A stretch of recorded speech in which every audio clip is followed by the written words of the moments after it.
The prophecy says that a girl with the hair color of the first saint will become a princess, and she will bring peace and stability to the empire. The past saint healed tens of thousands of people and stopped the bloody war with one word.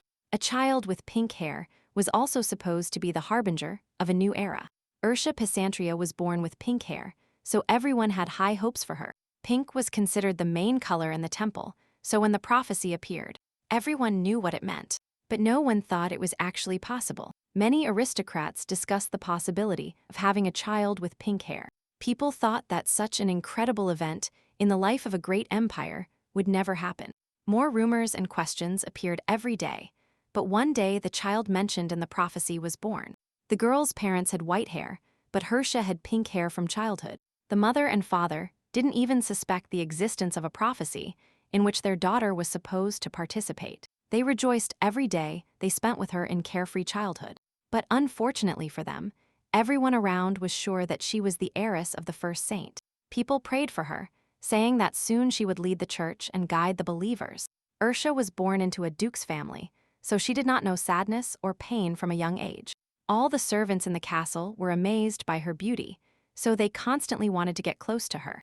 The girl always talked to everyone until she was completely exhausted. One day she was separated from her parents and taken to the imperial citadel, where she would live the rest of her life. She was very young, but she could still recover and behave well in an unfamiliar place. On that day, an unknown boy approached her, who in the future would become her husband. He was the only one who smiled upon seeing her in this huge, unfamiliar place. Living in the imperial citadel, far from her family, the prince became her only ray of light. Ursa immediately trusted him, not yet suspecting what would happen to her in the future. Thanks to him, she took her studies seriously to learn the science of managing an empire. The girl studied from early morning until late at night, doing everything she could. At such a young age, it was difficult to prepare to become a princess someday. Sometimes she wanted to give up this life because she never wanted to be a great saint. But in those moments, the only thing she thought about was that she could not disappoint the crown prince.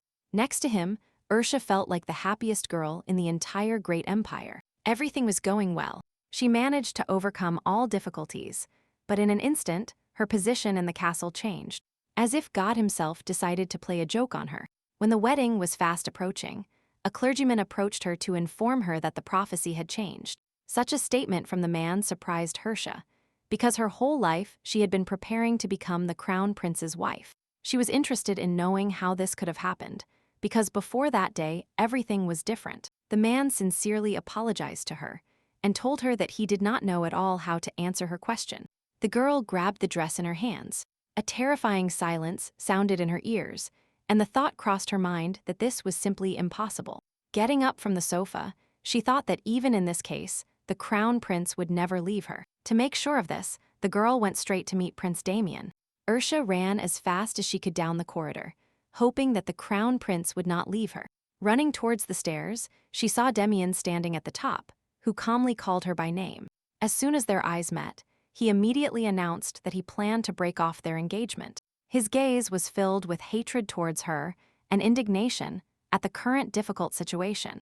The girl, meanwhile, did not understand how in one moment her life changed so dramatically. The boy looked at her for a moment, after which he rudely said that he was very sorry that everything turned out this way. Ursa replied nothing, but thought that she had loved him all this time, and now they could not be together because of the prophecy. She remembered the day she first saw him in the large and unfamiliar imperial castle. The girl hoped that he would remember how everything was before, because they could still maintain their relationship.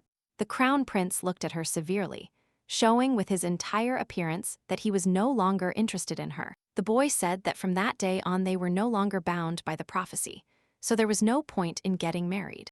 Ursa agreed with his words, but thought that she needed to preserve at least the remnants of honor, because they had been together for 18 years, and now he, without hesitation, leaves her because of the prophecy. Like some kind of trash. Having calmed down a bit, she stated that she absolutely agreed with his words on this occasion. In a minute, she was heading to her room without saying another word. Thus, their 18-year relationship ended 1 month before the wedding ceremony. The next morning, she did not want to wake up, still hoping it was a bad dream. Sun rays broke through the canopy of her bed and then fell on her face. causing the girl to wake up immediately. Sitting on the edge of the bed, she thought that even the faithful servants who had been with her since childhood had abandoned her.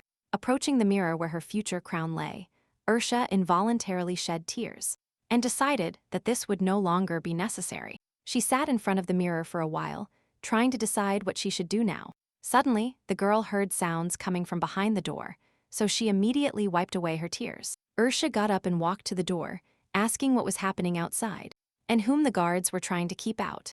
The door opened wide, and an unknown girl with pink hair flew into the room. The stranger stopped in the center of the room and cheerfully greeted the crown prince's former fiancé. Looking at her, the owner of the room thought that every girl dreams of becoming a princess someday. The girl who entered told her that it was an honor for her to meet her. Smiling cheerfully, she stated that her name was Navia and that she was supposed to fulfill the prophecy. Ursa began to vaguely remember who she was, and then remembered who the Marquis of Lurtle was. Without waiting for an answer, Navia asked if she really had nothing to say. Smoothing her hair, the owner of the room said that she was also delighted to meet you, but she did not give permission to enter her chambers. The prince's new wife looked around and realized that she had indeed entered without asking.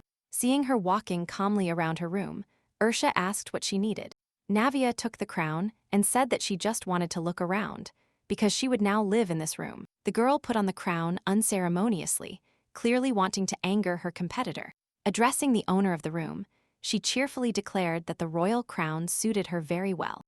Ursa thought that some stupid little thing would take her place, so she said out loud that she couldn't stand it. A couple of seconds later, a guard entered the room, saying that girls were not allowed to enter the princess's chambers, to which she replied that she herself would soon become a princess.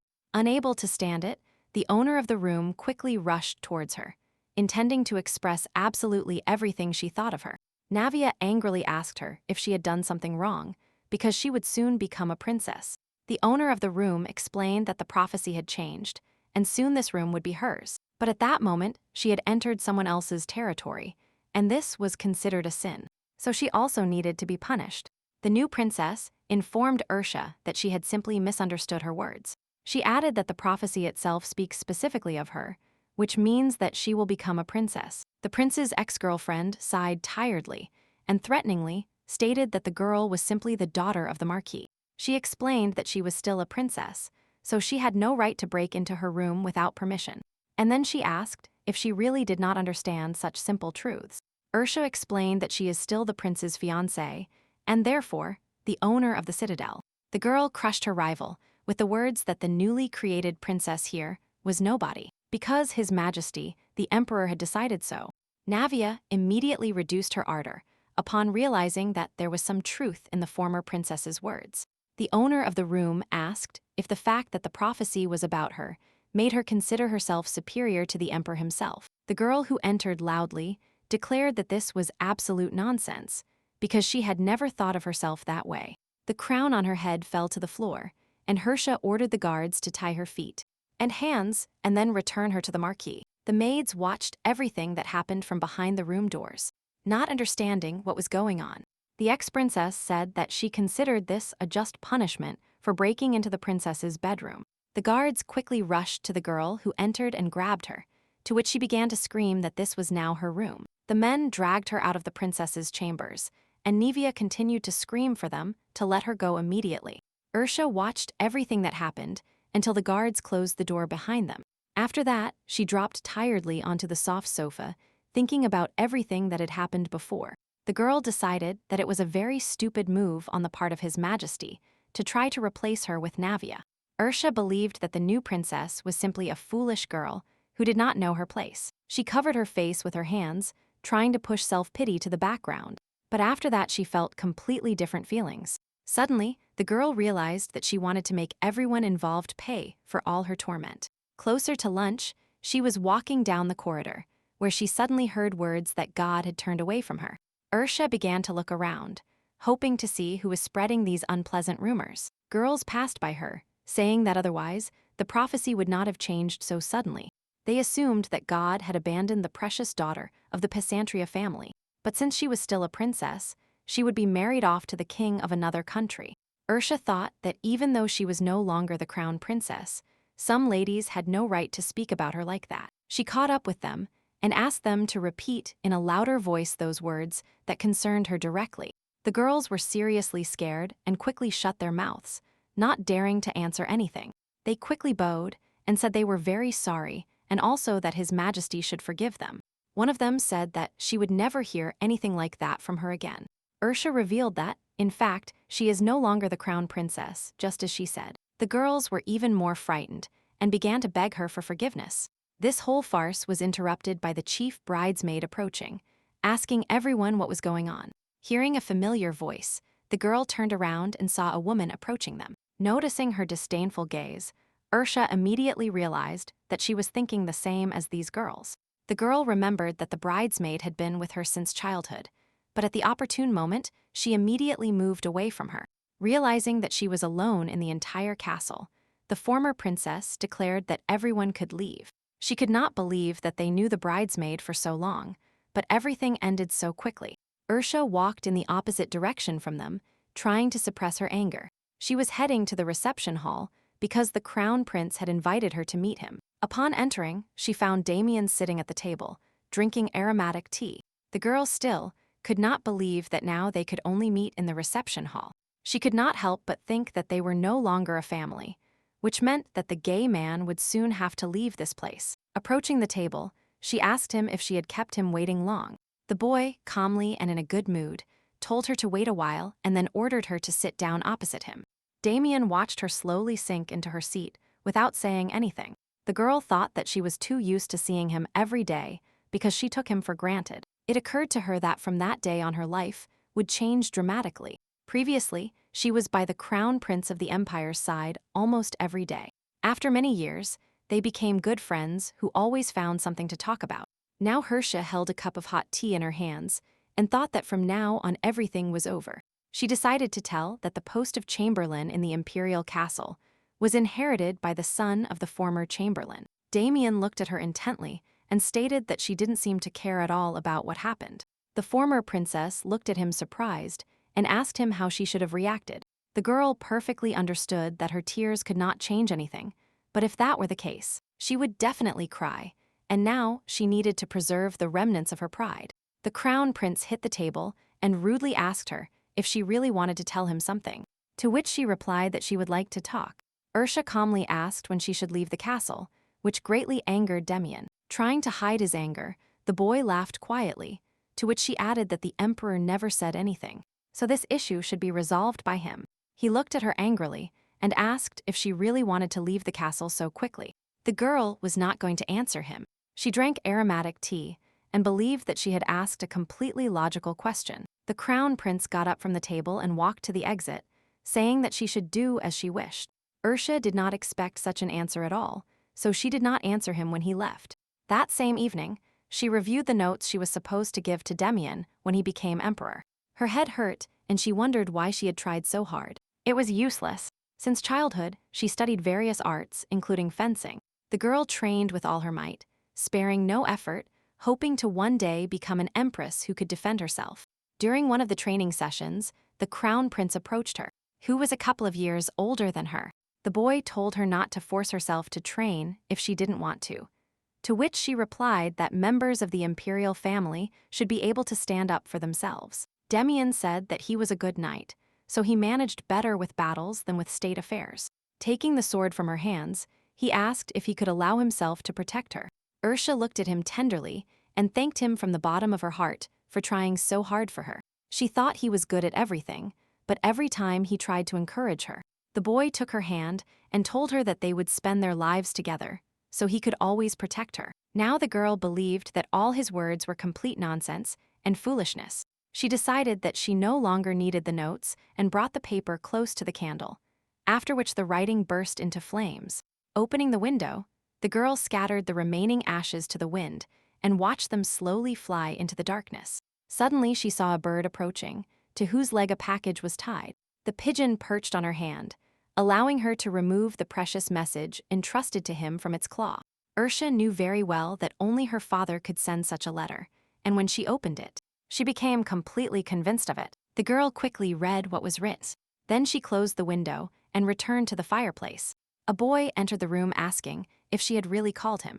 Seeing the guest enter, she joyfully announced that it had been a long time since she had seen him. The boy's name was Ash. He was a loyal servant of the Duke's family, whom you sent to the Imperial Citadel without his father's knowledge. He was the only one Ursa could completely trust, because he was her sword. The girl told the guest who entered that he could come see her, because she had been waiting for him for a long time.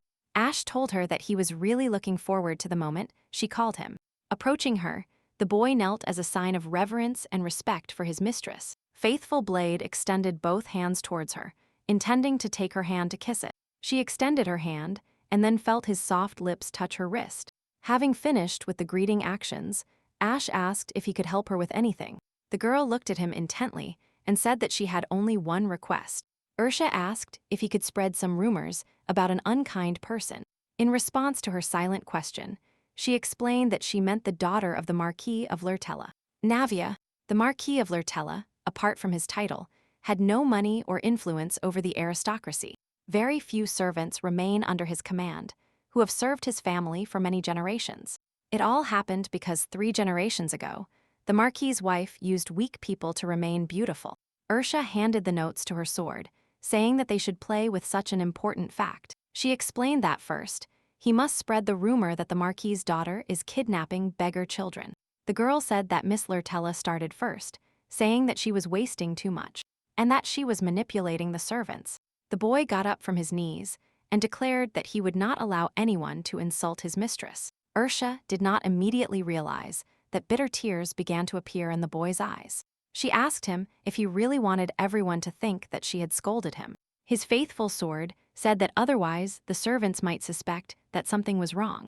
The girl let him be, and thought it was very convenient to be able to cry at any moment, and she expected nothing less from Ash. She began to burn the letter. She thought she would make Navia pay for daring to get in the way of the only princess of Pesantria. At the same time, in another part of the empire, His Eminence was peacefully contemplating his church. His peace was interrupted by a clergyman who ran up to him and told him that Princess Pesantria was at the center of a scandal. The head of the temple said that this could not be allowed, because Ercia Pesantria should be his alone. The man who told the news looked down and remembered that Miss Lurtella was becoming the new owner of the prophecy, so she also got involved in the scandal. Listening to him attentively, His Eminence laughed out loud, which greatly frightened the clergyman. Once calmed down, he wondered if all these rumors were tricks by the princess. He turned around and said that he was very interested in Lady Pesantria's next move. When the clergyman asked him if he was really going to meet Ursa, as he had planned, His Eminence answered affirmatively. The head of the temple only thought that he could not wait for that very meeting with the Princess of Pesantria. The next day, the girl started packing things. But to her surprise, there weren't many things. Ursa calmly sighed and thought that she could finally return to her father. She was determined to keep everything she had gained as a crown princess. Taking the box with the wedding ring from the table, the girl thought for a long time what she should do with it, after which she called the maid. She had never seen the girl who came out before, so she assumed that all the servants had been replaced after her breakup. They remained silent for a while, after which the maid asked why she had been called. Returning from her thoughts, Ursa handed her the box with the ring and told her to give it to the crown prince. The girl took the box and immediately left the room, intending to complete her mistress's order as quickly as possible. Having finished all the work with the ring, Princess Pesantria headed to the closet where all her dresses were kept. Upon opening it, she happily decided that she had to choose which dresses to get rid of. Having chosen some, the girl was surprised, thinking that she wanted to throw away everything that she and the prince had bought. Suddenly, she heard a knock on the door, after which she invited the maid to enter. The girl hesitated in the hallway for a while, clearly trying to delay the moment of conversation. Gathering courage, she returned the box with the ring and said that Her Highness had asked the lady to return it to her herself.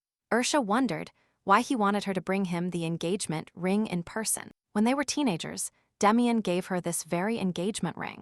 Then, both assumed that their destinies were intertwined until the end of their times, so she gratefully accepted the gift. Now Princess Pesantria took the box from the maid's hands and said to fulfill her conditions. As soon as the girl handed him the box with the ring, she did not leave, but asked if everything was all right with the lady. The maid waited for an answer for a while, but Ursa sincerely did not understand what she was talking about. The girl said worriedly that she perfectly understood that they should not ask her such questions, but that she was very worried about her mistress. Princess Pesantria assured her that she should not be afraid of her, because she had no intention of scolding her maid. Her servant said that there were terrible rumors about the daughter of the Marquis of Lurtella, so not everyone wanted her to become the crown princess. After listening to her attentively, Ursa asked what the name of her new neighborhood was. The girl was seriously scared by such insistence and the sudden change in the lady's face. She bowed her head and excitedly revealed that her name was Azreel Portuba. Seeing how the maid trembled with fear, Princess Pesantria thought that she was probably the daughter of Viscount Portuba. Ursa immediately decided that she would definitely need a new maid someday. Immediately after talking with Azreel, the girl headed to the crown prince's office. The guard loudly announced that Princess Pesantria had come to her master. Ursa involuntarily thought that she had come back to him as he wanted, but he clearly called her to make fun of her. Her gaze fell on a vase that was on the table and contained a bouquet of flowers that she personally composed. The girl carefully touched the vase, turning the most beautiful side of the bouquet towards her. She realized that her bouquet had withered long ago, but the boy had clearly replaced the old flowers with new ones. The crown prince got up from his seat. He carefully approached her and asked if she had really come to return the ring to him. Ercia Pesantria quickly took out the box and said that this is exactly why she came. Handing him the wedding ring, she explained that the maid told her that the crown prince had asked her to return it in person. The girl looked at him attentively and asked if things were really different. The crown prince took the box from her hands, after which Ursa began to get up from the sofa and said that the ring was safe, so if he had nothing else to say, then she would go home. Getting up from the sofa, she accidentally hit a table with a vase, after which it fell to the floor and broke. There were broken pieces everywhere, as if to show that their love was just as fragile. Damian immediately ran up to her and told her not to move, otherwise she would get hurt. Seeing that he was about to approach her, the girl reminded him that she was no longer engaged to him, so such behavior was unacceptable. The boy quickly recovered, moved away from her, and quietly answered affirmatively. Ursa also headed for the exit, saying that it was time for her to go to her room too. The crown prince suddenly asked her if she really had so much to do, because in his opinion, she shouldn't have any work. Princess Pesantria said that she has a lot to do because she no longer lives here, and packing her things takes a lot of time. He immediately turned to her and nervously asked what she meant to tell everyone. The boy began to slowly approach her and rudely ask what she meant to tell everyone. Getting even closer to her, he took her hand and loudly asked what she was talking about. The girl broke free from his grip and declared that she was leaving because she did not want to stay in this castle anymore. The crown prince prevented her from leaving the room, grabbing her wrist with all his might. Ursa felt incredible pain in her hand, so she immediately turned to Damian. The boy asked her if he could ask his ex-fiancé for something.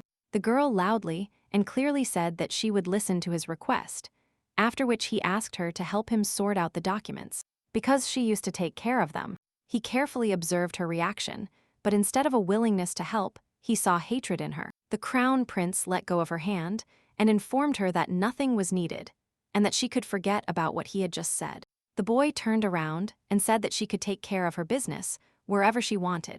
Ursa calmly accepted his words, after which she headed for the exit of the office. The girl quickly ran out the door, hoping that this time he would not be able to catch her. Princess Pesantria stopped running when she was a sufficient distance from the prince's office. She thought that if she left the imperial castle, she would not be able to return.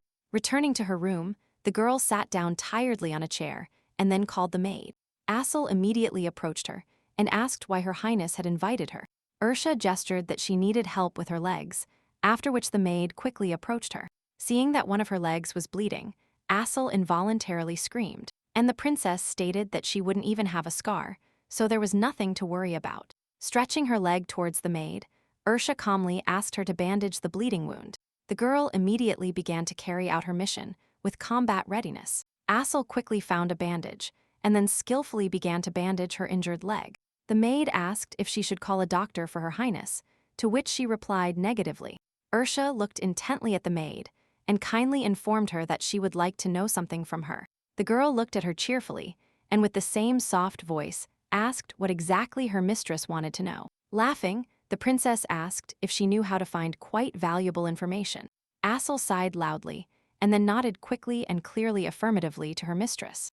Ursa, like a creeping snake, affectionately asked her if she could tell her in more detail what exactly the rumors were circulating about Miss Lurtle, since she was not particularly interested in the rumors. After a while, the girls were sitting on fluffy sofas and drinking tea and cookies. The maid said that she had heard rumors that the new princess was kidnapping children from poor families, because for a long time, there had been rumors that the Marquis's family liked to bathe in blood.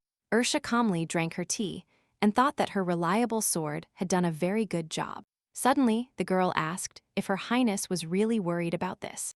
The maid added that she could not believe that such a person would become the crown princess, because many believed that she was not worthy. Ursa confirmed her words and said that the future of the imperial family could not help but worry her. Deciding to change the subject, Princess Pesantria told her that she wanted to get to know her new maids a little. She said that she knew Mr. Rubel, Her Highness's assistant. The maid cheerfully exclaimed that this was her brother, and that they had gotten along well with him since childhood. Ursa, at that moment, was thinking about what it would be like for the new crown princess to have Ercia Pesantria as her enemy. When she let the maid go, she saw a pigeon sitting on the window, with a completely empty sheet tied to its leg again. The girl opened the window to let the bird in, after which she found a completely empty sheet. She immediately realized that inside there was an important and secret message written that no one should see. Holding the paper over the fire, Ursa could finally see what was written, which did not make her at all happy. Clutching the paper in her hand, she quietly announced that her rival had never held anything heavier than a cup in her life. Navia was telling the people with all her might that she would take the bait with her name, and the honor of the empire, that her family would take care of its loyal subjects, because she was the daughter of an oracle.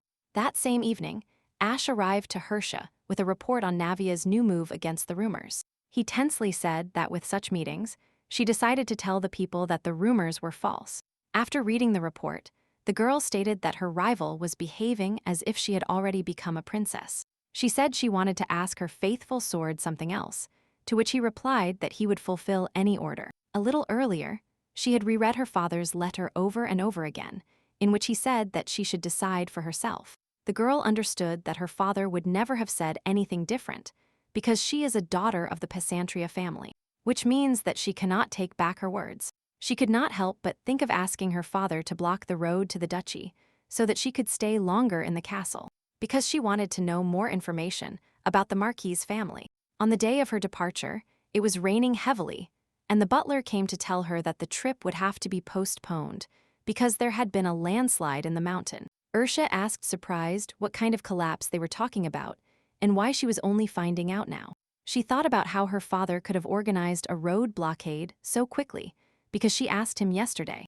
Meanwhile, the butler told her that the only road was blocked, so they would have to wait. A couple of hours earlier, when she had just woken up, Princess Pesantria headed towards the main door. With her small sword, she broke the door handle so that she could always see exactly who was behind the door.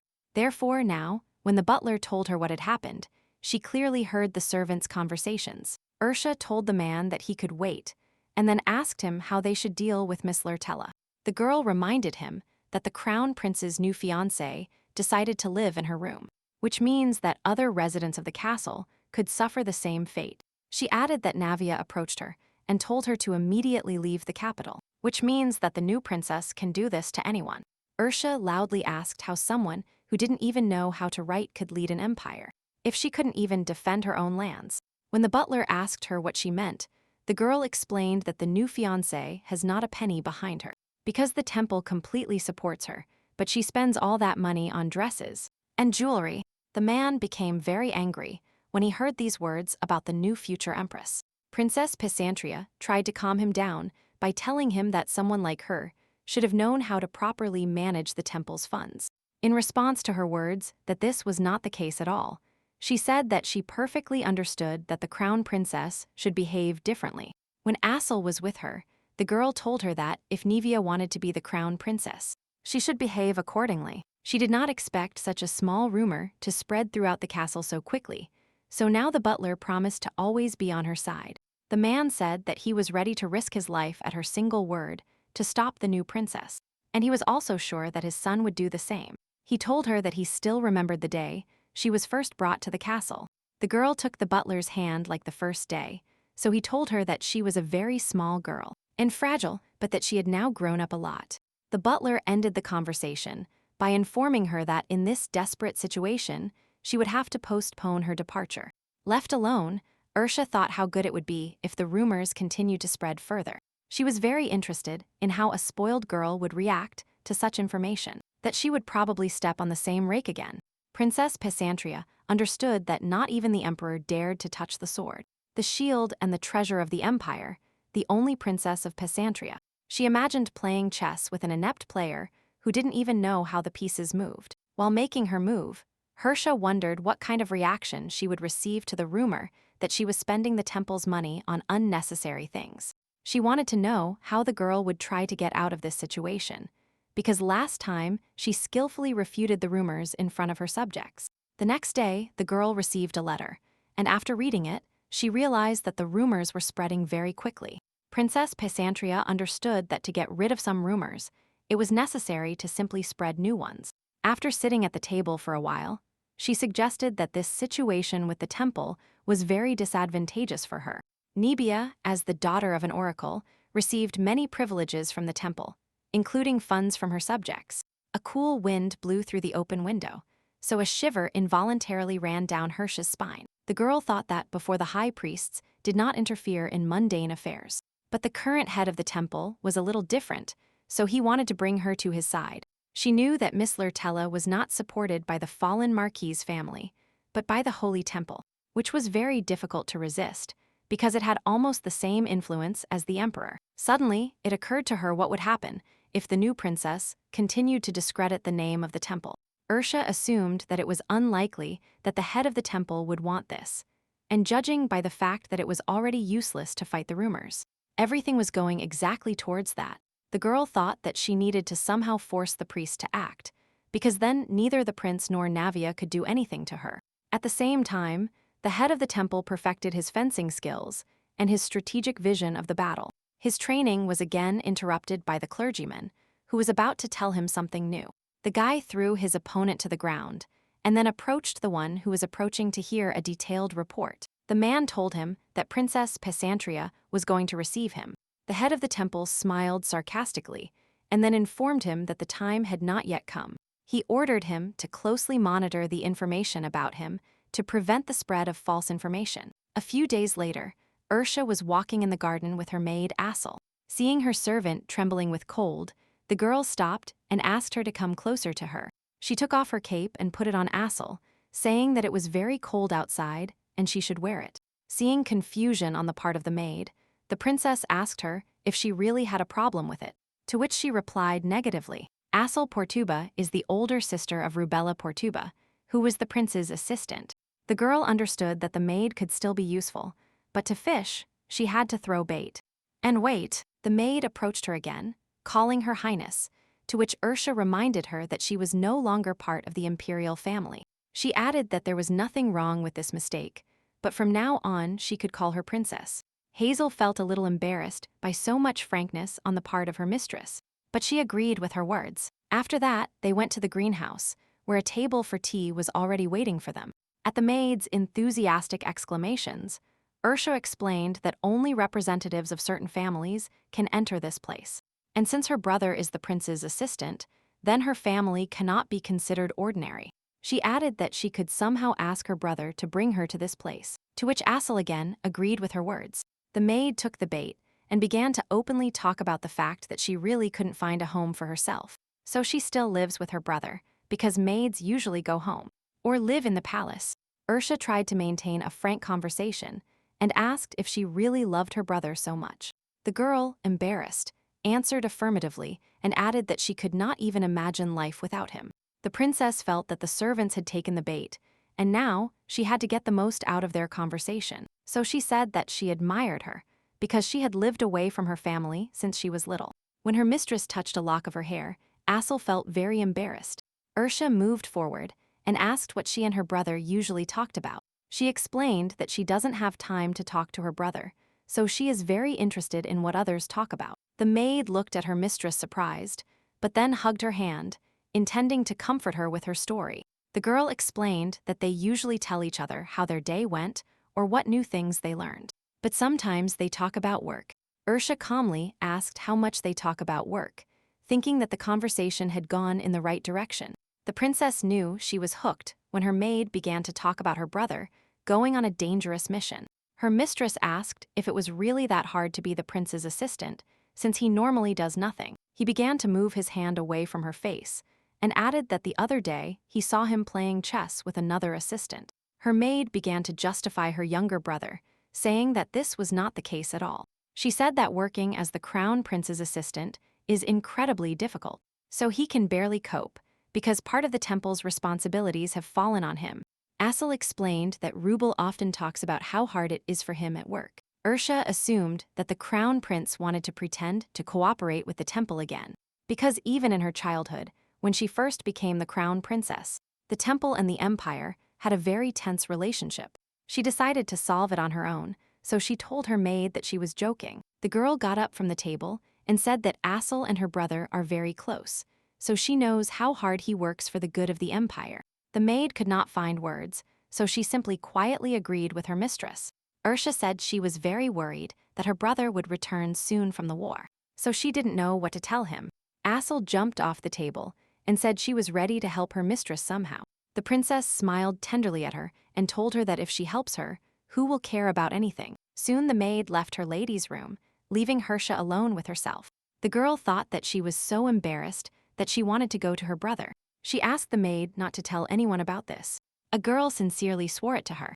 Suddenly, Her Highness and her new bride appeared in front of her, who firmly took her hand. Navia peeked out from behind her future husband and brazenly greeted Ursa. Princess Pesantria said nothing to her for some time, because she believed that talking to her was useless. The newlywed ran to the table and asked what she was doing in the imperial greenhouse. Ursa, in a calm voice, reminded her rival that she had already said that it was necessary to behave politely. She added that if His Majesty doesn't mind, then she is ready to give explanations again. The boy did not answer, so the girl said that Navia completely ignored even the basic rules of etiquette known to a 3-year-old child, because she could not talk to her without asking permission. The rival asked her if she really still considered her a mere daughter of the Marquis, because she herself is no longer the crown princess, but at the same time, everyone treats her well. Although they are on the same level, Ursa horrifiedly thought that the girls really did not see the difference between them, despite the fact that her father was the Duke of Pesantria. Therefore, simply by being his daughter, she deserves good treatment from everyone. The princess sadly explained that if she said one more word, she would again order them to tie her up and take her away.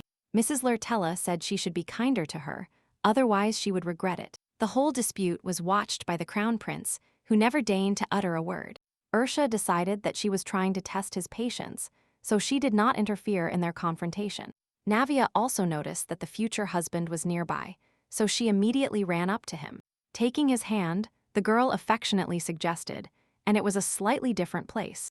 Damian, instead of obeying her, looked threateningly at his future wife. The princess thought that Navia was somehow too calm, because knowing her temper, she assumed that if her rival ever felt superior to her, she would immediately try to destroy her. Her thoughts were interrupted by the unexpected voice of the crown prince, who removed his hand from the bride's embrace and explained that she should leave alone. Seeing the silent question in her eyes, he explained that she should leave without him. Navia bowed to him worriedly and said goodbye to Her Highness, telling him that they would meet soon.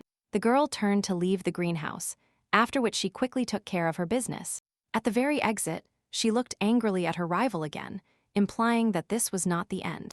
As soon as the girl left, Damian and Ursa gently sat down at the table for tea. She was the first to break the awkward silence and asked him if he really wanted to talk about something. The boy rested his elbows on the table and leaned as close as possible to his ex-girlfriend's face. He was only interested in the fact that many believed that the princess had been doing very interesting things lately. The crown prince looked at her and declared that she should stop doing this immediately. To her question about what he was talking about, he added that she herself perfectly understood what he was talking about. Ursa assumed that he meant spreading rumors about his new fiancé. She took a sip of tea and said that this was not a request at all, but a direct order from the crown prince of the empire. The boy leaned close to her face. He brought her chin closer and asked if she understood everything. Damian admired her beautiful face for some time and said that he simply wanted the best for her. She pushed his hand away from her face and declared that if this was an order from His Highness, then she would not obey it. The girl firmly said that he could warn her all he wanted. Once upon a time, she loved him because he often protected her from scary adults. When they offended her, Damian always came to the rescue and offered her his hand. The girl fell in love with him because he always called her by her name and nothing else. She was happy to know that even in this castle she had her own protector, ready to do anything for her. The children often held hands, but now all those wonderful memories were in the past. Ursa explained to the crown prince that the Pesantria family would not allow those who went against her to live in peace, and that she was simply following the family rules. Damian tried to stop her, but she firmly and confidently asked him not to call her by her name anymore. She reminded him that he broke off the engagement, which means they are no longer together. The girl said that from that moment on she became only Princess Pesantria to him. Immediately after the conversation, she headed to the park to clear her thoughts a little. Ursa heard soft footsteps following her, so she assumed that someone was watching her. She decided that the stranger was waiting for her to go into a deserted place, so she decided to play along. The princess was heading towards her faithful sword Ash, who was working in the imperial stables. As soon as he saw her, he immediately realized that she had come to him for a reason. The girl was a little out of breath, because as soon as she noticed the surveillance, she immediately picked up the pace. She understood that they had been watching her the whole time, and thought that this man had a lot of courage. Ursa turned around and loudly asked if Miss Lurtella was not afraid to be alone with her. The crown prince's new wife smiled tenderly at her, not expecting a warm welcome. The princess immediately moved on to the question of why she was following her. Navia jokingly revealed that she just wanted to talk to her future husband's ex-fiancé about something. As soon as Ursa agreed to this, a wicked smile appeared on the girl's face. She said in disbelief that lately various harmful rumors had been circulating about her. The girl confidently declared that none other than her only rival was dissolving them. The princess firmly reminded her that she was not the one who started this useless war. Navia arrogantly claimed that she would never say anything bad about her, so the rumors were not her fault. Ursa asked surprised who, in her opinion, was to blame for spreading false accusations. The girl laughed playfully and claimed that she had no idea who she was talking about. The princess took out a small bottle, uncapped it, and then dropped a few drops onto the floor, which is why nothing remained on the floor. She said that if anyone else had followed her, she would not have hesitated to throw the substance at them. Ursa stated that if a rival wants to discuss something, then she should write an official letter. Navia explained that girls should not make her angry, and then raised her hand with a wedding ring. It was the same ring she had recently given the crown prince. The ring was on her left ring finger, which meant that he proposed to her. Navia cheerfully asked if the girl had finally noticed the ring on her finger. She added that the crown prince gave her a ring, which she returned to him, and she should greatly regret that from now on the ring is not hers. Ursa said she didn't regret anything, but before that she didn't think she liked used things. The princess caustically added that if she were in her place, she would not be so happy, to which she replied that it was temporary while they made a new ring. Not intending to listen to her anymore, Ursa said that if she had nothing else to say, then she could leave. The new bride did not know what to answer her rival, so she simply returned to the palace. The princess watched for a moment as Miss Lurtella walked away towards the sunset. As soon as she disappeared over the horizon, the girl immediately called Ash. The man asked her if everything was all right with her, because he deliberately stayed nearby to help the lady if something happened. Ursa declared that she was a little afraid that she would not be able to cope with her anger, and that she would be killed prematurely. His faithful sword told her that he wanted to deliver a letter to her personally. The girl immediately opened it and read that the war was over and the soldiers would return this week. 3 years ago, the Kingdom of Sepia asked the Empire to send an army to help them, and in return, they agreed to become their vassals. Riaz Pesantria, Hirsch's older brother, became the leader of the army. Therefore, she assumed that most likely the Empire managed to win with almost no losses. She supposed that the boy himself would return along with the main army. The princess decided that all these events could play into her hands, because loyal people would gather around her. One day she woke up at night and found many beautiful flowers around her. At first she thought that the soldiers would arrive soon, so she needed to sleep well at night. As soon as she smelled the flowers, she immediately sat up in bed, trying to figure out where they came from around her. She took a bud and realized that they were not poisonous, because in the Pesantria family, a lot of attention is paid to medicines, including poison, so it was not easy to poison her. But there was still one question left about how they ended up in her bedroom. Suddenly, the door opened, after which a man she knew well entered the room, and who was supposed to return with the entire army. At the door was Alfredo Benassi, the second prince of the great empire. Seeing that she woke up, the boy immediately asked her if she liked his gift. The sleepy girl asked if it was he who personally brought them to her room in the middle of the night. Alfredo approached her bed and handed her a bouquet of beautiful roses, implying that this assumption was correct. Ursa tiredly asked him why he had come to her, since the rest of the army was supposed to return the next day.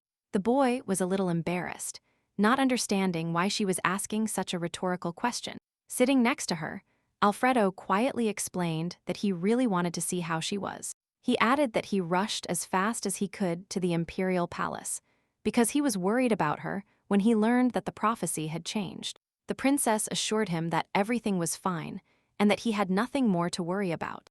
Alfredo was the prince's only brother, the emperor's illegitimate son. In 3 years, he had grown up a lot. He was 16, and he no longer considered himself a small child, but he still considered her his sister.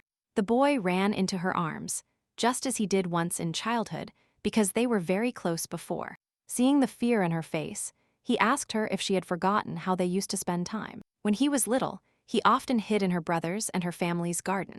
One day, Ursa ran past him, but paid him no attention at all. The boy grabbed the hem of her dress, which made her stop and turn around. To his question about whether she was very busy, the girl replied that she was ready to spend time with him. Alfredo always followed her tail, so they became very good friends. Now she was proud that he could return unharmed from the war that the queen sent him to.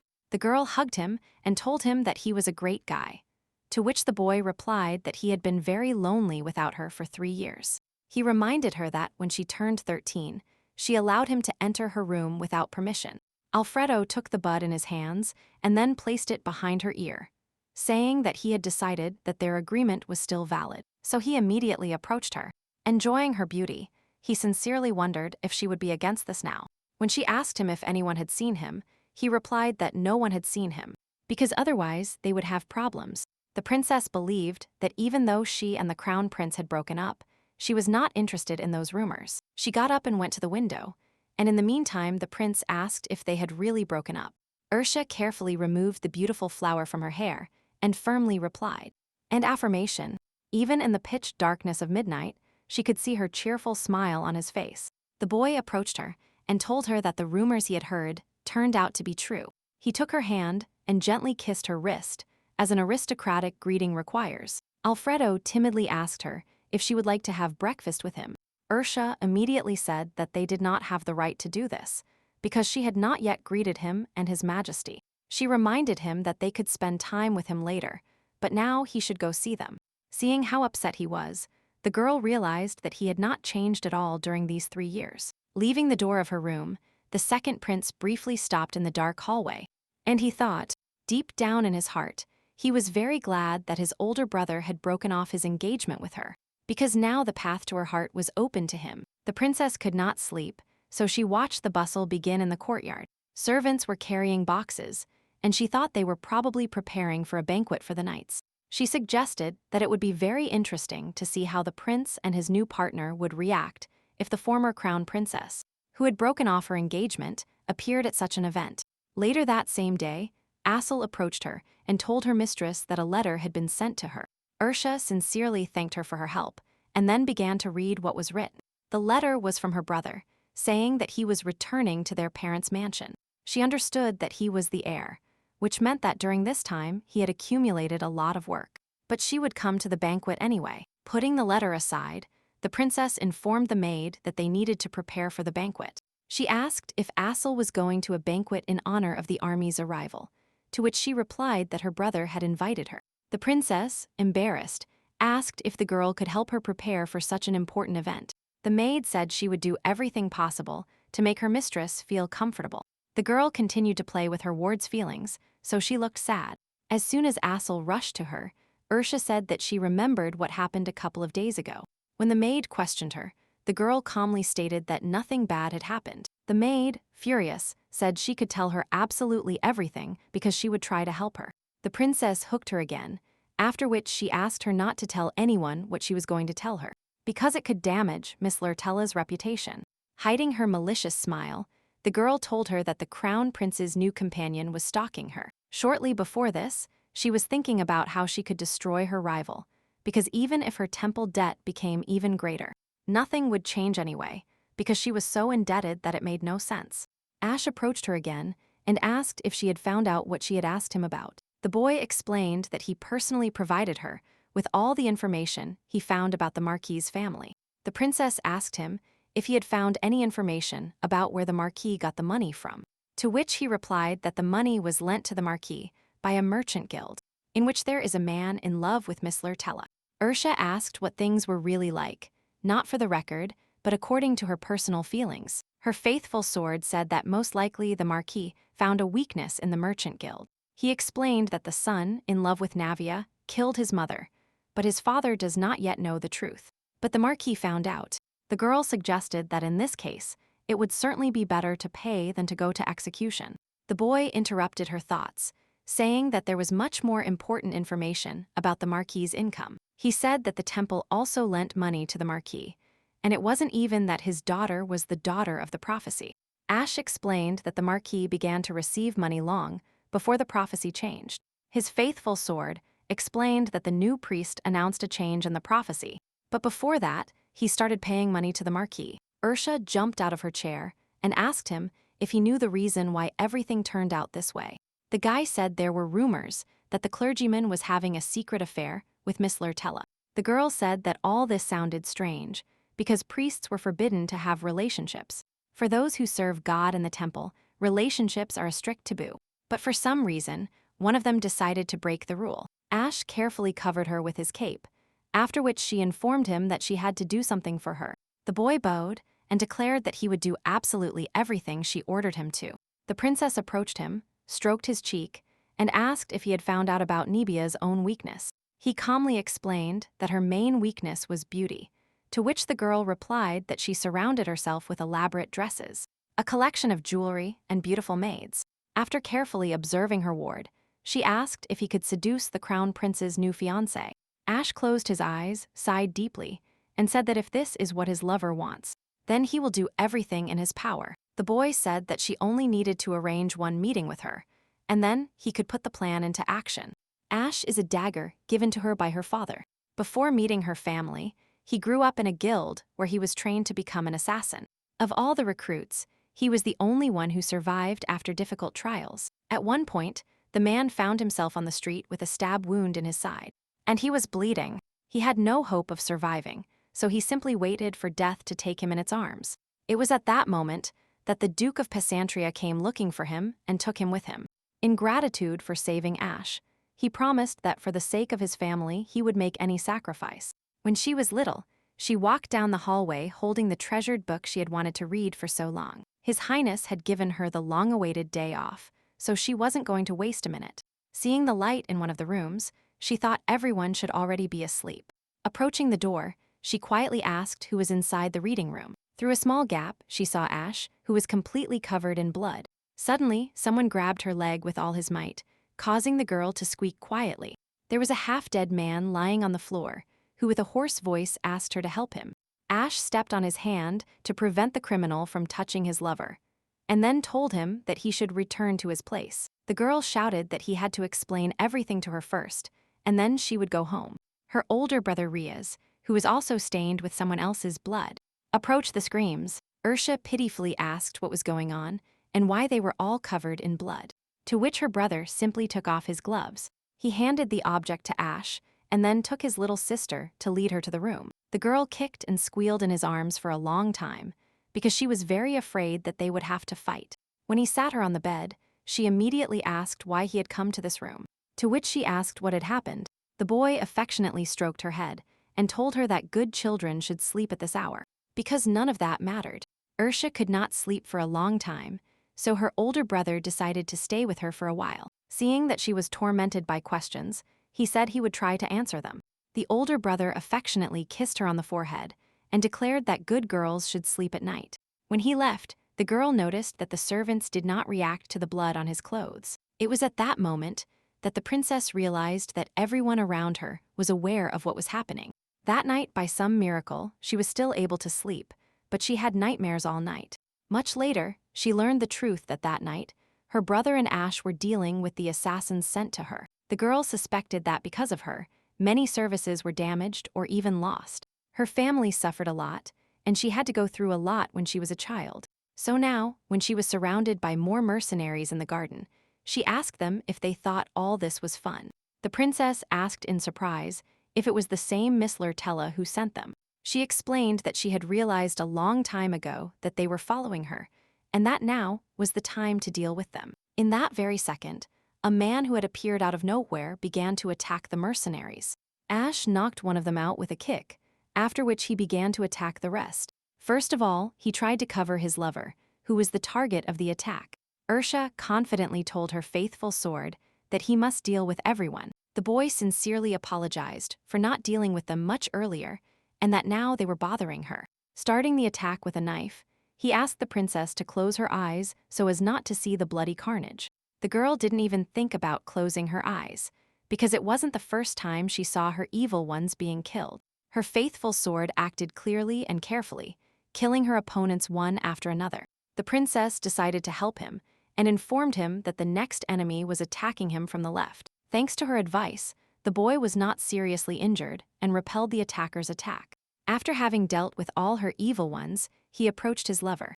Kneeling down, he said that he didn't want her to see him at all. Ursa explained to him that he had absolutely nothing to apologize for, and then handed him a handkerchief to wipe the blood off his face. Ash timidly informed her that it was his personal scarf and that he could not accept it. The girl did not back down and said that she got it precisely thanks to him, so she didn't mind giving away his. The boy took the object from her hands and said that in this case, he did not dare to refuse. Suddenly, one of the defeated ones moved and began to make horse sounds, asking someone to help him. Faithful Blade informed his lover that he had left one alive, and then asked if he should hand him over to the Duke's property. He added that with the help of this person, they could formally accuse Mrs. Lurtella. Ursa thought for a moment, and then said that they should keep all this a secret. She added that precisely because the Crown Prince's new wife sent them. It was necessary to hide everything, because it was clear that no one else would dare to carry out such a bold attack on the palace grounds. The girl knew that until she understood how Navia was connected to the temple.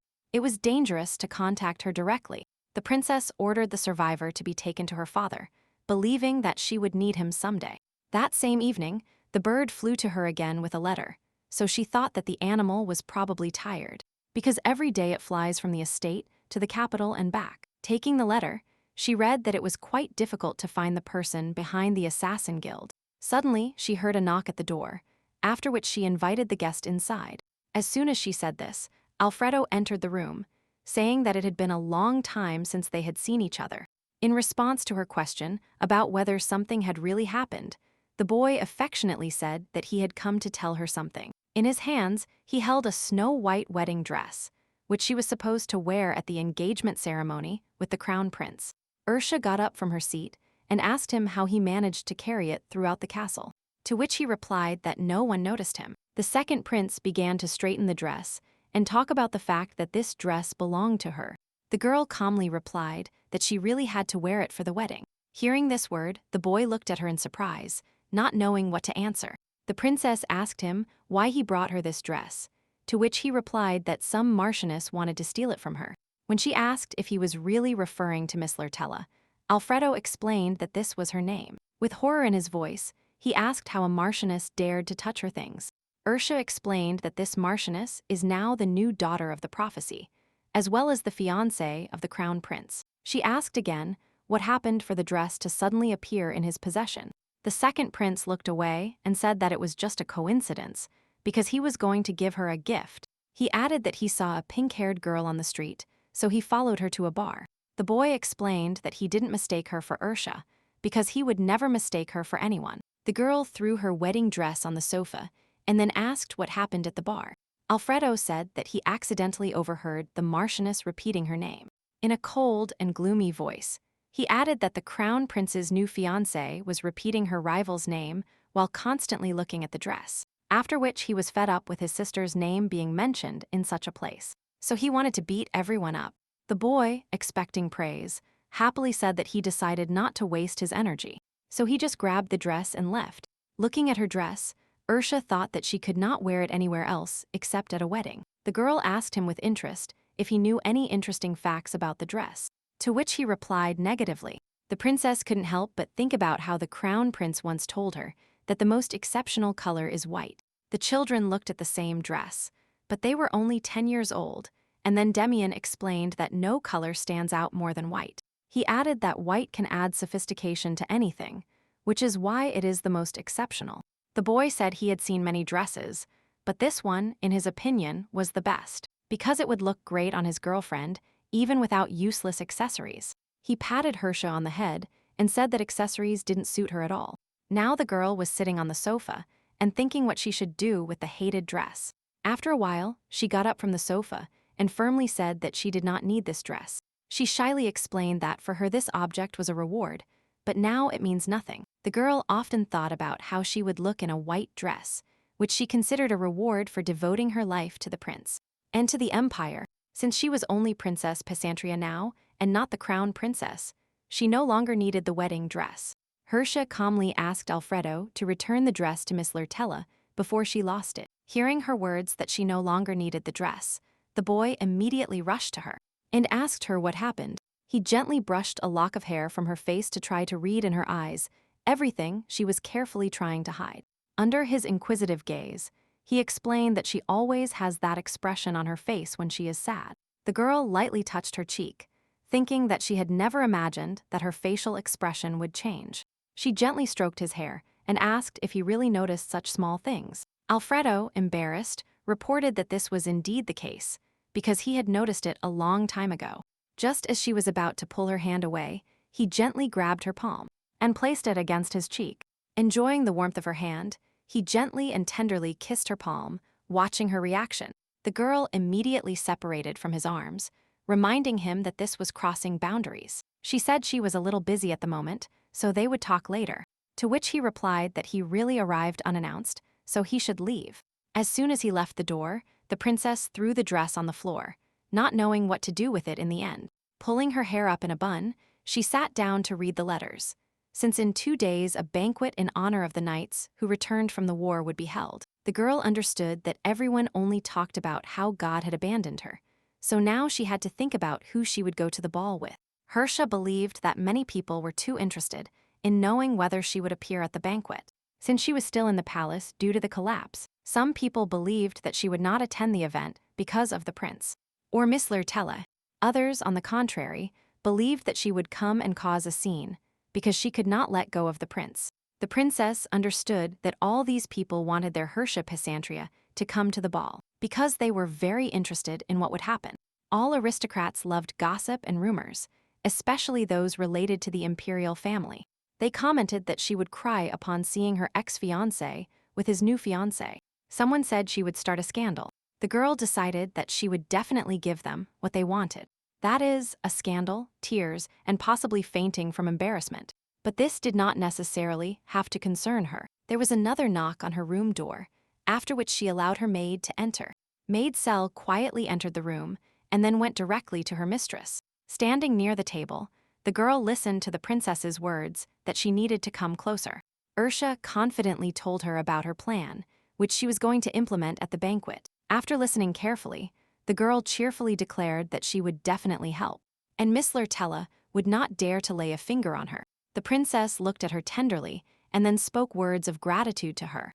Being alone with herself, she thought that she still needed to find a date for the banquet. There was another knock on the door, after which she invited the butler into the room.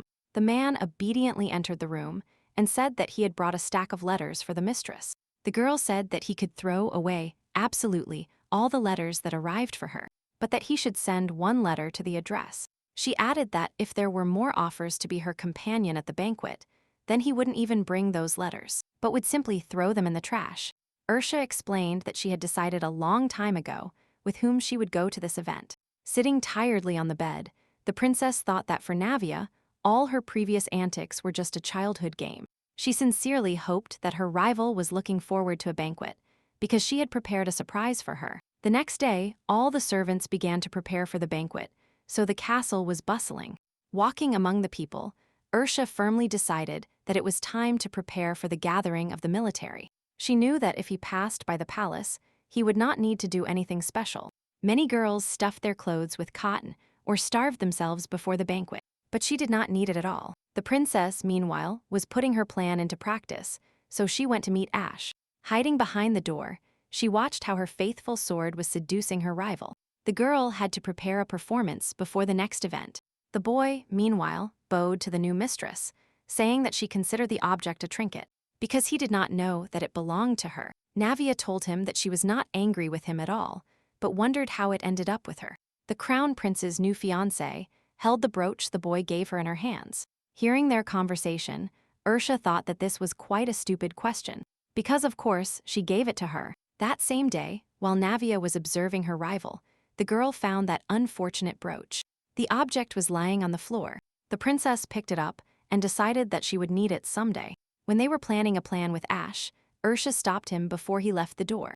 The girl explained that she had come up with something and then handed him a small object. She explained that the brooch belonged to Miss Lurtella, so he could use it. Her faithful sword declared that he would take advantage of any opportunity she gave him, and he would do his best. The boy shared the find with everyone, and as soon as the rumors reached her rival, she immediately came in person to deal with the pathetic servant who dared to steal from her. Now she again asked him where he got her brooch, to which he replied that he just saw it in the grass. Ash obediently bowed his head and said with a trembling voice that he would never dare to steal anything from her. After these words, she stared at him, and tears began to well up in the corners of her eyes. Navia was very surprised and embarrassed by such frankness on the part of the boy. She continued to say that she should believe him, because he would never lie to the crown prince's new fiancé.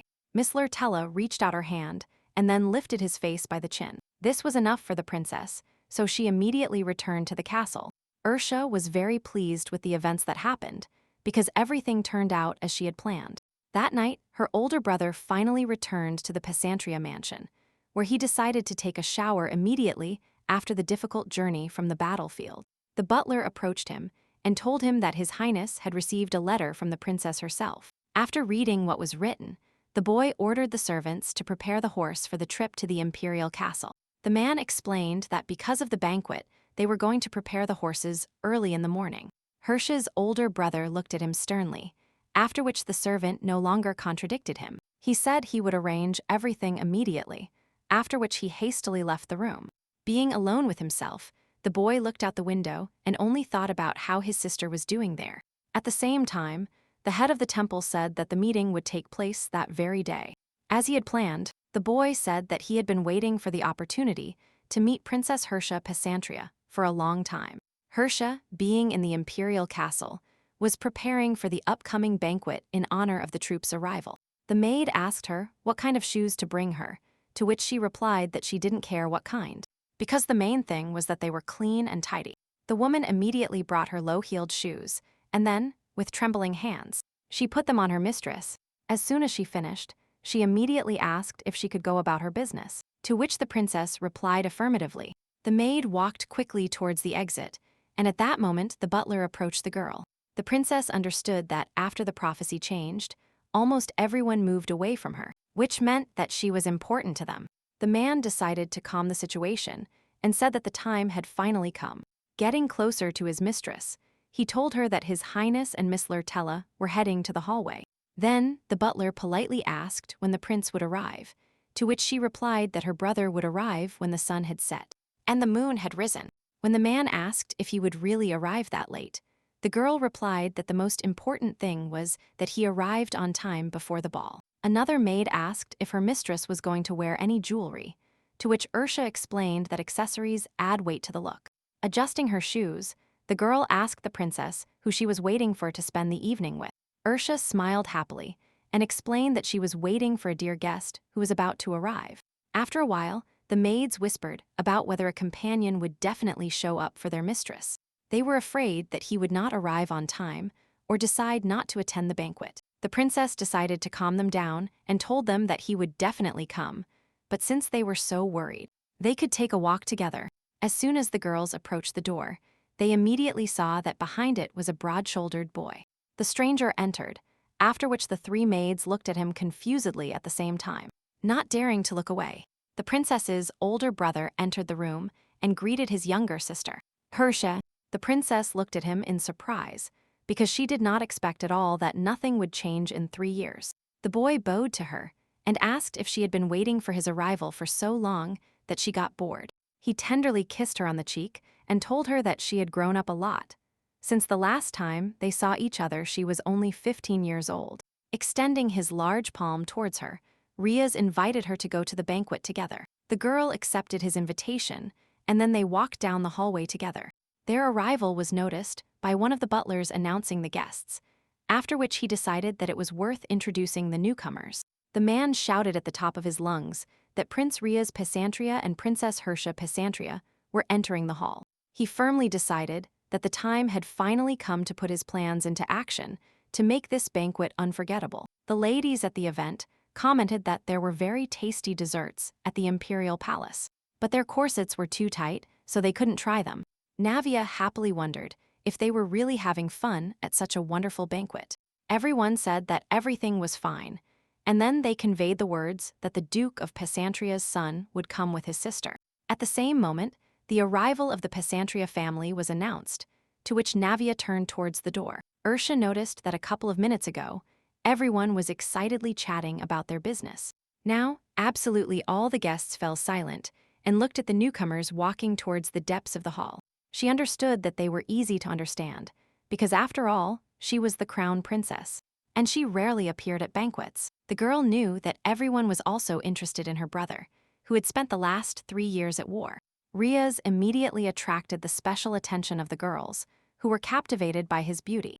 Absolutely everyone in the empire knew the name Riaz Pesantria, the son of Duke Pesantria. Since childhood, he has attracted attention not only because he is the duke's heir, but also because he inherited his mother's beauty.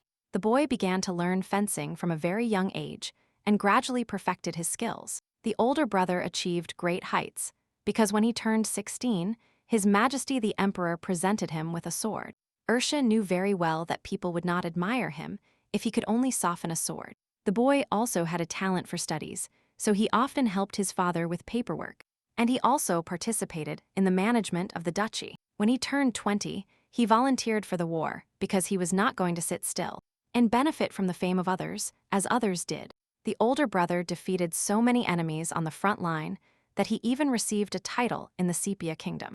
Many girls began to write him complaint letters as soon as they found out that he was going to war. Now she laughed, recalling such a distant past that happened several years ago.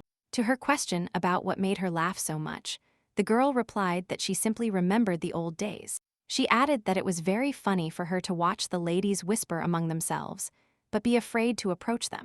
Some time later, Ursa looked around the entire banquet hall, after which it was time to act. She looked at Riaz carefully, saying with her eyes that the time had come.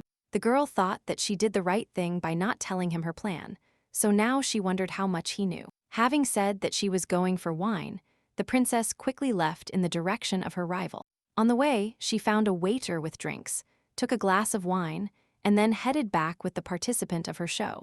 Ursa once again looked around carefully, after which she immediately noticed Navia standing nearby. The crown prince's new fiancée was surrounded by several ladies who couldn't stop laughing. The drink butler bowed to Ursa, after which he walked with the glasses towards his future mistress. The servant worked for the princess, so he held a small package of the truth serum in his hands. Approaching the ladies, he said that an affectionate gentleman, impressed by her beauty, asked to give Navia a glass of wine. The girl, embarrassed, stated that the first dance would be announced very soon, but that one glass would be of no use. Seeing this, the princess thought that her rival must like it, because the wine was magnificent, sweet and light, although strong, so she should not have noticed that something had been added to the glass. Ursa made sure that the girl was drinking wine, and then returned to her brother. He was standing not far from Navia, so the princess could see that her rival was calmly sipping the drink, which means that everything was going according to plan. When her brother asked her if it was actually just wine, The girl replied that she had added a little medicine to it. Riaz curiously asked if she was talking about small amounts, to which she replied that this was not entirely true. Straightening her older brother's tie, the princess said that she had ordered this substance from her father, but that at first she was going to prepare the truth potion herself, but it didn't work because the recipe was too complex. Glancing at her rival, Ursa immediately realized that the girl had drunk enough. Navia remained upright, but from her gaze, it was clear that the girl did not understand anything. The princess quickly approached the crown prince's new fiancé and then greeted her. She calmly said that she just wanted to tell her something very important. Getting closer, Ursa took her by the shoulders and told her that it was she who started all the rumors about her. The crown prince's new fiancé softly replied that she knew it, to which the princess thought that the potion had not worked, because she should have lost her temper. Instead of the expected reaction, the girl loudly declared that she didn't care about it at all. Laughing, she added that her rival can do whatever she wants, because once she takes the throne, who will bring her to her knees? Observing Navia's eloquence, the girl realized that she had achieved the desired effect. The performance began, and all eyes were on the crown prince's new fiancé. Ursa believed that now everyone would understand who the main character really is, who was so inhumanly decided to replace with a pathetic girl. When the princess first appeared at the imperial castle, she entered the banquet hall arm in arm with the prince. Emperors and empresses always danced first, and then the children joined the dance. They always danced before others because there was such a rule. She didn't care about these memories, but it took her too long to achieve this position in society. In each of them, the dance was beautiful and wonderful in its own way, but now everything was a thing of the past. Ursa could not allow a scoundrel to ruin everything and go unpunished. The princess understood that from now on everything would be exactly as she wanted.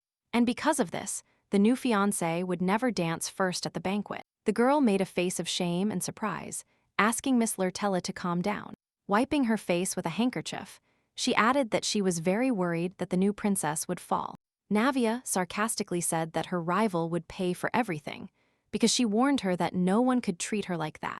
The people around her began to whisper, and Ursa told the drunk girl that she was doing all this for her own good. Both felt that the atmosphere around them had become completely different, because now they were under the gaze of all the guests. When she asked what all this meant, Ursa explained that the girl had drunk too much, so she should calm down. Navia let go of her hand and shouted that her opponent should leave her alone. Angry, she looked indignantly at her future husband's ex-fiancé standing in front of her. The princess decided that her rival looked too calm for someone who had been drugged. She couldn't believe that this was actually her true face, and meanwhile, the girl asked her if she knew him. Ursa really wanted to know who she was talking about, but now everyone was looking at them, so she couldn't take her aside and ask. In response to her words that she should calm down, Navia slapped her opponent on the arm and stepped back a little. The girl mockingly stated that she had touched her lightly, which meant that her rival was being foolish. The people around began to say that such behavior was unworthy of a lady, and she didn't dare to do it. Miss Lurtella walked further into the hall, but everyone around her continued to stare at her and whisper. Ursa was about to call the Marquis's daughter when Azreel intervened in their dialogue. The girl grabbed Navia by the shoulder and asked how she dared to treat the princess like that. She added that she asked for water to be brought to her and began to behave disrespectfully in dialogue with Princess Pesantria. Azreel continued to say that her princess is the kindest and that the girl intends to annoy her. The crown prince's new fiancé grabbed the girl by the dress and shouted that she was a pathetic insect. Azreel tried to escape her hands, shouting at her to let her go immediately. She spoke about how God could not choose someone like her, so she would never become crown princess, because only her mistress was worthy of it. Navia let her go, then turned her hand and slapped the girl on the cheek with all her might. Azreel screamed and fell to the floor, and the new fiancé told her that she was a dirty commoner. Rubbing the bruised area with her hand, the girl could not believe that she had been publicly humiliated so much. The Marquis's daughter approached her and declared that she did not dare to come closer to her. Ursa, seeing everything that happened, thought that Miss Lurtella had finally played her part. The girl immediately shouted at her to stop hitting the innocent girl immediately. Meanwhile, Azreel jumped up from the floor and asked the people if she really was the daughter of the prophecy, because she had mercilessly hit an innocent person. Indignation bubbled up inside the crown prince's new fiancé, and her hand began to rise again. Realizing this, Ursa immediately ran to protect Azreel from another blow. This time, Navia put all her strength into the blow, causing the princess to feel a ringing in her ears for a while. The people around began to scream that the princess had blood on her lip and a bruise on her cheek. The guests whispered that she was clearly not the daughter of the prophecy, because everything with her was very clear. The Marquis's daughter looked horrified at her trembling hand, gradually realizing what she had just done. Ursa realized that her rival was beginning to regain consciousness, so she decided that it was worth informing her father that the drugs only worked for a short time. Wiping the blood from her face, the girl thought that the veil had finally fallen. Navia fell to the floor, embarrassed and scared, not understanding how she could do this to her rival. One of the women in the crowd began to ask another if this girl was really the daughter of the prophecy. Everyone began to argue that perhaps it was a big mistake. And at that moment, Ursa approached her opponent. Someone said that from the beginning they doubted the new prophecy, because someone like her could not be the savior of the empire. The princess offered her a hand to help her get up from the floor. And at that moment, the man reasoned that Navia could not bring peace and tranquility to the empire. The crown prince's new fiancée was terribly embarrassed, which caused her eyes to fill with tears. The girl slowly got up from the floor, thanks to the help of her only rival. She heard people talking that the Marquis of Lurtella was not really what they thought. Meanwhile, someone asked if his interlocutor had heard about the latest rumors circulating in the imperial castle. The man replied that he never believed that God himself had chosen her, and that the prophecy was wrong. Seeing that Navia was about to take her hand away, Ursa was the first to let go. And she gave up, thinking that since she wanted it herself, then let her have it. The crown prince's new fiancée did not expect this, so she immediately started backing away. Behind her was a table on which there was a tower of glasses filled with champagne. The entire structure flew directly towards her, and obviously also towards Ercia Pesantria. The princess understood that this was necessary to completely destroy the authority of the Marquis, but she knew it would be quite painful. Suddenly, someone grabbed the girl by the shoulder, thanks to which not a single glass fell on her. The savior turned out to be Crown Prince Damian, who preferred to help his ex-fiancée instead of the royal one. The princess looked at him in surprise, trying to understand why he was helping her. Miss Lurtella was sitting among broken glasses and a puddle of champagne, and Ercia came out completely unharmed. She thought that thanks to the prince she hadn't suffered one bit, but she still couldn't figure out his plan. Navia sat on the floor and cried, saying in a low voice that she did not believe that this had happened to her. The people around her looked at her with condemnation and gloating, and she clearly felt their gaze. Her rival approached her again and offered a hand to the unfortunate fallen woman. Miss Lurtella became enraged and shouted to the entire hall that everything happened because of her fault. The princess, meanwhile, calmly asked if the new daughter of the prophecy had hurt herself. Navia got up alone from the floor, groaning quietly that she did not believe at all what had happened. She felt how the people around her, with whom she had recently had a pleasant conversation, turned their backs on her with no intention of talking to her. Ursa also felt a wave of indignation from all the guests of the imperial castle. Suddenly, she heard a name from Navia that she had not heard before. She ran towards her again, telling her that the girl needed to rest and go home, to which her rival again shouted at her to stay away from her. She no longer had anything to fear, because she had already disgraced herself in front of all the aristocrats of the empire. Miss Lurtella passed by the princess and threateningly declared that she would not let this go. Ursa said that she didn't care about the fact that the girl was the daughter of the prophecy, because such behavior is simply unacceptable in high society. People whispered again that the princess was right, because some marquise dared to raise her hand against the princess of Pesantria, which means that the girl could not fulfill the prophecy and would not cope with the role of crown princess. Navia began to sob and shout for everyone to shut up immediately, after which she looked at Ursa and asked her if she was really facing punishment. The girl laughed and asked why she was being punished, since she was not guilty of anything. Approaching her rival, she asked if she really thought that God himself had chosen her. Noticing the dejected expression on her face, Ursa immediately realized that there was clearly something suspicious in this matter. The crown prince's new fiancé fell to the floor, and the princess decided that this way she could end her humiliation, and then wait for an answer. The servants picked up their future mistress to take her back to the room, and Ursa, meanwhile, thought that the prince should at least help her for the time being. Instead of the expected reaction, Damian remained still and calmly watched as his future fiancé was carried out of the hall. The princess finally heard the resonant voice of her older brother, who was already making his way through the crowd directly to her. He approached, wiped the blood from her cheek, and said that he saw blood on her face, so he decided that she had suffered a lot. She explained to him that he shouldn't worry because nothing hurt, to which he asked her if she would listen if he asked her to treat her wound.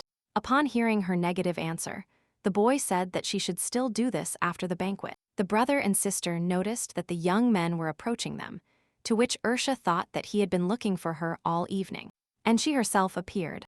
Azreel and her younger brother approached them, concerned about the situation. The princess thought that it had been a long time since she had seen Rubel, because he was one of the prince's attendants. The boy politely bowed and greeted her, calling her highness. And in the meantime, she realized that he still considered her the crown princess. Rubel Portuba, the prince's assistant, was the only one whose attitude towards her did not change in the slightest. He said that they hadn't seen her for a long time, to which the girl replied affirmatively. She understood that he had not changed at all, because he remained the kindest among all the crown prince's assistants. Rubel was good but too emotional, which led to certain difficulties in his work. Ursa believed that for this reason, he would not become one of her closest assistants. She knew very little about him, because they had never worked together, but brother and sister were very similar, both in appearance and character. The princess approached her maid and asked why she had intervened in their fight, to which she replied that she was afraid for her mistress's health. Ursa said she was very grateful to her for trying to keep her safe, but that she didn't want the girl to get hurt, to which Azreel apologized. She added that she had no reason to worry about this, because she was really worried about her. Addressing her younger brother, she told him that the two of them should go home early to rest well from what happened. As soon as the princess ordered him to get medicine for her sister from the imperial doctor in her name, the boy immediately went to fulfill the order. Ursa, for her part, approached Navia's recent fiancés, who said that it was unlikely that God had chosen the Marquis's daughter, since she dared to behave this way. To her questions about how she felt, the girl replied gratefully that she was fine.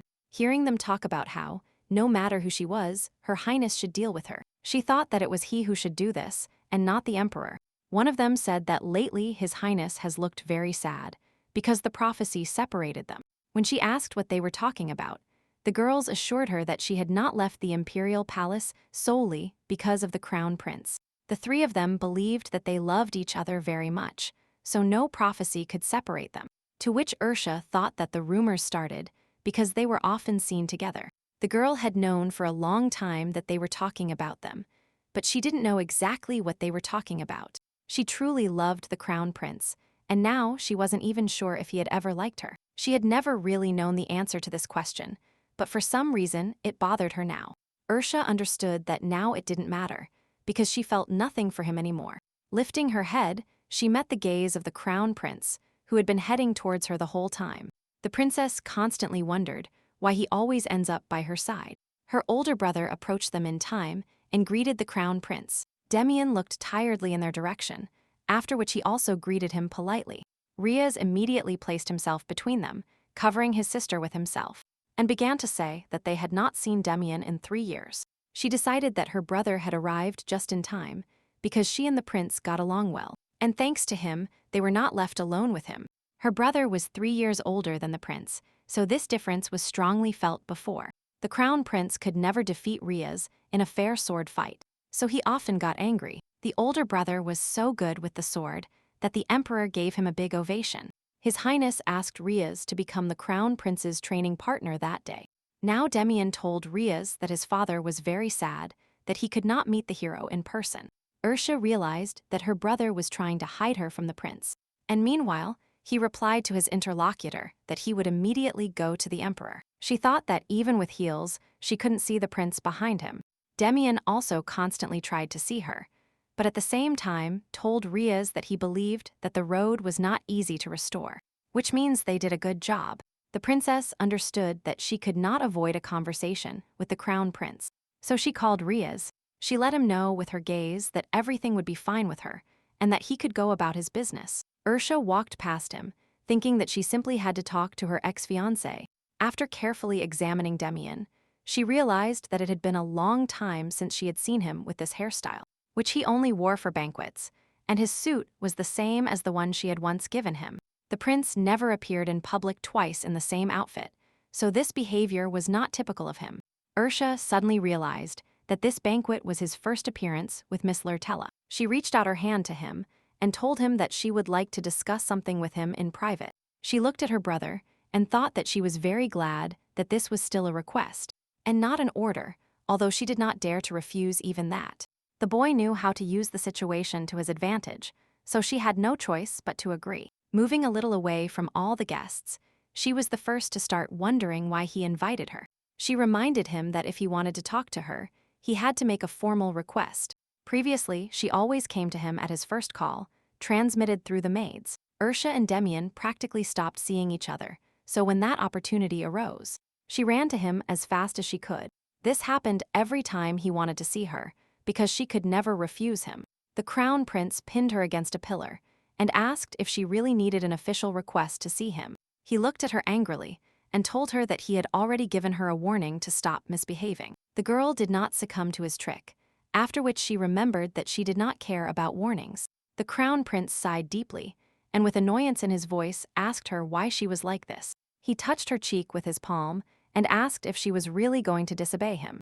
The princess removed his hand and said that she would not forgive Lady Lurtella for the insult she had inflicted on her. Ursa smiled sweetly and firmly stated that she came from the Pesantria family. She added that she was not going to stand idly by while she was treated with such disdain, and she herself thought that he should remember once and for all that she was no longer the crown princess, but princess of Pesantria. Intending to leave the boy, she said that Navia was behaving like a child, and that if he did not want to see this, then he should take care of her alone. Damian did not let her finish and let go, sharply grabbing her right wrist. He held her hand so that her fingers were in his palm, and then pulled her towards him. Unexpectedly for Ursa, the crown prince gently and carefully kissed her fingers. Looking directly into his eyes, she saw in them only the emptiness that devoured her and cold calculation. Ursa immediately withdrew her hand in fear, exclaiming that this was an inappropriate attitude towards her.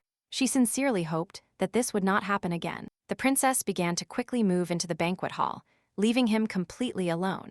The girl walked and thought that it would be better if the crown prince did not do this at all. She sincerely did not understand why he behaved this way towards her, because he had changed a lot since the day of their disagreement.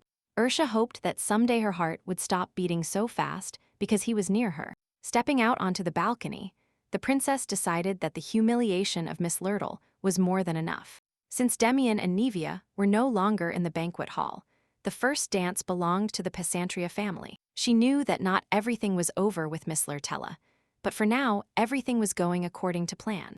Leaning on the balcony railing, she thought tiredly that the banquet would last all night, so she had better hurry, because no one knew what else could happen. Suddenly, she heard a creak next to her, and then she turned to look at the intruder. The girl immediately realized that Ash was next to her, who had come to give her the news. She asked him what happened, to which he replied that he was sorry to have bothered her, but that he had urgent news for her. He said that, as she had asked him, he followed Lady Lurtella until she was alone to comfort her. Ursa was not particularly interested in the details of his consolation, but she really wanted to know what happened next. Ash, embarrassed, told her that the girl tried to take him to bed. He explained that nothing happened between them because she simply fainted due to the drug. To her question about what kind of potion he was talking about, he said that the potion was given to her by her ladyship. The girl thought that Navia might have an overdose, and moreover, all medicines were bought on the black market, so he didn't know anything about the side effects. The princess crossed her arms and asked him if he really wanted to report that the girl had died. His faithful sword declared that she was simply unconscious because he examined her, and she had nothing wrong with her. Ursa looked at him in surprise and asked what he wanted to tell her then, since everything was fine with her. The guy went on to whisper and said that he had come to talk about the priest he had already reported on. Suddenly, someone stepped out onto the balcony and asked who was there without permission. Ursa asked Ash to put on his hood and sit down, saying that she would try to distract the intruder. She understood that Ash was much bigger, so it would definitely not be possible to hide him, which meant that it was necessary to think of something. Suddenly, Alfredo appeared in the light of the hallway lanterns, who was also very surprised that his little sister was standing on the balcony. Ursa exhaled a little, but was very aware that she needed to send him away. The second prince quickly approached her and asked what she was doing here. His gaze immediately fell behind her, where he horrifiedly saw a man in a cloak. The boy asked in disbelief who was behind her. Although he was only 16, he was already a little taller than her, and he was not as naive as he had been in childhood. Ursa asked him a counter-question about how he ended up here, because she had closed the balcony door. Alfredo, embarrassed, stated that he did not intend to force his way in at all, but that only members of the imperial family were allowed entry to the terrace.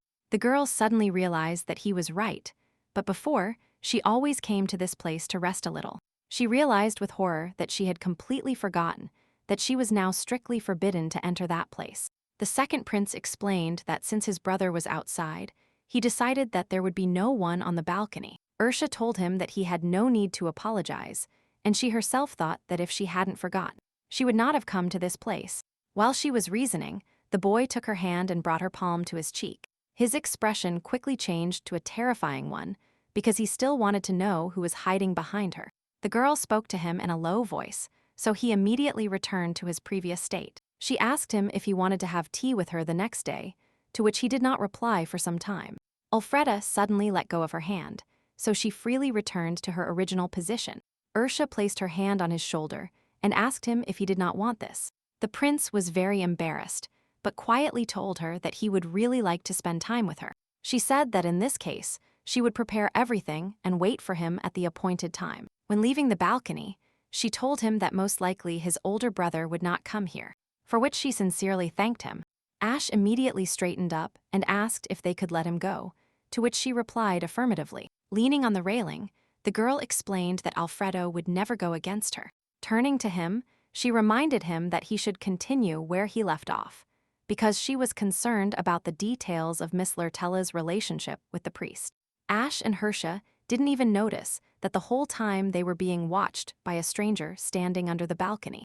This stranger was the very temple leader, whom he had been sincerely waiting to meet. To his question of whether everything was going according to plan, his servant replied that he thought the princess would leave soon. The cleric was illuminated by the full moon and said that he had been waiting for a long time for the day they would finally meet. At the same time, Riaz was talking to the young ladies who were at the banquet. After a while, his little sister returned to the banquet hall, so he immediately stopped paying attention to everyone around him. Ursa was among the crowd, waiting for him to get free and approach her. The boy turned to the lady and told her to wait a minute. He noticed the worried expression on her face, so he immediately asked her what had happened. The princess said in a whisper that she had learned that the high priest had come to Lady Lurtella's room. Riaz immediately asked what the priest wanted from the ordinary daughter of the marquis. The girl took wine from the servant's tray and reminded her brother that Navia was the new daughter of the prophecy.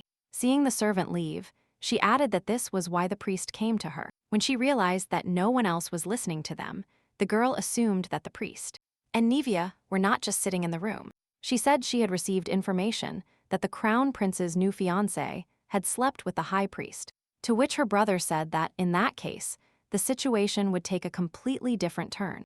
The girl said that Ash told her that he hid in the closet and saw everything. Ursa added that Lady Lurtella was under the drug, so most likely she wouldn't remember that there was someone else in her room besides the priest. The princess thought that the high priest was forbidden to love because he had taken an oath to God. Temple servants are not allowed to marry, have children, and even kissing is considered a grave sin, besides blasphemy. Suddenly, the girl noticed a strange look from her older brother, after which she said she was thinking a little because she had grown a lot. The boy reminded her that when he left, she was as tall as his chest, and now she was almost as tall as him. The princess said she was old enough to marry the crown prince. Riaz lightly kissed her cheek again.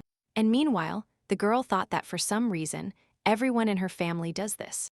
Unexpectedly, the older brother asked her if she was very upset about the prophecy. The girl did not expect to hear such a question at all, so she was silent for a while.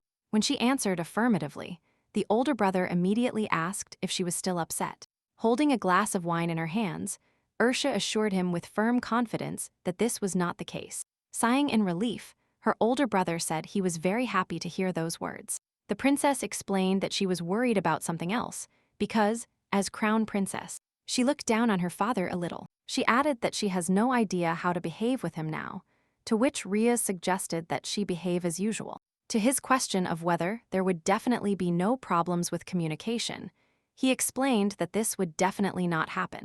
The boy said that they always considered her superior to them, because no one from the Pesantria family could compare to her. He asked her if she knew how constantly their mother talked, and then said that she had said that the emperor stole the most precious treasure of Pesantria. The girl mockingly suggested that the duchess throw the glass against the wall. Riaz confirmed her assumption, and said that at those moments it seemed to them that she was ready to tear down the entire palace. Ursa saw her family a couple of times a year, but they were still always happy to see her. Many consider them cruel, cold-blooded, and overly arrogant people. The Pesantria family always communicated with each other with affection and kindness, so now she was looking forward to the day she would return home to her parents. She asked her brother to tell them that their treasure would turn the imperial castle upside down, and then he would return safe and sound. After this conversation, the older brother unintentionally glanced at his watch and told her that it would soon be midnight. The boy added that it was time for them to go back, to which the girl asked him if he would really go with her. Ursa perfectly saw the evil looks of all the ladies present at the banquet around her. Upon hearing that the object of her affection was also going to leave, all the girls almost burst into tears in unison. His younger sister said that if she wanted to stay up late, she could go herself, to which he replied that he also had something to tell her. Approaching her, he announced in a low voice that it would be better if they hurried to leave the banquet. The hallway was quiet and deserted. Only the full moon illuminated their way back to the room. Riaz was the first to break the silence, saying that he did not expect the priest to have such a relationship with Lady Lortella. Ursa perfectly understood that her rival was undoubtedly beautiful, but she had neither power, nor intelligence, nor talent. The only thing the girl did not understand was why the priest was willing to break his oath because of some daughter of the Marquis. She knew that the man was much older than the crown prince's new fiancé. The older brother suggested that they quickly report this to the temple, to which she affirmed that they could start denying everything. Then they would achieve nothing. Riaz thought for a moment, and then said that they needed irrefutable evidence. His younger sister confirmed these words, and added that the lovers are probably hiding carefully and leave no traces. After which, she stated that they needed to fabricate evidence of their forbidden love. He immediately grasped her idea and explained that in this case, he needed a sample of the cleric's handwriting. The girl reminded him that the new prophecy could also turn out to be false. She said that at that moment, she only hinted at it, and Lady Lortella immediately turned pale. Riaz remembered that it was the high priest who announced the new prophecy, and said that normally the head of the temple, or a few selected priests, receive the prophecy.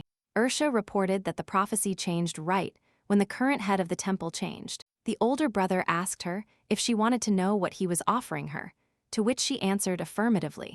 The guy suggested writing by hand and leaving a note in which the priest confesses his relationship with Lady Lortella, and that the prophecy is false, and then kill him and make it look like a suicide. The letter would also say that he was driven to suicide by the weight of guilt for ire. Against God's will, the princess understood that if they killed the priest, all their investigation would end. Therefore, she said that whoever kills the priest will definitely be reached by God's punishment, so it is not worth doing this. Riaz assured her that this is why she herself should not interfere in this matter. The girl confidently told him that she could simply write a couple of letters in her handwriting, which would be enough for her.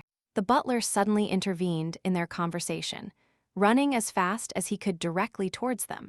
The guy turned to the approaching man and then waited until the butler caught his breath. The servant explained to him that something had happened in the banquet hall, so he needed to go with him. To his question of whether they really couldn't solve the problem themselves, the butler replied that what was needed was his personal presence.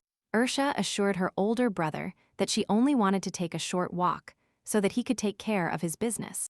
While walking through the night garden, she thought that too many things had happened in a single evening. The princess was sincerely glad that there wasn't a single guard in the garden, which meant she could be alone with her thoughts. She began to walk slowly back to the castle when she suddenly heard sounds behind her.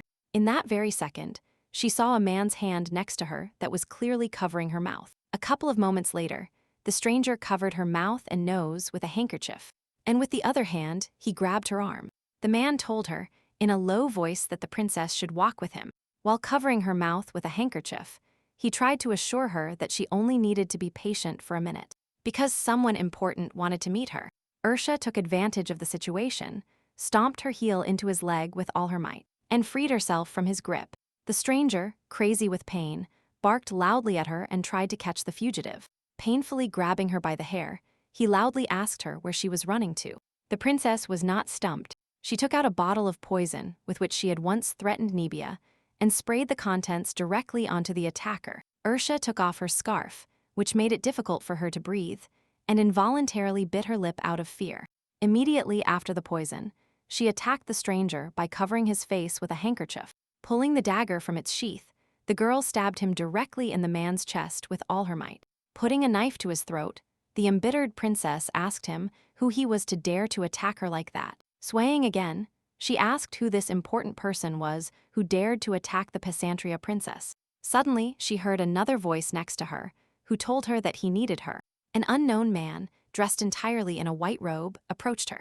The stranger asked her to put the dagger on the ground so that he could explain everything to her, to which she replied negatively. A man approached and reached out his hand towards the wound in the other stranger's chest, after which his palm began to glow. Due to shock and fear, the princess did not immediately understand what was happening in front of her. After carefully examining the approaching boy, she saw that he had snow-white hair. The stranger took the hood off his cloak, after which he said his name was Azreel, and that he was the head of the temple. Ursa continued to watch the healing of the stranger whom she had wounded, thinking about whom she had attacked. Now standing in front of her was a man with white hair, which is only worn by those with divine power, and he also had blue eyes, pale skin, and red lips. This was the very head of the temple, whom even the emperor is forced to reckon with, but he treated her very rudely, so she decided not to grovel in front of him. In response to her question about what he forgot in this park, the supreme head of the temple said that he had come to meet her personally. Azreel brushed his hair from his face and stated that his hair was completely messy. Then, supposedly unintentionally, he stroked her cheek, saying that she had very nice hair, and messy and a pale face. Looking at her mischievously, the boy asked if she was still scared. Removing his hand from her face, the princess asked him if he had just come to chat. The high priest said that he wanted to discuss something with her personally, without unnecessary ears. Ursa understood that no one knew anything about the head of the temple, whether he was male or female, how old he was, or even what kind of eyes he had. The girl never thought she would meet him under such monstrous circumstances. Azreel smiled affectionately and told them that the garden was not the best place for discussions, so they should go for a walk. The princess stopped him, saying that she needed to know why he was trying to kidnap her. He smiled mockingly and said that he just wanted to get to know her better, but tried to act silently, and she turned out to be much stronger than he expected. Looking at the wounded priest, he said that until that moment, he believed that it would be easy to kidnap the princess, who had spent her whole life in the palace. Ursa looked around and realized that there was no one in the park who could resist the priest, but she perfectly understood that if even a single hair fell from the priest's head because of her, then such torment awaited her that she had never suspected. The girl decided that if she showed weakness, she would become his victim, because the priest had no weakness. So if he grabbed her, she wouldn't be able to do anything. She decided to play it safe and told him that if he wanted to meet her, he could send her an invitation. Azreel explained that he wanted to avoid formalities, to which she replied that she did not like to repeat herself twice. So if he still had something to say, then he should speak now. The supreme head of the temple looked intently into her eyes and said that he would do whatever she wanted. Ursa realized that she couldn't look away, because it was not at all the same feeling as when she looked into the prince's eyes, because the high priest seemed to be condemning her. Suddenly, Azreel quickly leaned close to her ear and began to whisper to her. While she was distracted, the guy snatched the bloody dagger from her hands, and then he said that if she was the daughter of the prophecy, then there was no point in her refusing his offer to become his. She said, embarrassed, that it had already been a month since the prophecy changed, and the new one didn't say a word about her. Handling the dagger in his hand, the head of the temple asked her if she really believed it. The girl watched him carefully turn the dagger and thought that it was very easy to hurt oneself, and the boy seemed to know what he was handling.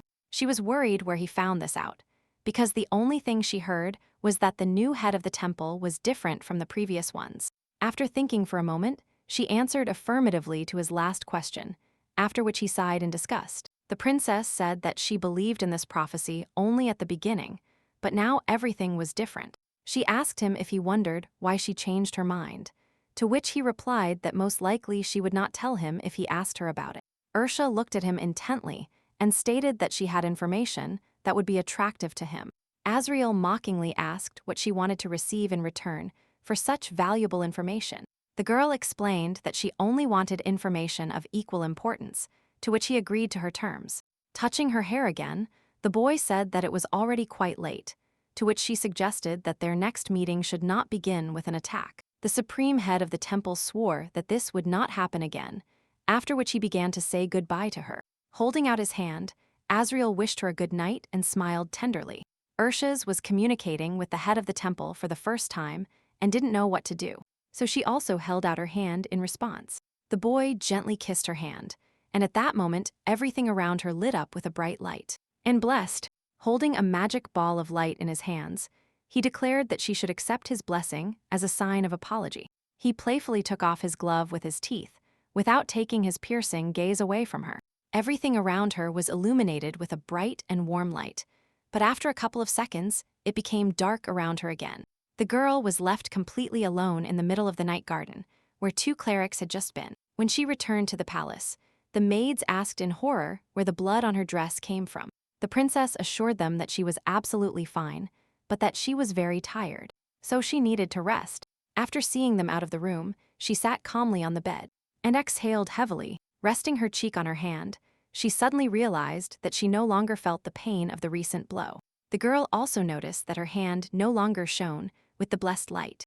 Ursa lay down gently with her whole body on the bed, thinking only about what she experienced depends on the day. She recalled the moment of the attack on the attacker, and then thought that the priest had survived. Turning on her side, the princess decided that since the head of the temple took her dagger, then she needed to find another, sharper one, so that such situations would not arise. Suddenly, there was a knock on the door of the room, after which a voice asked if she could come in. The princess got out of bed, tucked her hair behind her ear, and asked what was wrong at such a late hour. The maid entered and said that His Highness wanted to see her, so he asked to be taken to his room. Ursa only thought that she had already explained to him clearly more than once, and also said that nothing would turn out well. But her words were not enough. Deciding that she would have to explain to him more clearly, the princess quickly got out of bed and told the maid that she was ready to go. The girl walked down the hallway and thought that it had been a long time since she had been in the crown prince's room. The princess realized that she hadn't been there even once since she was notified of the breakup. She watched with regret that the imperial castle was full of her memories. Wherever she goes, they appear in her head again and again, reminding her of a wonderful moment. Ursa was a little distracted and moved away from the maid, so the woman became worried and asked what was distracting her mistress. The girl calmly informed her that she was ready to go to the crown prince.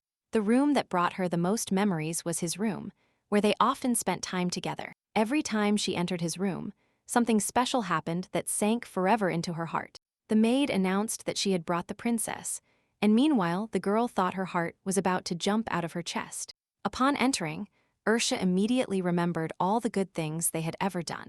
The crown prince did sweet things that were completely out of character for him, and he also whispered sweet words to her. At that time, she definitely considered herself happy, but now all that had a price. The girl liked it when he affectionately called her by name and prepared all sorts of delicacies just for her.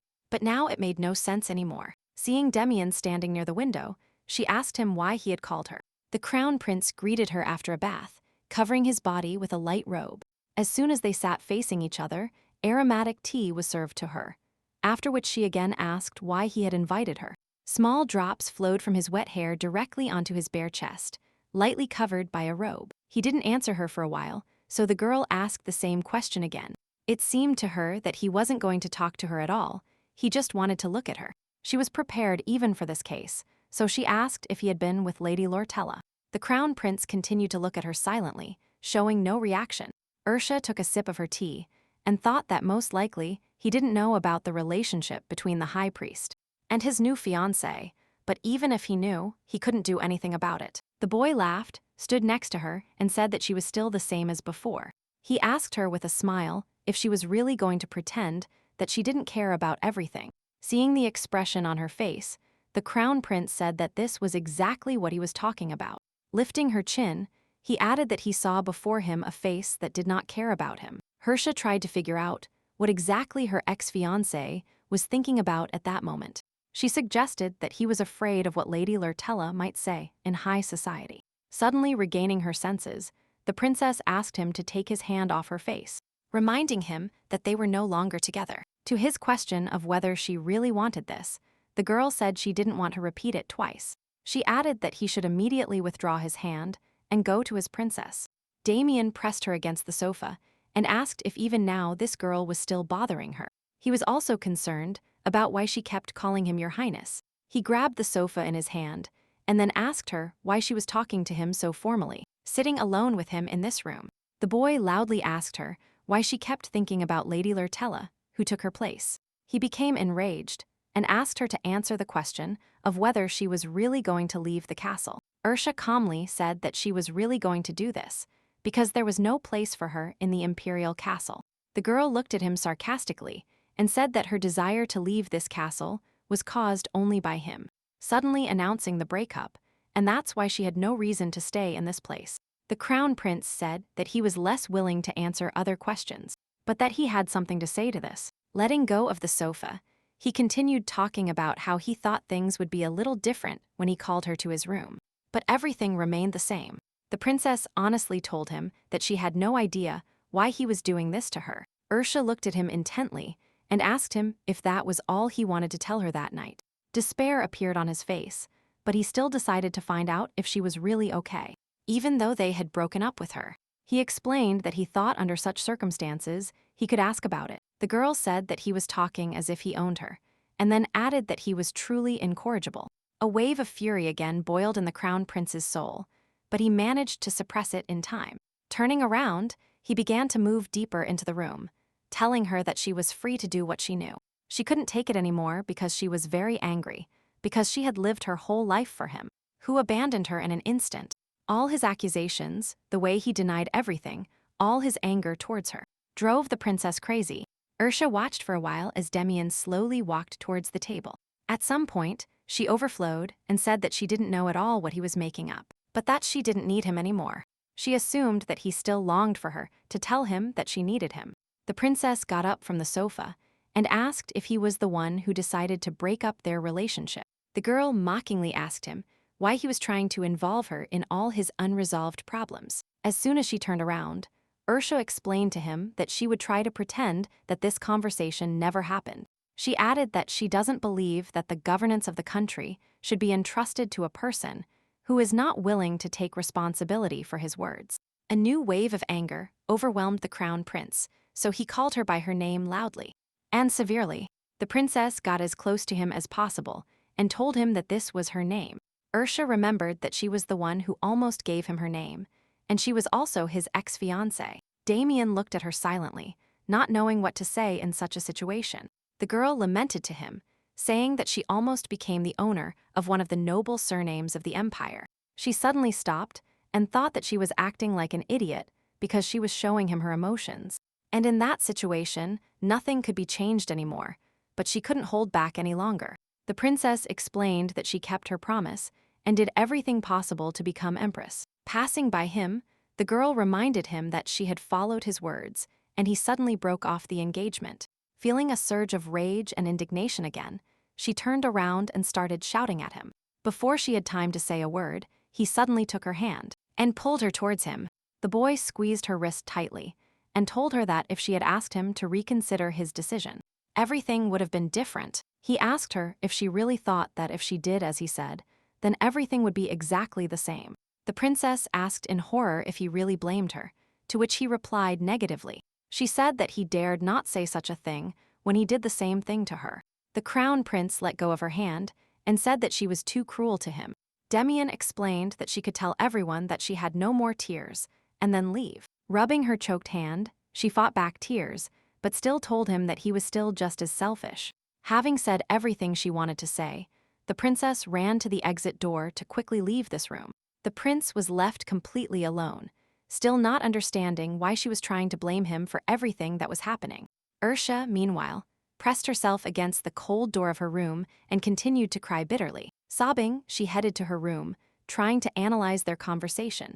She believed that His Highness would live a happy life with his new lady. The girl knew that, as a citizen of the empire, she would have to praise his partner. The princess went to her bed and thought that she couldn't leave it like this. Suddenly, she felt a slight breeze coming through the slightly open window. Looking in that direction, she saw the supreme head of the temple sitting on the windowsill. Azreel said that he had a very important conversation with her, which needed to be discussed urgently. The girl approached him and told him that the last time he left suddenly, and now he returned voluntarily. The boy gently touched her cheek and apologized for everything that was happening. He wondered if he could win her heart, if he could comfort her. Ursa moved a little away from him and pressed her hands against his chest, accidentally showing the mark left by the crown prince. The temple leader immediately looked at her hand before slowly walking towards her. Carefully rolling up the sleeve, he asked if it was allowed to treat her precious body in this way. After a couple of moments, he used healing magic again, after which the pain in her arm immediately disappeared. Azreel smiled happily and said that he was glad he could heal her. The princess bowed nobly to him and sincerely thanked him for his help. The boy said mockingly that she shouldn't thank him, because it was an apology for breaking into her room. Ursa suddenly realized that they were indeed in her room, so she asked him how he managed to get to her. The head of the temple confidently said that he climbed straight to her through the open window.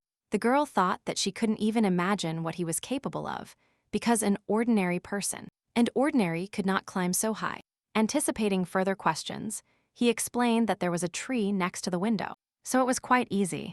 Realizing that she wouldn't argue with him, the princess declared that she would no longer ask him questions on this topic. Ursa asked for what purpose he had come to her room at such a late hour. She said that as soon as she saw him, she thought she would immediately call the knights, or drive him away completely. The princess explained that if he wished so, she would do it in this very second. The head of the temple said that he thought she would have the opportunity to remain on the throne and continue to amaze everyone with her beauty. Azreel added that he was also surprised by her decision regarding the crown prince. The girl looked at him intently, not understanding how he could find out about her plans. Seeing the inquisitive expression on her face, he held out his hand to her, after which she put hers there. Intertwining his fingers with hers, the boy said that he was very surprised when she took the sword with those hands and threw it at her servant without thinking. Illuminated by the moonlight, the head of the temple said that everything was impressive. Ercia suddenly realized that she was very tired, so she told him that he shouldn't have climbed so high for her, because he could have said this at any opportunity, which means there is something more important since he came to her bedroom. There was a cool breeze through the open window, so the princess suddenly felt very cold. In that very second, Azreel took off his cloak and threw it over her, protecting her from the cool wind. He looked intently into her eyes and told her directly that he had come to her to take possession of her. She did not immediately understand what had happened and how the divine robe ended up on her. Azreel stated that he could see that she was going through a difficult time, so he wanted to take care of her by drying her tears when she cried, and then win her heart. Stroking her cheek, he reported that she was much stronger than he expected. The girl did not answer him. She just moved a little away from him. The boy explained that he thought this was a good opportunity for him, but now he sees that he was simply mistaken, and that he should leave.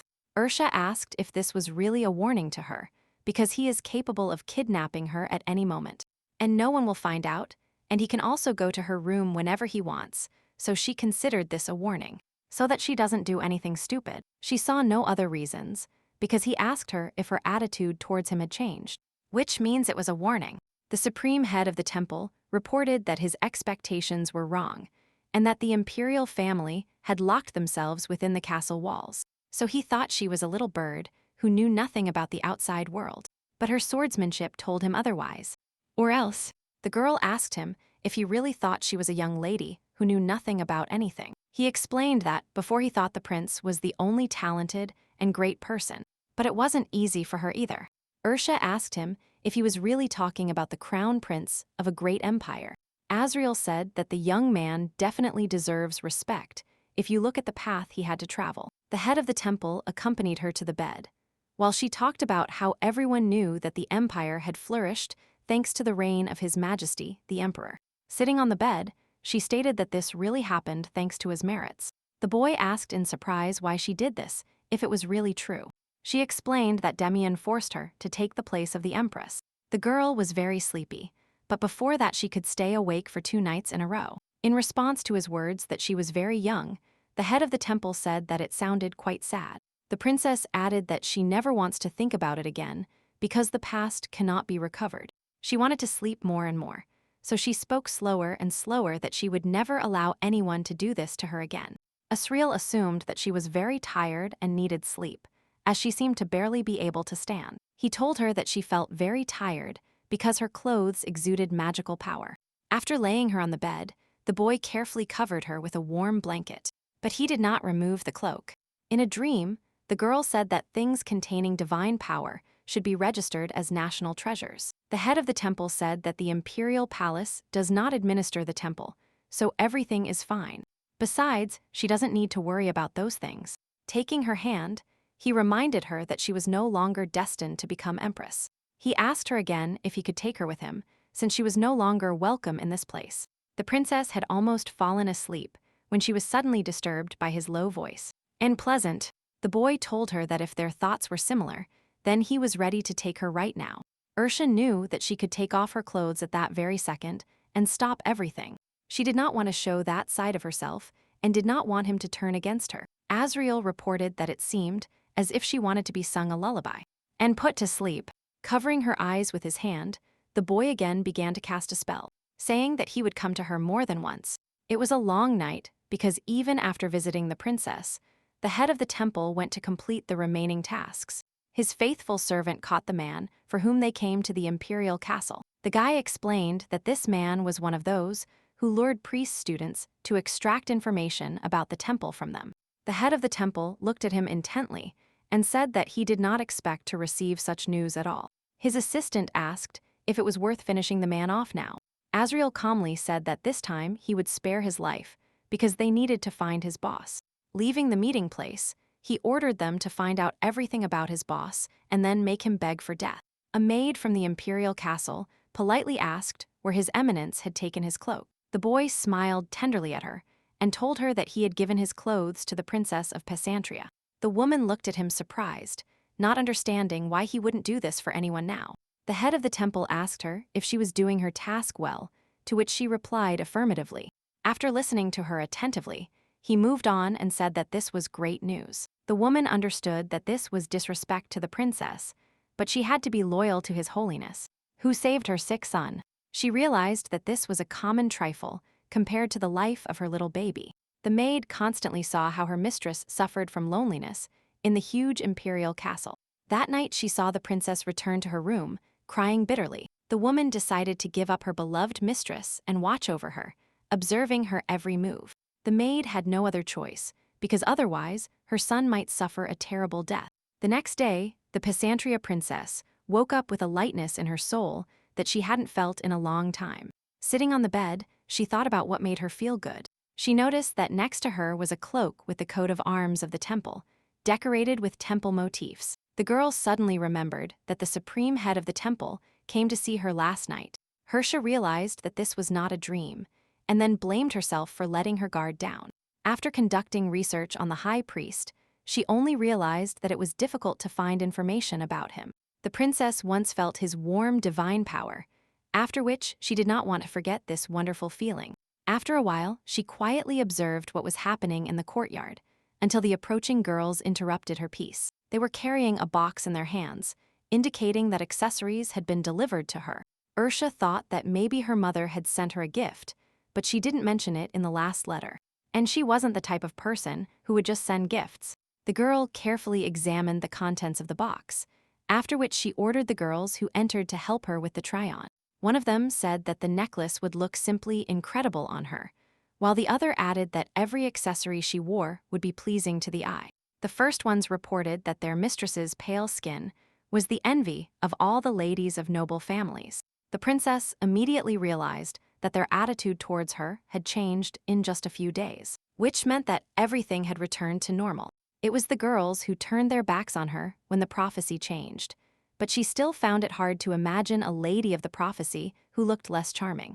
One of them said that this time her mother had brought high-quality honey from the Luther Principality, so she could give it to her. To which the other replied that a precious stone had been found in the mines of Pablan territory. She added that her father would be delighted to give her this stone.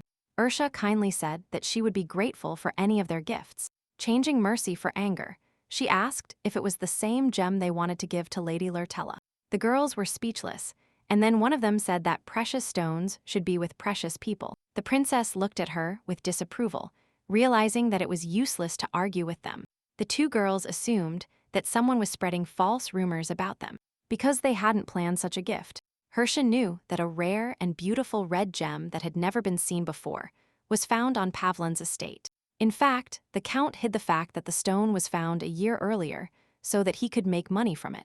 One of the girls said that they made 2 tiaras with 1 precious stone, and that her father wants to give one of them to His Majesty, the Empress, and the second to her. Since ancient times, tiaras with red gems have been an exclusive feature of the royal family. So, when the girl asked her if she would accept such a gift, the princess replied that she would gladly accept it. The girl added that the artisans of her family put a lot of effort into making such a decoration, after which her mistress asked to leave her so she could rest. Seeing them leave, the princess couldn't help but think that something was strange about this.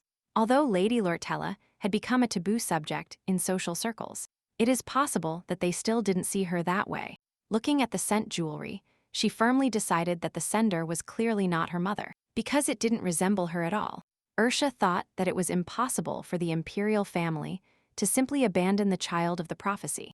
A couple of hours later, she headed to her trusty sword, which was still functioning in the stable. They only had to look at each other, and they immediately knew where to go to discuss the latest news.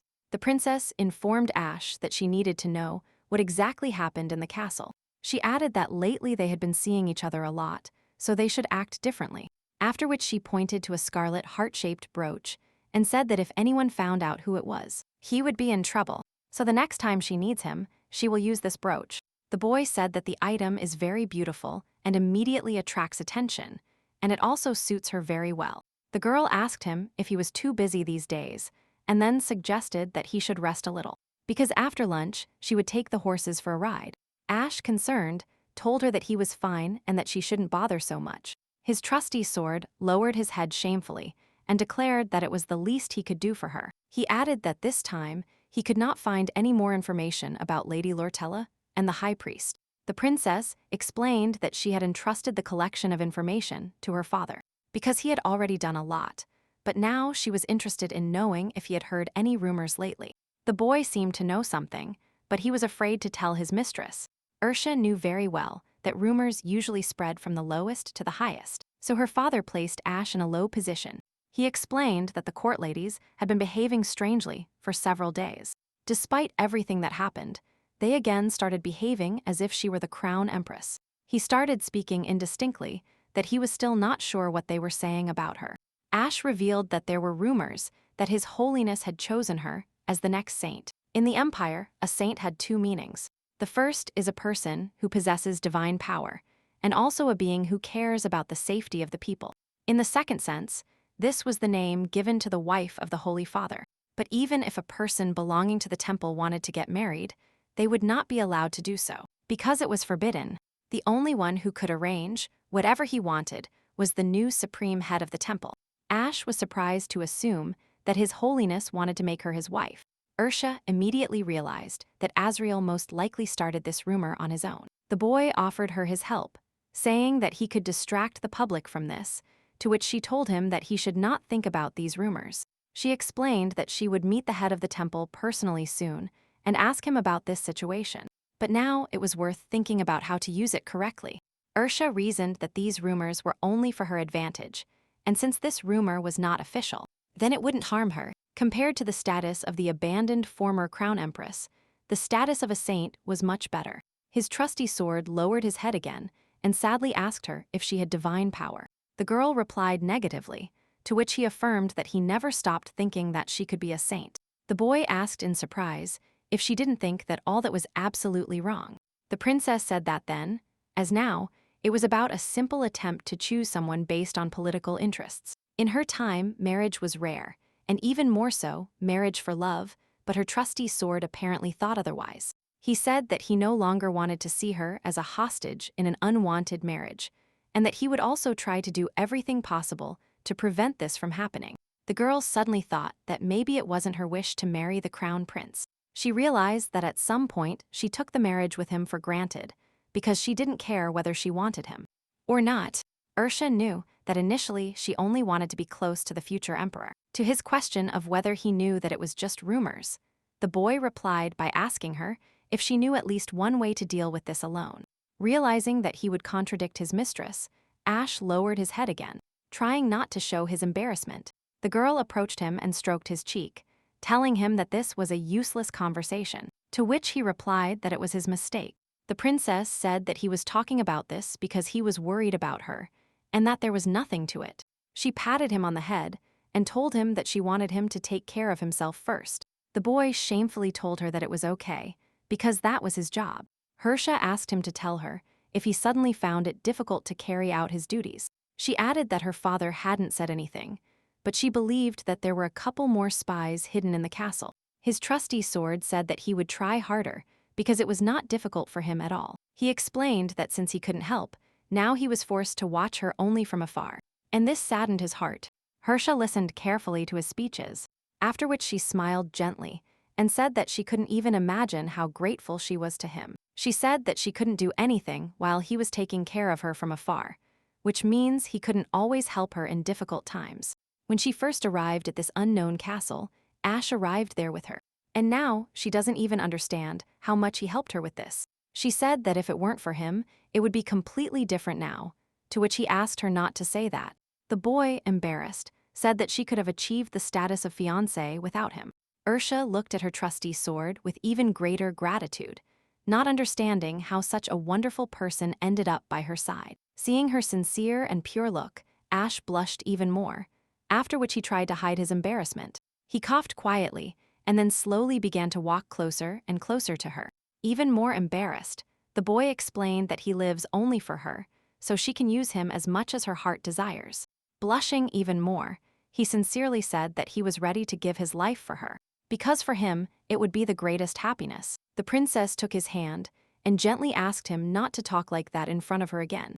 People in the duke's residence would be surprised to see Ash in such a state, as many wondered if he had emotions because he always spoke and did everything like a puppet. Ursa sincerely wished that others could see him as he appeared before her. Before her was a boy who said he would really like her not to know pain and sadness, as well as the hardships of illness, and that she would no longer shed her precious tears. He added that the fact that she doesn't cry in front of him doesn't mean that her soul isn't filled with sadness. The princess smiled gently at him and sincerely thanked him for such kind words. She said that since he would obey her in everything, he should rest, because that's what she wanted from him. The girl finally managed to achieve her goal, and the boy was only glad that he could please his mistress. Before leaving, he remembered what he was going to tell her, but first he warned her not to be too surprised. Ursa suggested that they might kidnap her in a couple of days, so she wouldn't be able to see him. The next day, she went to her brother, thinking that she didn't want to wake up the one who probably stayed up late because of work. But she had to tell him what Ash had told her as quickly as possible. After knocking on the door, the girl received absolutely no answer, so she decided to enter. As expected, her older brother was still lying in his bed, so she quickly opened the curtains of the room to let the sunlight in. The boy immediately began to wrap himself in a blanket, so as not to disturb such a sweet sleep.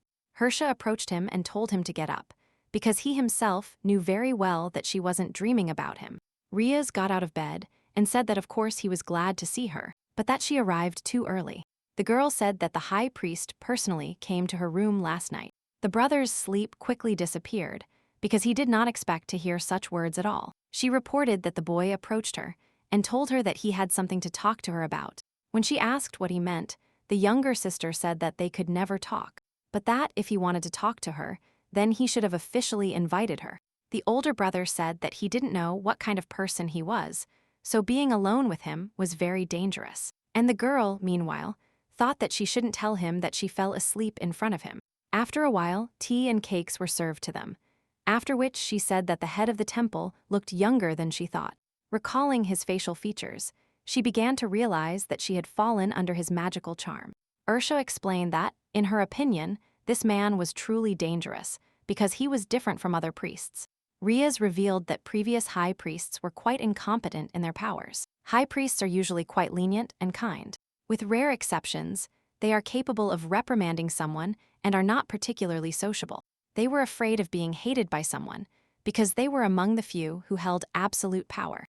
But they couldn't use it. Until now, Pesantria had only seen such high priests, so now the girl decided that she couldn't take her eyes off the new head of the temple. Her older brother said that if she said so, then it was so. To which she said that from Ash's stories, she realized that the boy should not be taken lightly, especially since there were rumors that he was going to make her a saint. Riaz wondered if this was a declaration that he was going to take her as his wife, and then he asked her what she thought about it. Ursa confidently stated that one thing she knows for sure is that he really likes her. The girl added that this would be a great opportunity for her to use the church. She was the crown princess of the imperial castle, becoming the most noble lady, and also the only princess of Pesantria to achieve unprecedented fame. The girl had an exceptional pedigree, but now she had a drawback. She was abandoned right at the altar. Rumors were circulating that the high priest wanted to make her his saint, in order to remove the stigma of being abandoned. Speaking with her older brother, she stated that for the time being, the head of the temple could not find a better candidate. She added that she would really need her older brother's help in one matter. At his questions about what she was talking about, she said it was about her kidnapping. Surprised, Riaz spat out the tea and then asked who was going to do this. Ursa explained that the culprit would be the crown prince, and then said that there was something he could help her with. Because if he kidnapped her and imprisoned her in a dungeon, the fourth squad of knights would most likely be on guard. About Sue. Meanwhile, the boy wiped the remnants of tea from his face, and she said that there were a couple of interesting boys between them. The older brother was tired of hearing all this nonsense, so he abruptly got up, to which she asked him where he was going.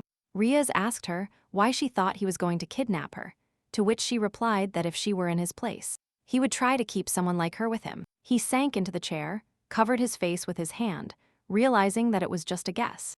To which she explained to him that they needed to put pressure on the crown prince to take that step, because he had most likely already thought of this method more than once.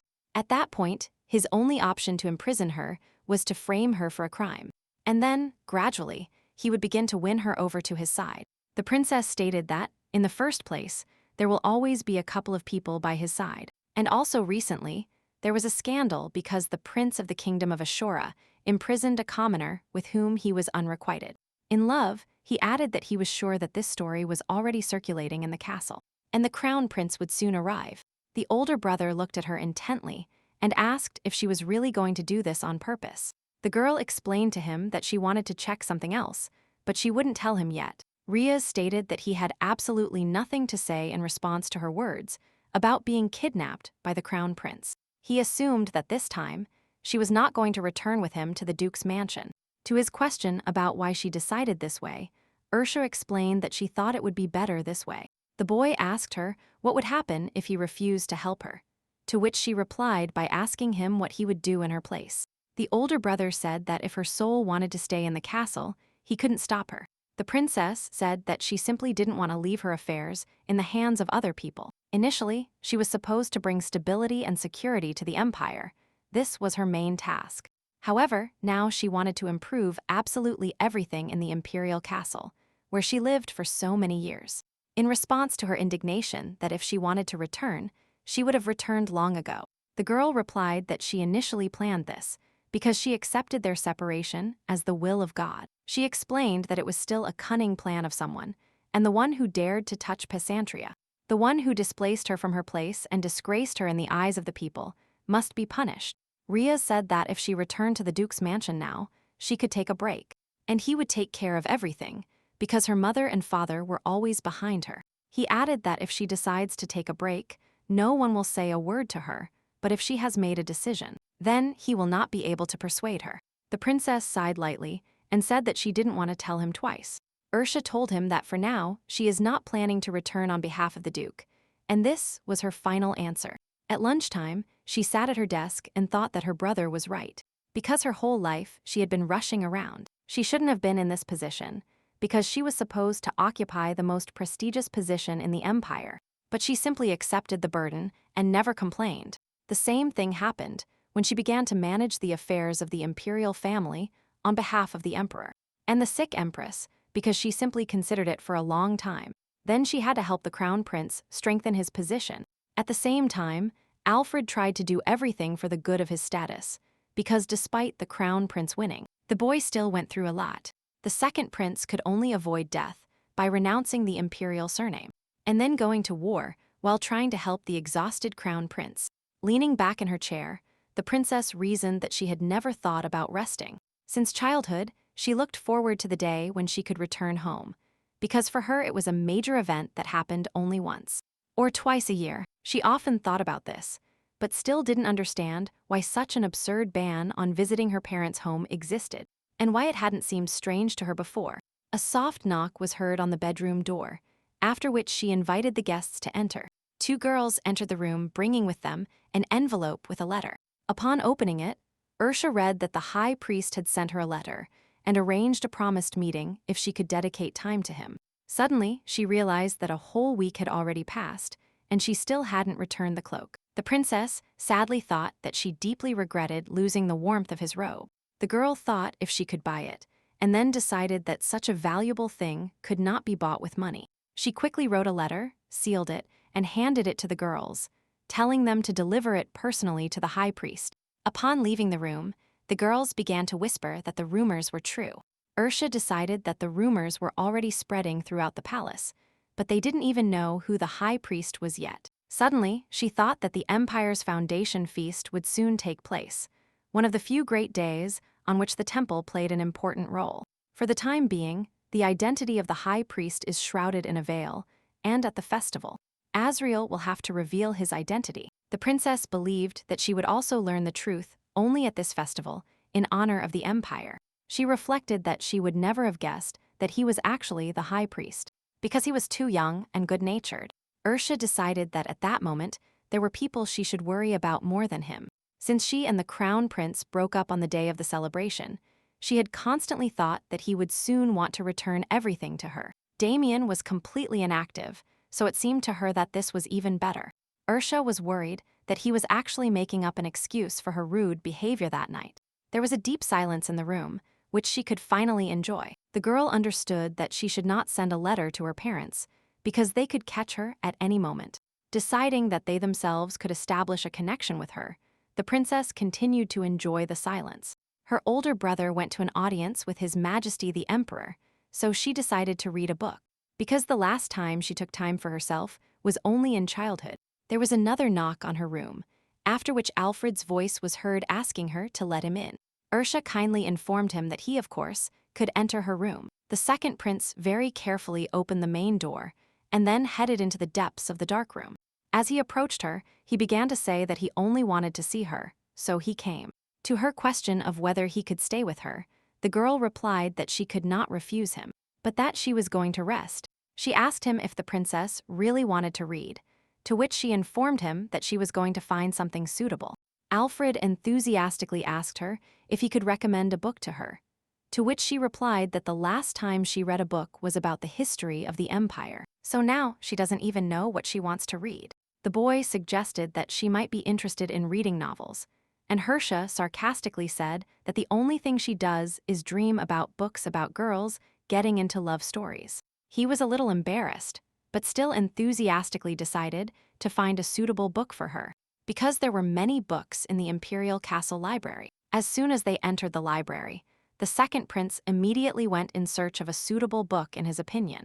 Taking one from the bottom shelf, he stated that he had not read it, but judging by the title, it should have suited her. The girl laughed quietly because he looked very funny, holding an adult book. Overcoming her laughter, she asked if Secrets with a Professor really suited her in content. The boy shouted that he took it out accidentally, when in reality, he was going to take a completely different one, to which she said that if he recommends it, she will definitely read it. Ursa began to tease him without giving him the book, but she completely forgot that the boy was much taller than her.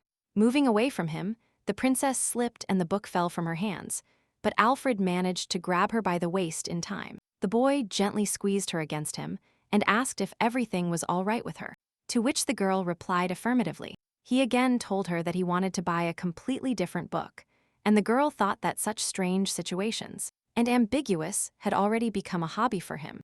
When he let her go, Ursa moved away a little and informed him that she looked extremely happy, to which he asked if she was hurt. The girl once again teased him, saying that she would definitely read this book.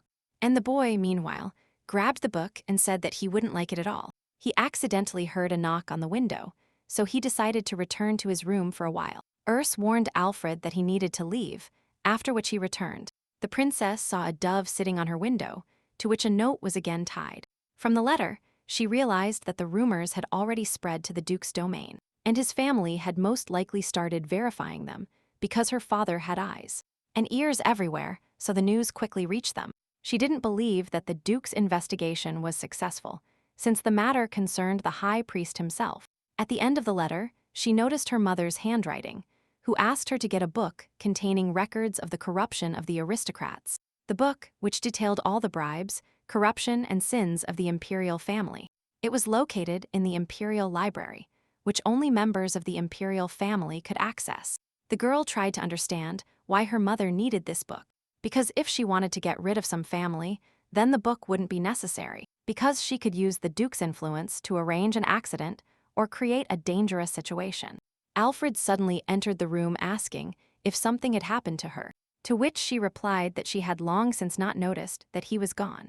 Ursa told him that there was a book she was interested in, after which she asked if he could help her find it. The second prince shyly declared that he would be very happy to fulfill her request, to which she explained that there was a book she wanted to read in the imperial library, but that now she couldn't enter because she was no longer a member of the imperial family. He, embarrassed, reminded her that she could not take books out of the imperial library. The princess tenderly stated that she had wanted to read this interesting book for a long time. She began to let go of his hand, saying that she hoped he would help her at least once. The second prince squeezed her hand tightly and shouted not to let him go. Alfred, embarrassed, said that he would try to bring her the right book especially for her. Having solved the problem with her mother's request, the girl sincerely thanked her assistant. A few days later, the guests at the banquet began to leave the imperial castle. Riaz, who was watching this, said that everyone would finally return to their homes. Ursa confirmed that a whole week had passed since the banquet, after which he asked her if she was really going to stay in the castle. The girl calmly said that today she was going to visit the temple to meet the supreme head. She added that this was not a situation where she could simply return to the Duke's house, because the epidemic had returned to Count Tino's estate, which was on the way to the Duke's estate.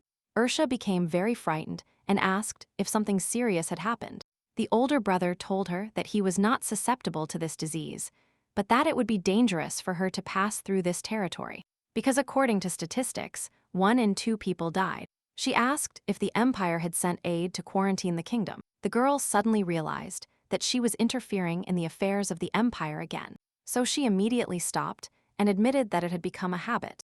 Riaz said that the Empire did not send people because the imperial family refused to provide support. To his question of why they did this, the boy answered nothing and only looked at her with regret. She understood that the count of the estate was always at odds with the emperor, and that their families always produced worthy priests. Ursa assumed that the imperial family did not want her to enter the county, since she could not pass through the contaminated area. Thus, the crown prince tried to keep her in the capital, but she could still send him a message. The princess thought that Damian wanted to declare that he would become an enemy of the temple itself. The older brother confirmed her fears and asked if she was really going to the temple. She affirmed that all aristocrats were very interested in such actions of the crown prince, which is why even the temple's prayer hall was rotated. Riaz suggested that it would be much better for her to move with him to his mansion in the capital. The girl explained that the situation was quite confusing, but it would be better for her to sit in the imperial castle for a while. The boy said that in this case, he would soon start looking for workers, and then asked her what she wanted to talk about at the meeting with the temple director. The rumors about her and the head of the temple were among the most discussed lately. Everyone really wanted to know if the head of the temple would make the girl abandoned by the oracle a saint. When her brother asked her if there was any reaction from the crown prince, she explained that there was none, and then she said that His Majesty, the Emperor, called her. but that due to his schedule, they couldn't see each other. The older brother said that it was very strange that he simply left her alone, to which she replied that he was most likely monitoring the situation in the palace. She explained that the owner of the prophecy, Miss Lurtella, had made a serious mistake at the banquet. Ursa remembered that the oracle for some reason rejected her, but in the eyes of others, she looked like the chosen one of the head of the temple himself. Navia kept a low profile after the banquet, and by tucking her tail between her legs and hiding, it was easier for the princess to investigate her relationship with the head of the temple. Riaz assumed that the crown prince was thinking about returning his ex-fiancée to the imperial palace. Or not. She said that the entire imperial family does not want the temple to take her away, because she gave them a lot, so they simply do not want to lose her. The girl suggested that the easiest way for the imperial family was to make her the wife of the second Prince Alfred. The teacup in the older brother's hands suddenly broke, to which he stated that it was simply too fragile. The princess said that, if the emperor wants to intimidate the girl of the prophecy and the Duke of Pesantria's family, then he could use a similar method. Miss Lurtella, as the crown princess of the prophecy, was supposed to bring peace and security to the empire. Riaz assumed that his younger sister, as a prince's wife, would use the skills she acquired during her time as empress to devote herself completely to the empire. She confirmed his assumption and said that for His Majesty, this is the most ideal scenario. The older brother calmly said that if things went as she told him, then it would be very difficult for her to become a saint. Looking at his watch, he realized that he had to leave. So when she asked him if he would go to the temple with her, the boy replied that he had business to do. He said that he hadn't been in the capital for a long time, so he had accumulated certain obligations, but that he could still see her off for the time being. The girl asked him if he could bring her a small dagger on the way back. In response to his question about where he put the previous one, Ursa said embarrassedly that the previous one was accidentally thrown away along with unnecessary things. Riaz told her that he knew a very good master, so he would place an order with him. While putting on a dress for her trip to the temple, she also added that she didn't have a suitable uniform for traveling. The older brother asked her again, trying to understand what she meant by those words. The girl explained that the carriage had broken down, so she would have to ride a horse. She had no clothes for it. She said that she had no choice but to go with the escort presented to her by His Majesty. Passing by her brother, she told him that she would leave the castle before he left for business. The guy stopped her and handed her his sword, telling her that she could use other weapons, so she should take it because anything can happen. Riaz suggested that it would be a good idea to take Ash with him so that he could save her. She explained that if he was so worried, then it was worth taking the boy as an escort. The older brother stated that he was going to do this, but they told him that they had provided an escort from the imperial palace, so there was no need for people from the duchy. The princess reminded him that the provided palace escorts were replaced every few months, to which Riaz stated that the imperial family was simply afraid that she was bribing the guards. The boy tried all day with his younger sister to accompany her at least to the horse. The girl sat in front of the vanity, and Riaz helped her fasten the necklace around her thin neck. Ursa informed him that the day of her kidnapping had arrived, which meant that he should take care of everything while she was at the temple. On the street, the knights who were supposed to accompany her to the temple to meet the supreme head were already waiting for her. Walking arm in arm with her older brother, she thought that these people had been the eyes and ears from the emperor himself. Ursa thought that 14 people were too many to accompany the only daughter of the duke, who was going to the temple. But at first glance, it might seem that the emperor cared a lot about her, but no one could know if it was really like that. So, Irene Matilda, the second son of Count Matilda, was the deputy of the 4th detachment, who was sent to accompany the princess. The girl said goodbye to her brother and told him that it was time for him to take care of his business. The boy saw her off and told her that he would wait until she left the gate. Feeling the angry looks of the guards, she asked him to accompany her to the exit. The ladies inside the imperial castle immediately began to discuss escorting the princess. The girl believed that they would flatter her again as soon as they saw this picture. Riaz stayed by her side the whole time, trying to distract her with conversations from the people around. He warned his sister to stay close to hide in Matilda. Ursa looked at him intently and asked in surprise why he had decided this way. The boy explained that the deputy of the 4th division is the only person who will really protect her. The princess listened to the boy, so she decided to ride a horse to hide in half an hour earlier. Riaz and Ursa approached the aide of the 4th Division to discuss this with him. The older brother asked him to separate from the other knights and stay close to his sister for better protection.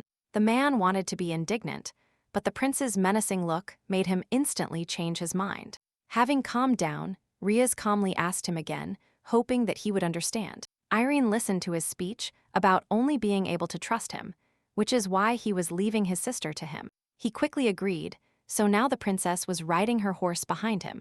Ursa thought that she could finally talk to Azreel in a calm atmosphere. She knew that their conversation would be about something important that they couldn't talk about all this time. When they left the territory of the imperial castle, the girl asked how they knew her brother, to which he replied that they had simply fought several times. Irene suddenly started looking around, after which she quickly stopped her horse. The people in the square were talking about having heard rumors that Lady Pesantria would soon become a saint. Everyone around them stared at them and loudly discussed that the knights of the imperial family were following her. The man told her that if she felt uncomfortable, she could put on a cloak, to which she replied that it was unnecessary. Among the crowd was a little girl with her mother, who tried by all means to attract the princess's attention. The girl did not ignore her, so she smiled sweetly at her and then waved. Even such a small gesture was enough for the girl, so she smiled happily and squeaked. Irene asked if she minded if they sped up a little when they reached the forest road, to which she replied affirmatively.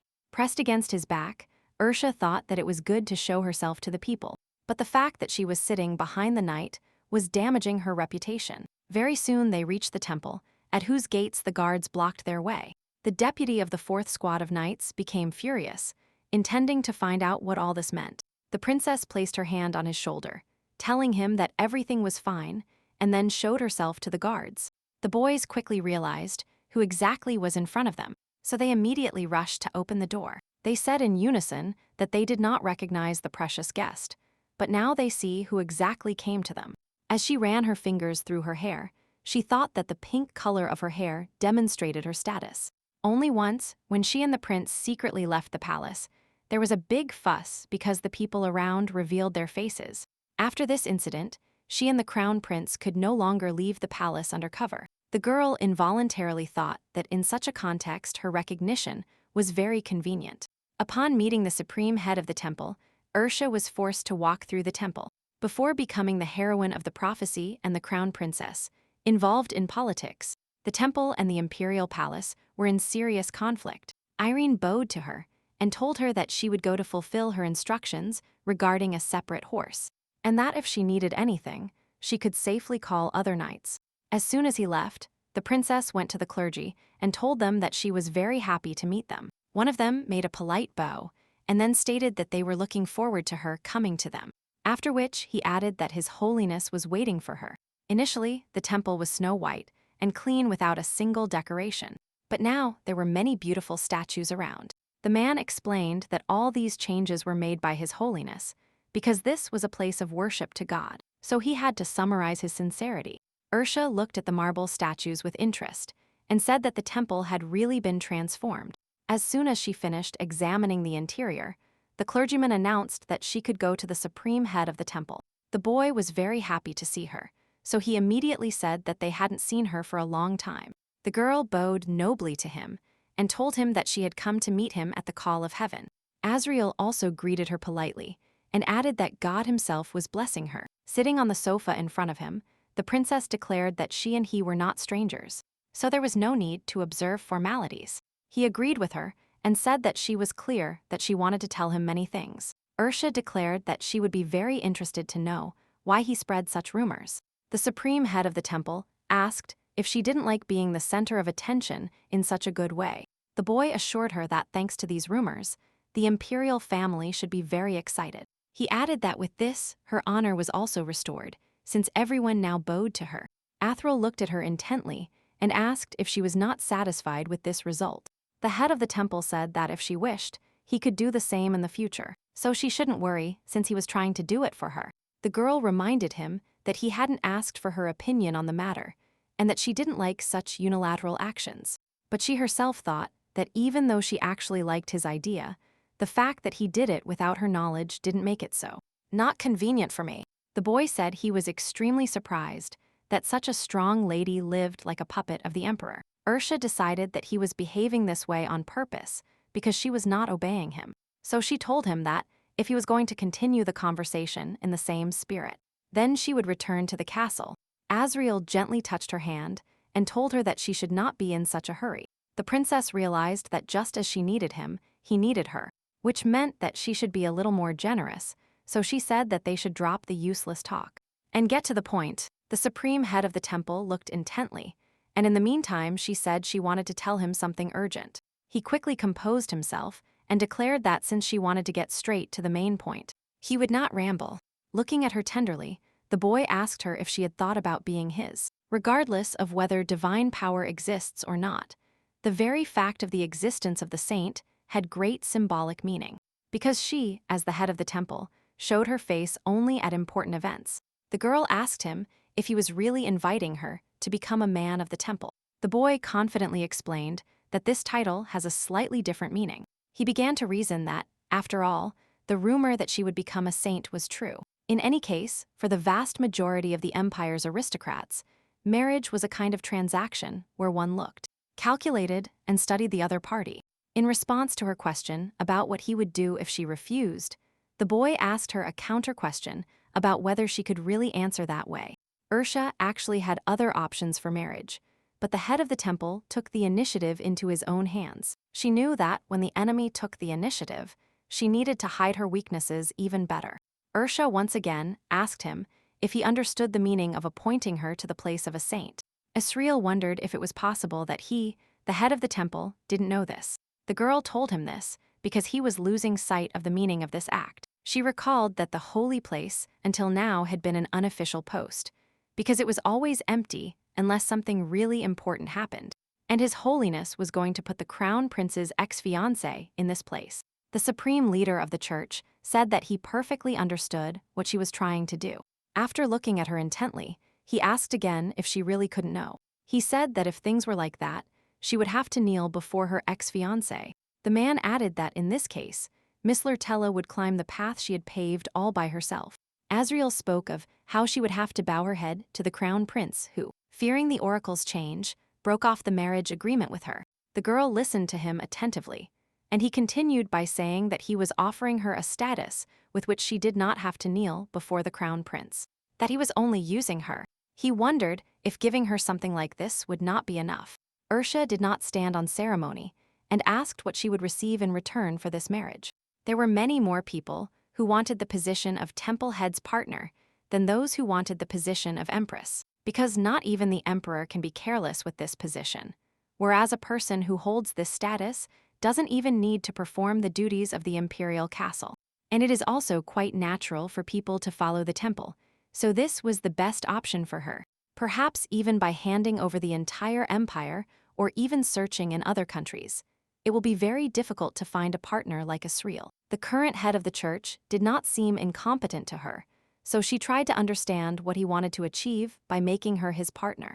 The supreme head of the church took a lock of her hair and declared that from there he would have it. After returning her hair, the girl said that she asked what it would be for His Holiness to have her. He told her that he could get many things just by being next to the duke's daughter. Moreover, she herself should know the answer to her question very well. The boy asked how he could refuse to have such a woman as his. The princess powerfully and firmly reminded Azreel that she was not someone else's thing. She added that if His Holiness really wants to be with her, then he can become hers. The supreme leader of the church calmly stated that if that is what she wants, so be it. As he walked past her, the girl wondered if he had anything else he wanted to tell her. Azreel took out a black envelope from the box and said that this was the will of the former head of the temple. When he asked her if she wasn't interested in knowing what it was about, the princess said that she would remain silent about everything she heard in this room. The boy suggested that she must be guessing its content, but whatever it was, he would also remain silent. The girl was consumed by curiosity, so she asked him to quickly explain its content to her. Most of the testaments of the temple heads expressed hope for peace and stability of the empire, but the testament of the previous temple head was not public. The fact that the previous temple head had kissed her on the forehead and granted her a blessing was widely known. but she had not had a one-on-one meeting with him since then. Azreel advised her that if she was going to listen to this story, she should recover, to which she replied that it was at least better than hearing it while being kidnapped. He explained that he would simply like to lock her in this room, away from all worldly experiences. As soon as she began to ask what he meant, the supreme head of the temple said that the oracle was wrong. The boy explained that the words that she, by becoming the crown princess, would bring peace and stability to the empire were a lie from the beginning. The ground beneath her feet collapsed, everything she had been clinging to suddenly disappeared, and only emptiness remained. She got up from the sofa and asked him what part of the prophecy was a lie. It seemed to her that it would have been better if the oracle had changed from the very beginning. It would have been better if it was Miss Lurtella he was talking about. Azreel approached her, took her hands away from her face, and told her that she should calm down. He explained that the content of the oracle was erroneous, but that did not mean that its very existence was a lie. The princess began to ask him loudly what the lie was then, because she really was not the person who would bring peace and stability to the empire. She suffered pains all this time thinking that she had been deceived, but now it turned out that she was actually deceiving everyone, unrelated to the prophecy. The boy looked at her with annoyance, thinking how he could comfort her in such a situation. The supreme leader of the church approached her and asked if she would be happy to know that the previous leader was wrong, and that she would not become the crown princess. He explained that she knew very well what a person who brings peace and stability is like, because to ensure such conditions, the emperor used her as a tool. Ursa could not believe that he was really telling the truth, so she shouted that she could not be used. Azreel asked if she really thought so, since she was locked in the imperial palace, and she was not allowed to leave freely. He reminded her that even if it was not the path she was supposed to take, she was still obliged to follow it. The guy said that the emperor, who strictly demanded to exceed her capabilities, personally contributed to her imprisonment. Looking at the doomed girl, he asked what it was if not using her skills. The girl took a deep breath and said that she had misunderstood a little. After all, this was the nature of all aristocrats, so even if this was not the path she was supposed to take, many aristocrats would sell themselves for the opportunity to walk along it. Ursa stated that one thing was for sure: the emperor never demanded anything from her that she couldn't do. Azreel thoughtfully wondered why she was trying to protect the emperor, who had used her so blatantly. The princess sighed tiredly and firmly stated that she did not mean it seriously. She explained that she had always had the ability to learn to run an empire. The supreme head of the temple smiled and told her that she was very self-confident. He looked towards the window when she asked him what was in the main square. The girl said that she herself personally ordered the construction of a clock tower right in the center of the capital. She explained that the aristocrats did not know that, for common people, clocks were a luxury item, because citizens who did not have clocks used sunset and sunrise to arrange a meeting. So she built a clock tower in the very center, so that everyone could tell the time whenever they wanted. Ursa said that at the time of construction, she thought that the attraction was being built because she was the one who wanted it. Because most aristocrats were against the idea that luxury would be available to absolutely everyone. The princess said that everything she does has a plan, so she does not consider her actions useless, because in the end, everyone who was against it fell silent and agreed. She summarized it by adding that she personally created a place for herself. The girl said that, when she built the tower, she had a plan to make it a local landmark, after which tourism revenue increased and people began to work more efficiently because they learned to tell time. The emperor who turned his back on her and the crown prince who abandoned her missed one thing. Although they gave her a place, she learned and gained a lot in her position as crown princess that they will never understand. Now the supreme head of the temple said that he had always believed that power was important to her. The princess explained that for her, it is not power itself that matters, but the sweet taste it gives her. He lifted her chin and told her that for someone who spoke of sympathy for power, she was too altruistic. The girl assured him that for those who do not cross a certain line, she is the benevolent empress of the future. He took his hand away from her face and added that this only applied to those who did not actually cross the line. Ursa said that she was very interested to know what would happen if she cooperated with him. The boy explained that in this case she would have to, while staying on the line, try to seduce him. After their conversation, Ursa silently returned to the hallway, thinking about everything they had talked about. She assumed that Azreel would accompany her outside, but that did not happen. The supreme leader of the temple said that she could do it without him, so they should say goodbye in advance. Closing the door behind her, the boy said she could use it at her discretion. The princess thought that she didn't even know where and how she could use his name. Her solitude was interrupted by 3 people who suddenly approached and immediately began talking to her. The girl immediately realized that this was why the supreme head of the temple wanted to accompany her. A clergyman approached them, who firmly stated that at that moment other believers were busy praying, and they were bothering them with their conversations, so if they didn't calm down immediately, the temple would have to intervene. One of the girls asked if the bishop was really going to throw out the believers for doing this. Ursa immediately realized that this was the same bishop who collaborated with her rival, Miss Lurtella, and that he was also the one she worried about too much. After that same day, when the man violated the law, he locked himself in the temple, so it was difficult to see him. The man stated that he did not expect such frivolous and noisy actions from those who call themselves aristocrats.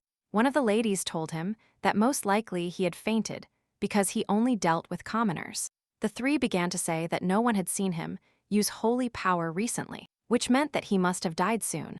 Ursa interrupted their useless arguments and then stood directly in front of the clergyman. The girl said that there was nothing wrong with the bishop's words, because everyone knew that the temple is a place where one must remain calm. She confidently said that they were actually too noisy, so he should forgive them. 3 people began to say that she had nothing to do with it, because they were the ones disturbing the peace. The princess said that the bishop must have a lot to do, so they should not bother him anymore, but talk elsewhere. The clergyman listened for some time to their words that having tea with the princess was a great rarity. One of them reasoned that the bishop could not maintain his generosity, so he raised his voice to them.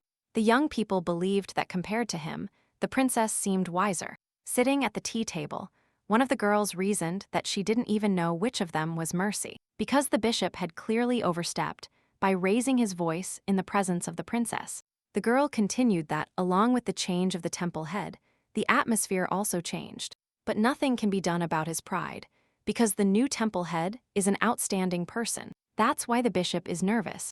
The girl continued by saying that in front of the temple, she saw the imperial knights, among whom was Giern Matilda. She asked if the emperor himself had sent this escort with her. Another girl said that the emperor really cares a lot about her, to which another added that even His Holiness thinks about the days. Ursa told them that His Holiness wanted to introduce her to the Saint Knights, but since she already had knights from the palace with her, she regretfully refused. If someone asked her what position she currently held, she could easily explain it. Because the emperor's faction feared that she would defect to the temple's side, so they were watching her, and those who didn't just flatter her. The girls reasoned that they had heard that the new temple head was quite young. To her question whether he was really as handsome as they say about him, she replied that they would have a pleasant surprise. Suddenly, an old man entered the conversation and asked about her relationship with His Highness. The princess looked at him, dissatisfied, realizing that this was a completely wrong question. The man could not hold her gaze and said that he was just asking because he was interested. Ursa smiled satisfied and said that she was very happy to meet the count, whom she hadn't seen for a long time. He told her that it was a great honor that she still remembered him, to which she thought that such a face could not be easily forgotten.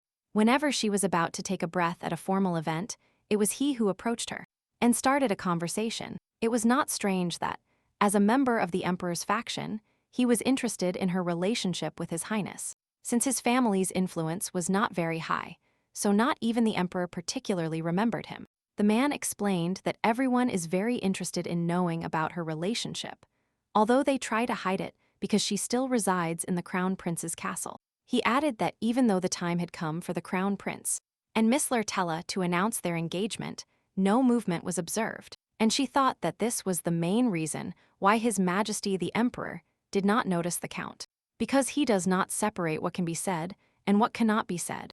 To her question about what he thought about this, the count replied that until that moment he believed that she still liked the position of crown princess. The girl finally realized that in his eyes, everything looked exactly like that, but she had no reason to reveal the whole truth. She confidently stated that everything he said happened by His Highness's will, and not by hers. At the same moment, her older brother entered the room, so she immediately went to him and told everyone that she needed to leave.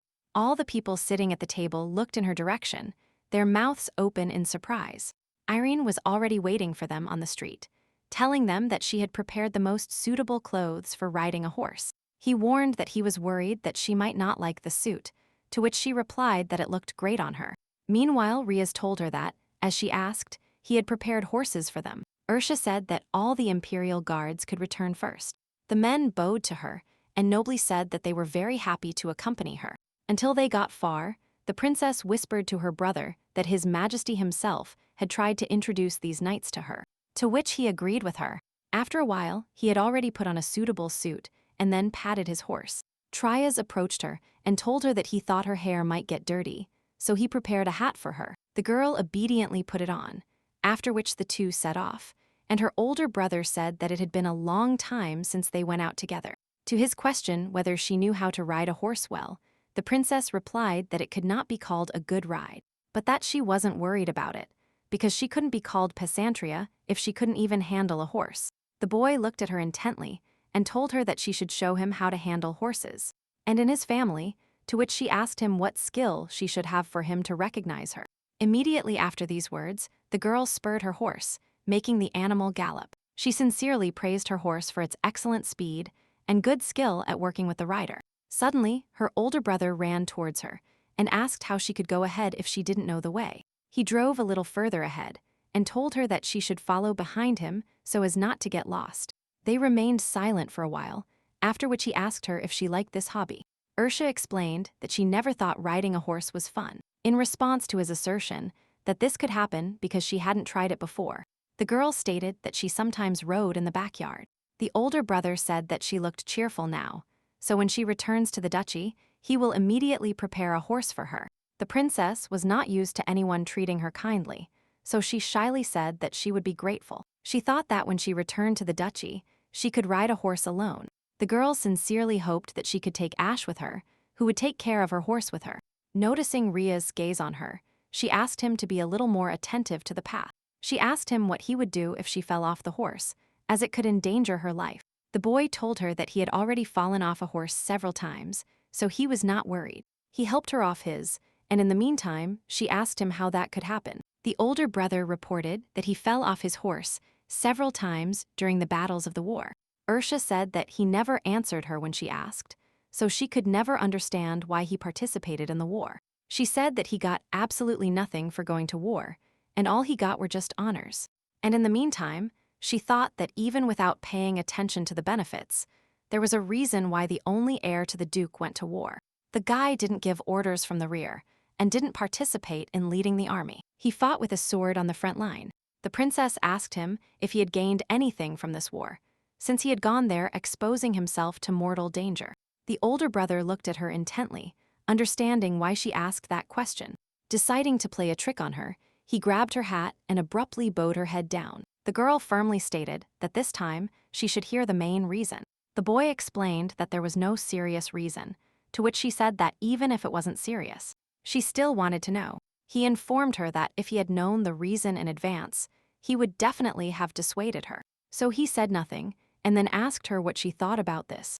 Ursa said that it seemed to her that he didn't get anything great, but simply made a good image in the eyes of the empire's subjects. And he also became a heroine of the Sepia kingdom by paying his debts. But this benefit was not worth risking his life. Riaz informed her that these were not all the reasons, as there was something he received along with the honors. To which she replied that he received a small territory in the mountains. The older brother laughed a lot, after which everything clicked into place in his head. She looked at him with interest and said that most likely he received something more than a mountain.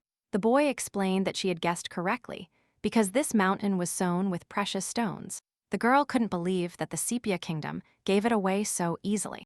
To which he replied that the mine with the jewels was hidden from everyone. She informed him that he was a little reckless, because in his place, she would have been in the rear. To which he explained that he did it because he was confident in himself. Riaz said with great confidence that he would never play with his life, because besides, there is no better place than war to have a lot of fun. The girl, in the meantime, began to pull her dagger out of her clothes pocket with the intention of returning it to him. The boy took it in the palm of his hand, but he didn't take it for himself, saying that she should keep it. The The princess looked at him gratefully and realized that he was indeed right. They entered one of the shops, above which hung a sign that they made weapons. An old man approached them and told them that it was a great honor for them to meet them. The shop clerk sat them on the sofa and told them that in a while they would serve them tea and snacks, to which Ursa informed him that it was unnecessary. The man said that their order was just being finished to be usable, so they would have to wait a little longer. Servants entered the room holding boxes with various tools in their hands, to which the man said that for now they could look at their other goods. The princess examined them carefully and thought that most likely these items were made in this shop. Taking one of the swords, she realized that it was for men because it was definitely too heavy for her. The girl understood that nothing could be done about it, because women rarely became knights. The older brother looked at the swords with disgust and ordered the workshop worker to remove them immediately. The man began to present them with another sword, which had recently become popular among noble ladies, because it was not heavy at all, but it was sharp. Ursa took the sword and said that she could easily cut herself with this weapon. The shop employee, worried, stated that this was not true at all, because there was a sheath for it, so she could put it there. The older brother looked at them rudely again and ordered them to immediately put away their weapons. Suddenly, another man ran into the room and immediately began greeting them. He said that he was the Viscount of Monkin, the owner of this arms sales shop. He looked closely at the deceased and thought that he could no longer wait for the dagger to be delivered to him. His brother, apparently, was also not eager to just sit in that place. The girl understood that the man had recently inherited this place because he looked very young, and besides, he stuttered when talking to them. She asked if they really came to them while walking around the capital, and then asked which family the lady was from. Riaz firmly asked if this information should really bother him, since they came for a certain item. The man started to stutter and say that he was not sure, but it seemed to him that they had met at the last banquet. The shop owner carelessly approached the sofa and accidentally touched her leg, which caused the older brother to drop the teacup from his hands. His entire suit was soaked in sweet tea, so he just looked at everything that happened. The man shouted loudly that he didn't want this at all, and that he sincerely apologized. The girl immediately began to ask her brother if everything was all right with him, and the shop owner realized that they were relatives. Another person rushed into the room again, saying that his order was finally ready. An old man with glasses asked if something had happened that made them look so worried. Moan realized that this was his chance to correct the situation, so he ran to the dagger. He grabbed it and then presented it to Ursa. The man knelt down and said that he was not sure if it was a worthy apology, but that he would be happy if she accepted it. The princess said that he should stop talking like that immediately, because she was going to pay for him. Taking the dagger out of its sheath, she thought that this was the most suitable weight and size for her.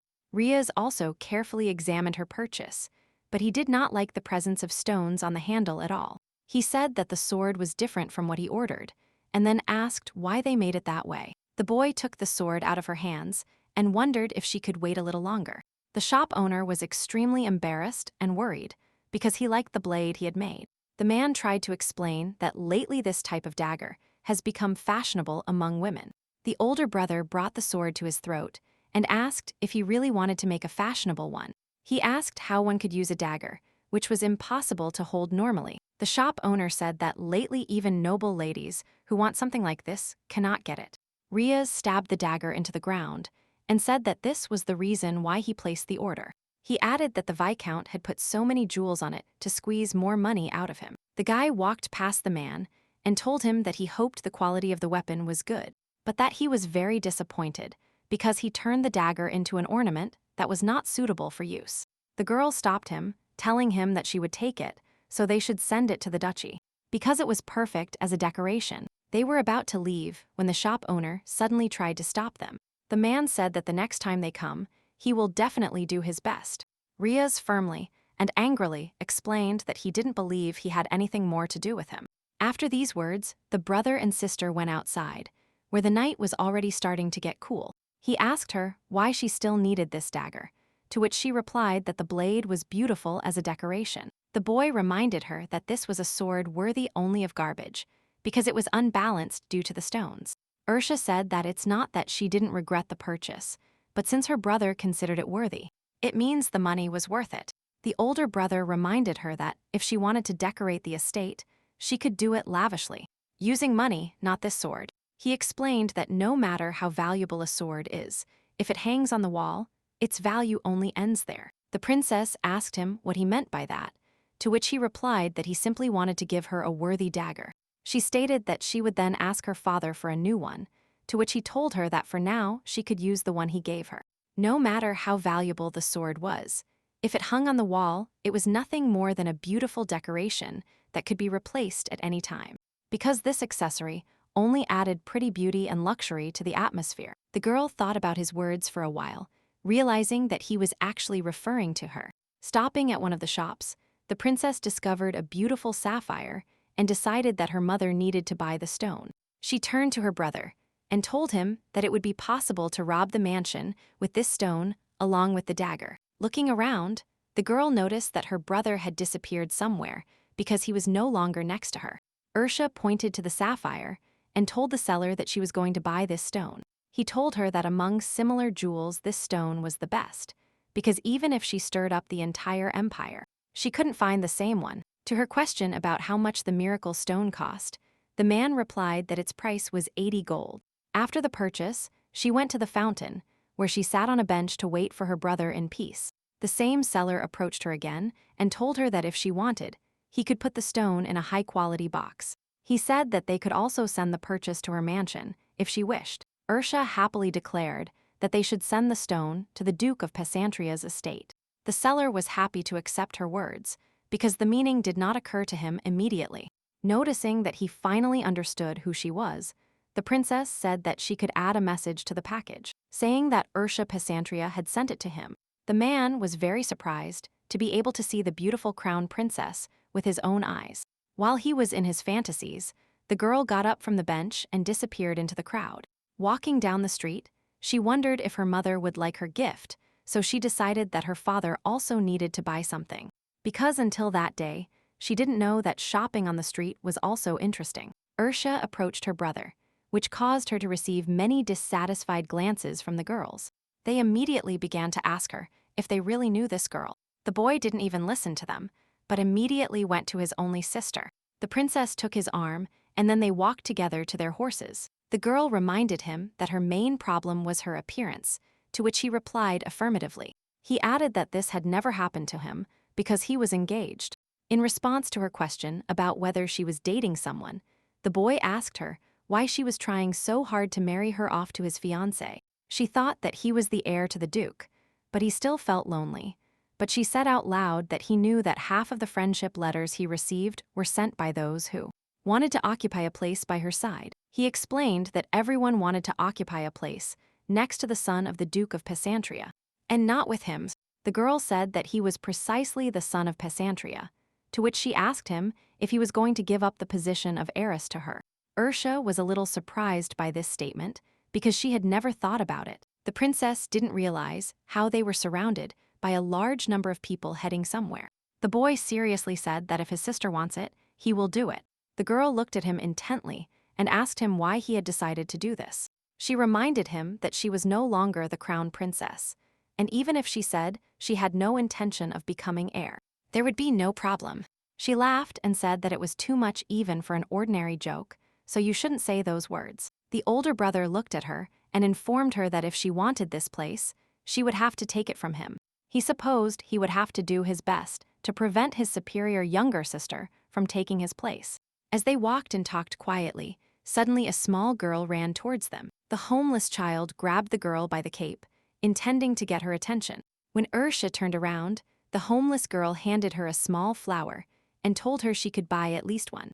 Riaz and Ursa were surprised by such impudence on the part of an ordinary commoner. It turned out that they entered the area of the poor, where everyone was whispering that the girl had no right to approach an aristocrat like that and grab her. The princess asked how much the bouquet cost because she just needed a gift. The homeless girl cheerfully declared that one flower is worth 1 copper coin. Everyone present couldn't believe that these aristocrats were so kind that they ended up buying flowers from a commoner. The girl looked around and noticed that the people around her were coughing or dying. She asked the girl if she made this bouquet herself, to which she replied that she made new bouquets every morning and sold them. When the princess asked where her parents were, The homeless girl said they had died a long time ago. Ursa gave her a silver coin, and the girl, in the meantime, said that she lives with her older brother. Having received the coveted coin, the girl happily ran towards her lodging for the night. The older brother was about to tell her something, but she already knew what he wanted to say. She understood that there was an infection in the city. Some time before this, it began to spread at a dizzying pace. Not long ago, an infection spread through the lands of a county and took the lives of many people. Ursa believed that the disease spreading in the poor village was different, so if it was taken in time, it could definitely be cured, because the people in the poor village could not eat properly or wash regularly. So many more people died last year. She remembered that around that time, the crown prince talked about the spread of the infection in the streets of the poor. The older brother decided to pull her out of her own thoughts, telling her that he had just given that girl a silver coin. The girl explained that she didn't have a copper one, so she just gave him a silver one. The boy asked her if she knew that other poor people would immediately accept this coin. Ursa told him that she knew the morals of these people very well. Later that night, Ursa and Riaz burned the gloves and the bouquet because they were afraid of contracting a deadly infection. The princess clearly understood that there was a high probability that, like last year, there would be many victims, so it would be simply impossible to be happy that everything ended in the slums. Because if the disease spread to other lands, the situation would become more complicated, so they almost didn't run into disaster last year. Ursa was no longer the crown princess. She was now the daughter of a duke who needed to take care of the lands of Pesantria. But thinking about the crown prince's words, she simply couldn't turn a blind eye. The older brother immediately noticed that she was thinking about something, so he asked her what was on her mind. To which she replied that nothing could be hidden from her. The girl said that she planned to set fire to the slums to try to combat the infection. To his question about whether she really wants to kill all the beggars, the princess explained that these people are necessary for the empire as the working class, so she does not want senseless victims. She added that the first step was to set fire to a limited area so that people could escape, and those who could not walk would be helped by their station knights. Ursa said that they supposedly passed by and saw the village in flames, after which they used their precious knights to save the poor. The princess said that they would simply help the people who had lost all hope. She stated that the Duchy of Pesantria will not let those in need get into trouble. For the moment, the poor streets were so bad that these buildings could hardly be called houses. And if a residential area were built, the lives of these people would be a little more prosperous. The girls said that they would cause the fire, but they blamed the crown prince for everything. He had once told her in the past that it was a hassle to invest too much money in the poor, so they had to be dealt with one by one. She stated that it was with these words that he set fire to the street of the poor to get rid of them. Ursa said that, as 4 years ago, the crown prince would intentionally start a fire, but now they would accidentally be there to save these people. To her question about how they would make people believe that it was the crown prince who committed the arson, the girl explained that she would need his help for this, because he would have to bring several people, dress them up to look like imperial knight families. The boy listened carefully to her plan, after which his head hurt from the amount of information. The girl explained that all this already happened 4 years ago, so even if it doesn't turn out perfectly, people will still have doubts. Riaz asked in the darkness if they had heard everything, to which his men replied that they would immediately begin carrying out the plan. Ursa thought that she had the ideas and skills to put the slums in order, and since she burned all the documents she was going to give to the crown prince, no one else but her knows, she was going to achieve it before the crown prince even thought about it. The older brother said that she was free to do what she thought best, and that he would simply trust her and follow her.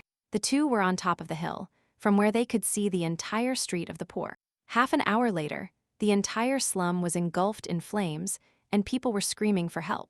No one noticed that the aristocrats had arrived and were heading towards the center of the flames. The girl was worried that the place was made of flammable material, but the knights handled the fire much better than she expected.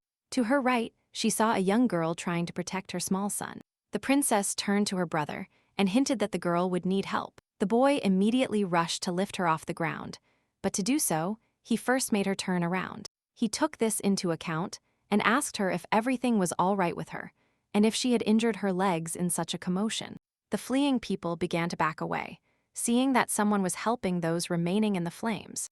They decided that someone had come to their aid, because there really was someone there. Suddenly, they saw an aristocrat riding a horse with a coat of arms behind him.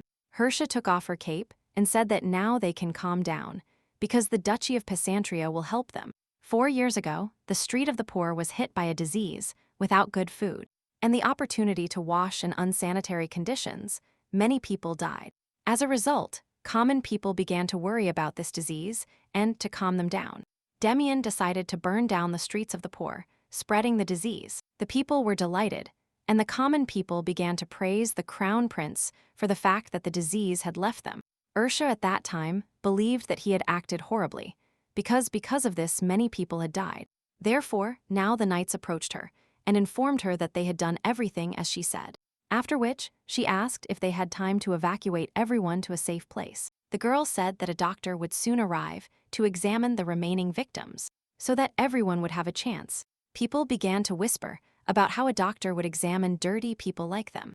They were more worried about where they would sleep now. The girl accidentally overheard their conversations, so she walked towards one of them sitting on the ground. She stated that they should not be discriminated against because they are dirty and poor. The girl added that all citizens of the empire have the right to receive medical care, so she will definitely make sure that they receive help. The princess enthusiastically said that Pesantria would also help them with the problem of homelessness. They began to say from all sides that they were very grateful to her, but that they could not repay her mercy. Ursa knew that the moment the news of what happened here spread, people would naturally compare the reactions with the actions of her and the crown prince. Damian was revered, but considered cruel, oppressing the poor under the pretext of fighting an epidemic. And she passed by, after which she helped the people and provided them with housing. The older brother stated that it made no sense for her to stay here for long, so they should leave when the doctor arrives, to which she stated that she would leave everything to her assistant. The girl asked one of the knights to catch a couple of passers-by so that she could correctly assess the situation. Suddenly, 2 small children approached them, one of whom she recognized as the same girl. They reported that the doctor had finally arrived, after which Ursa knelt in front of her and told her that the girl could call the princess. The homeless girl thanked the aristocrat for calling the doctor. The girl added that her brother can also receive medical care, like everyone else. Riaz pulled her back and whispered that this boy had peladria disease, so she should be careful.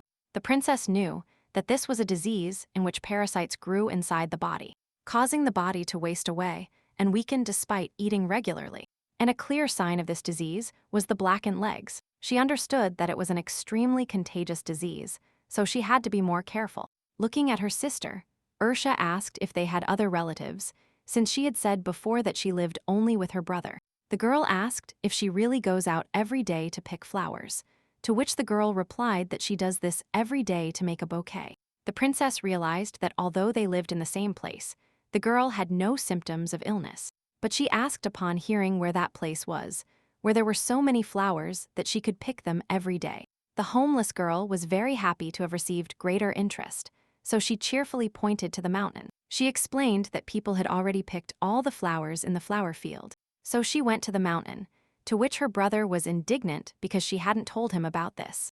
And it was very dangerous in the mountain. Ursa heard that the mountain itself was steep, so even lumberjacks avoided it. And the boy, who was 8 years old, went there every day to pick a bouquet.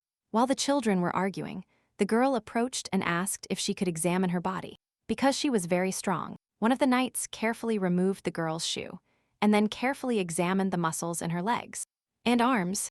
Ursa asked her if she remembered which country her parents were from, to which the girl replied that her mother was from the empire. The homeless woman also happily added that her father grew up in the kingdom of Asiora. Ursa remembered that the kingdom of Asiora was a land where it was always terribly cold, and an endless war was waged. She knew that this kingdom was home to an infinity of people who were used as tools. There have always been more women than men in this country, and moreover they were very strong.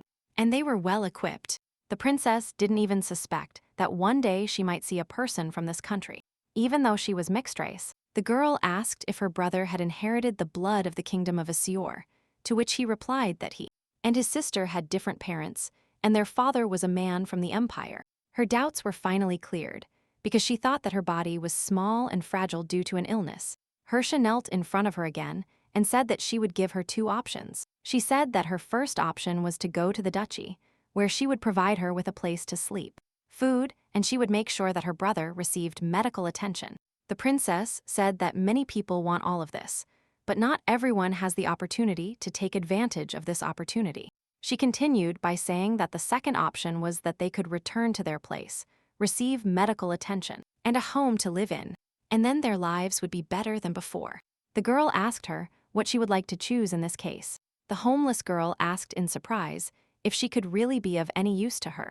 Without hearing the end, Ursa stood up from her knees and looked at the knight, who immediately understood what she wanted. The man approached the homeless girl and then lifted her from the wooden box she had just been sitting on. He brought the girl to the princess, who told her that she had already helped her a lot when she spoke with her. The homeless woman explained that she was very happy that the lady did not look at her brother, as if he were something dirty. She added that if she could be of any use to her, she would like to go to the duchy. Suddenly, Ursa touched the girl's small and tender cheek with her hand. The girl said that the person who chose her should not say that she is insignificant. A little later, her older brother said that he didn't even expect to ever see a person related to the kingdom of Azreel. The younger sister told him that the girl walked a steep mountain path at such an early age and never suffered any injuries, so she immediately assumed that the blood of that country ran through her veins. She added that although they were also people, they still differed in body structure, to which the boy noted that the girl had such hard muscles that it would most likely be difficult to pierce them even with a sword. He remembered that people from the kingdom were not allowed to leave Azreel, so most of those he met during the war were illegally sold. Riaz said that everything was a bit funny, to which he asked what it was about.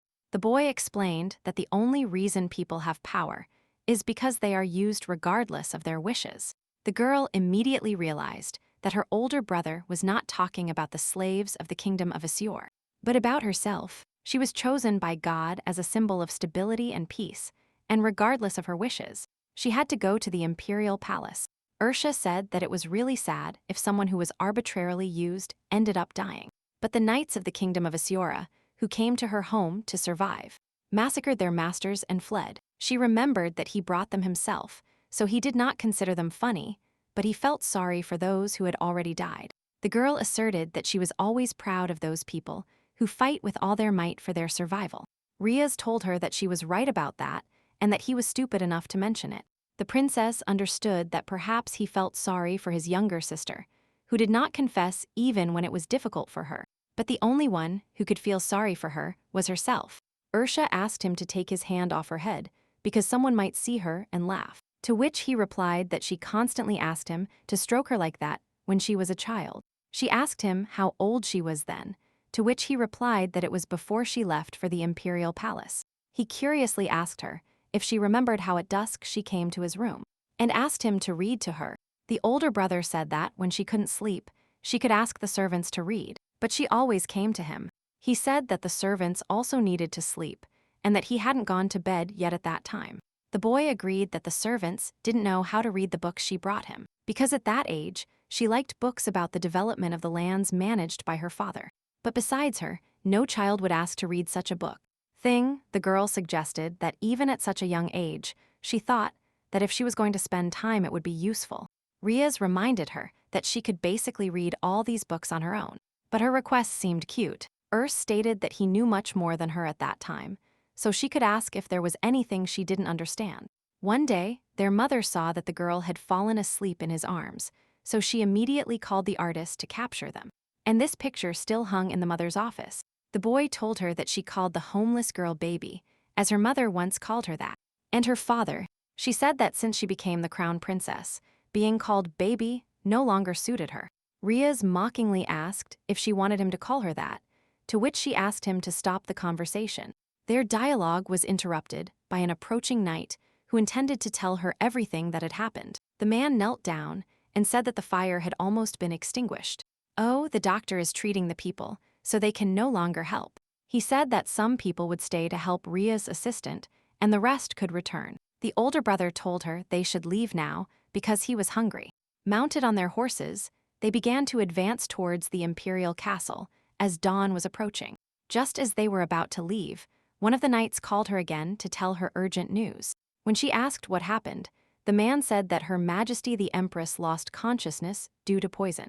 Ursa was very surprised by this statement, so she was speechless for a while. The princess immediately told her brother that it seemed like some kind of trick to keep her in the imperial castle. The knight asked her if she would really go to the palace immediately, to which the girl replied negatively. She stated that she did not want to return to this place immediately because she had no desire to play his games. Ercia and Riaz went to a restaurant to finally eat because her brother was very hungry.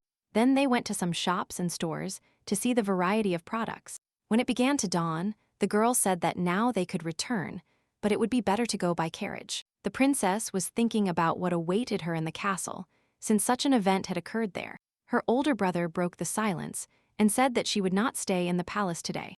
In response to her question about where he would spend the night then, the boy pointed out the window, saying that he would stay at the castle of the Duke of Pesantria, since she said she would return soon. So he needed to prepare everything in advance. The girl stated that this was a famous castle, which the emperor himself had gifted to her grandfather.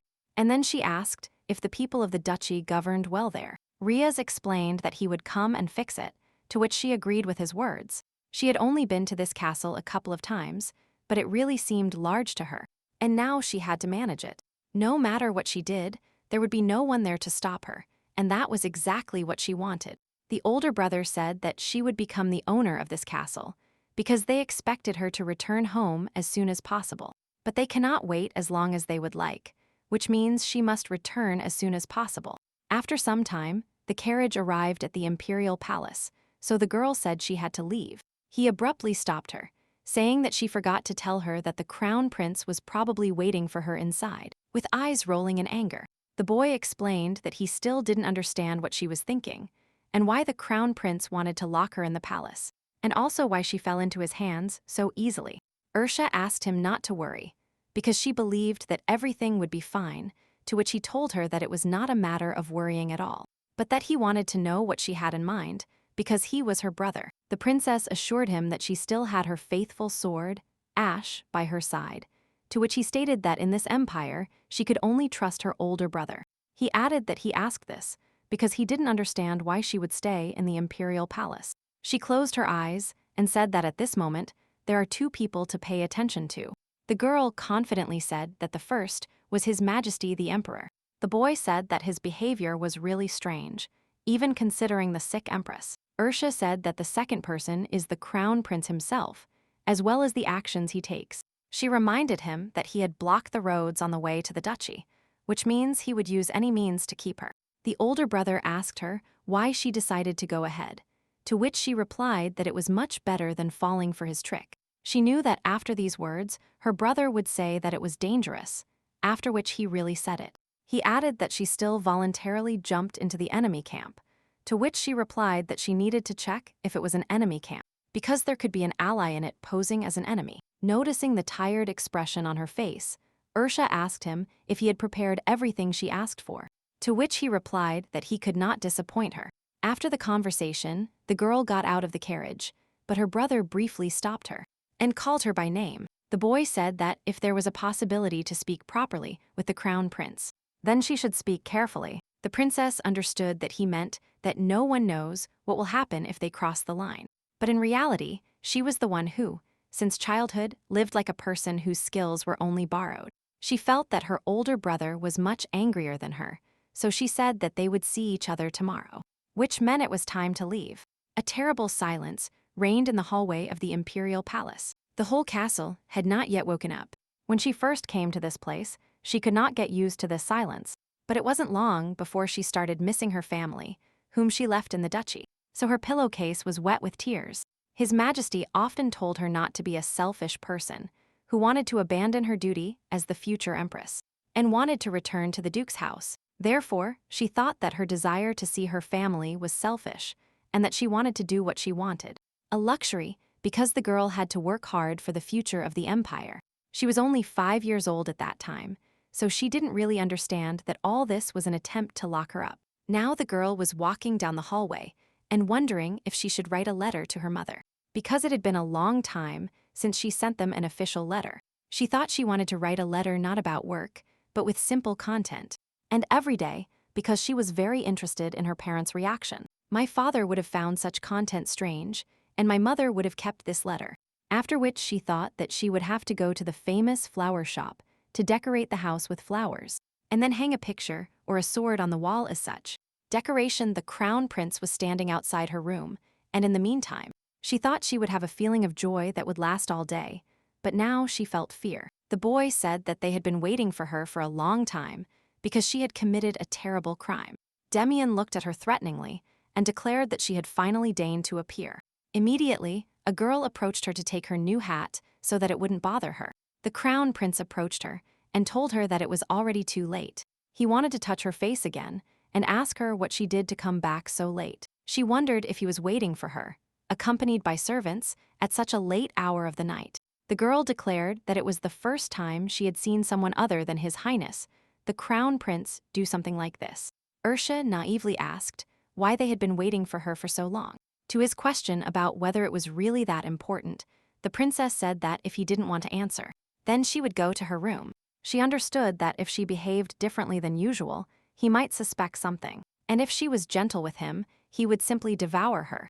The boy suddenly said that he had heard rumors that she had visited a temple in the capital. The princess asked if His Highness had introduced her to his man. Looking at the two girls, he quickly realized that it was they who told him, because she only discussed it with them. Ursa realized that absolutely all her servants told the crown prince every one of her movements. She thought that if someone had been introduced to her during her departure, her older brother would have noticed. And besides the knights who accompanied her, there was no one else. The princess decided that, in any case, it seemed as if he was watching her through the servants, because his facial expression said so. Her mood was ruined because everyone around her turned out to be the crown prince's people. She decided that there were too many eyes and ears in the hallway, and began to end the conversation by saying how they could talk in the audience hall.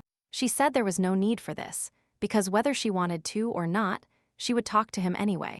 The boy approached her and told her that from that moment on she was accused of attempting the empress's life. The girl entered her room, where absolute chaos reigned, organized by the imperial guard. She thought that, after all, he had decided to play those games, so she asked him if he really thought it was fun. Ursa said she had no idea what he was trying to achieve, but if this was how he tried to tie her to this place, then he lost, to which he replied that he won. Grabbing her hand and shoulder, the crown prince told her that poison she had given to her mother had been found in her room. The princess understood that during her absence, he had hidden the poison in her room to prepare it carefully. He said that everyone would think she was just a criminal who tried to kill the empress. The girl calmly asked to let her go, to which he affirmed that in this castle she was considered a criminal. She reminded him that it was he who made her this way, to which he affirmed that he really liked it when she was defenseless in front of him. The crown prince said that she was very angry, but she couldn't do anything, to which she again told him to let her go. Damian told her that he couldn't let the criminal go, and the girl said that even if he turned her into a sinner, she wouldn't let him have fun. She said that she would request that a formal trial be held. The boy interrupted her and told her that now she didn't have the power to do even that, so she should sit silently. Ursa let go of his hand and shouted loudly that he was creating chaos. He took her hand again and asked her why she was going to such extremes and trying to complicate things, to which she asked him what he was talking about. Damian explained that thanks to her, the plan was ruined, the people's discontent grew, and Miss Lurtella, who was supposed to bring peace and stability to the empire, is hiding. The princess replied that she was very sorry that the person who was supposed to become empress was so weak and, therefore, could not defend her place. She said she could clearly see how worried he was about losing both her and Miss Lurtella, and if it was revealed that she was not a criminal, then she would completely leave the palace, so His Highness would lose everything. The guy said that until proven otherwise, she is a criminal. Ursa said that he used a very vile method, but since he decided to keep her in the palace by plotting intrigues, she would show him that he would not succeed. She said that if she had simply apologized and asked for forgiveness, and said that she wanted to stay by his side, then he would have tried to forgive her. This statement made the girl laugh a lot, so she reminded him that he had known her for more than 10 years, which means he must know that she would never ask him for forgiveness after all this. She understood that he wanted to see her get rid of her pride while standing in front of him. But at that moment, she did it because she wanted to see him ask her not to do it. Now she asked him what she had done wrong and why she should apologize. to which he replied that she knew it herself. The crown prince turned towards the door and shouted to the 4th Squadron assistant to enter the room. As soon as the man entered the room, Damian asked him if the room was ready, to which he replied affirmatively. The boy finally let go of her hand, after which he ordered her to be escorted to her new quarters. Ursa informed him that she had to talk to Lurtella, although he seemed reluctant to waste time on such useless things. Haydn tried to calm her down, but she told him that he should immediately let go of her hand. She stated that he can do whatever he wants with all his heart and then also regret it. The princess said that even if he didn't like it, she would make him regret it. She wanted to see bitter tears spring from his beautiful eyes, but she said out loud that, if he had begged her to stay with him, she would have considered it. The boy boiled with rage, but said nothing, just left her room. Hearn, in the meantime, told her that a separate room had been prepared for her to which he was going to take her. Ursa wearily agreed with him, after which they headed down the dark hallway towards her prison. She thought something was wrong, because this hallway led to the crown prince's room.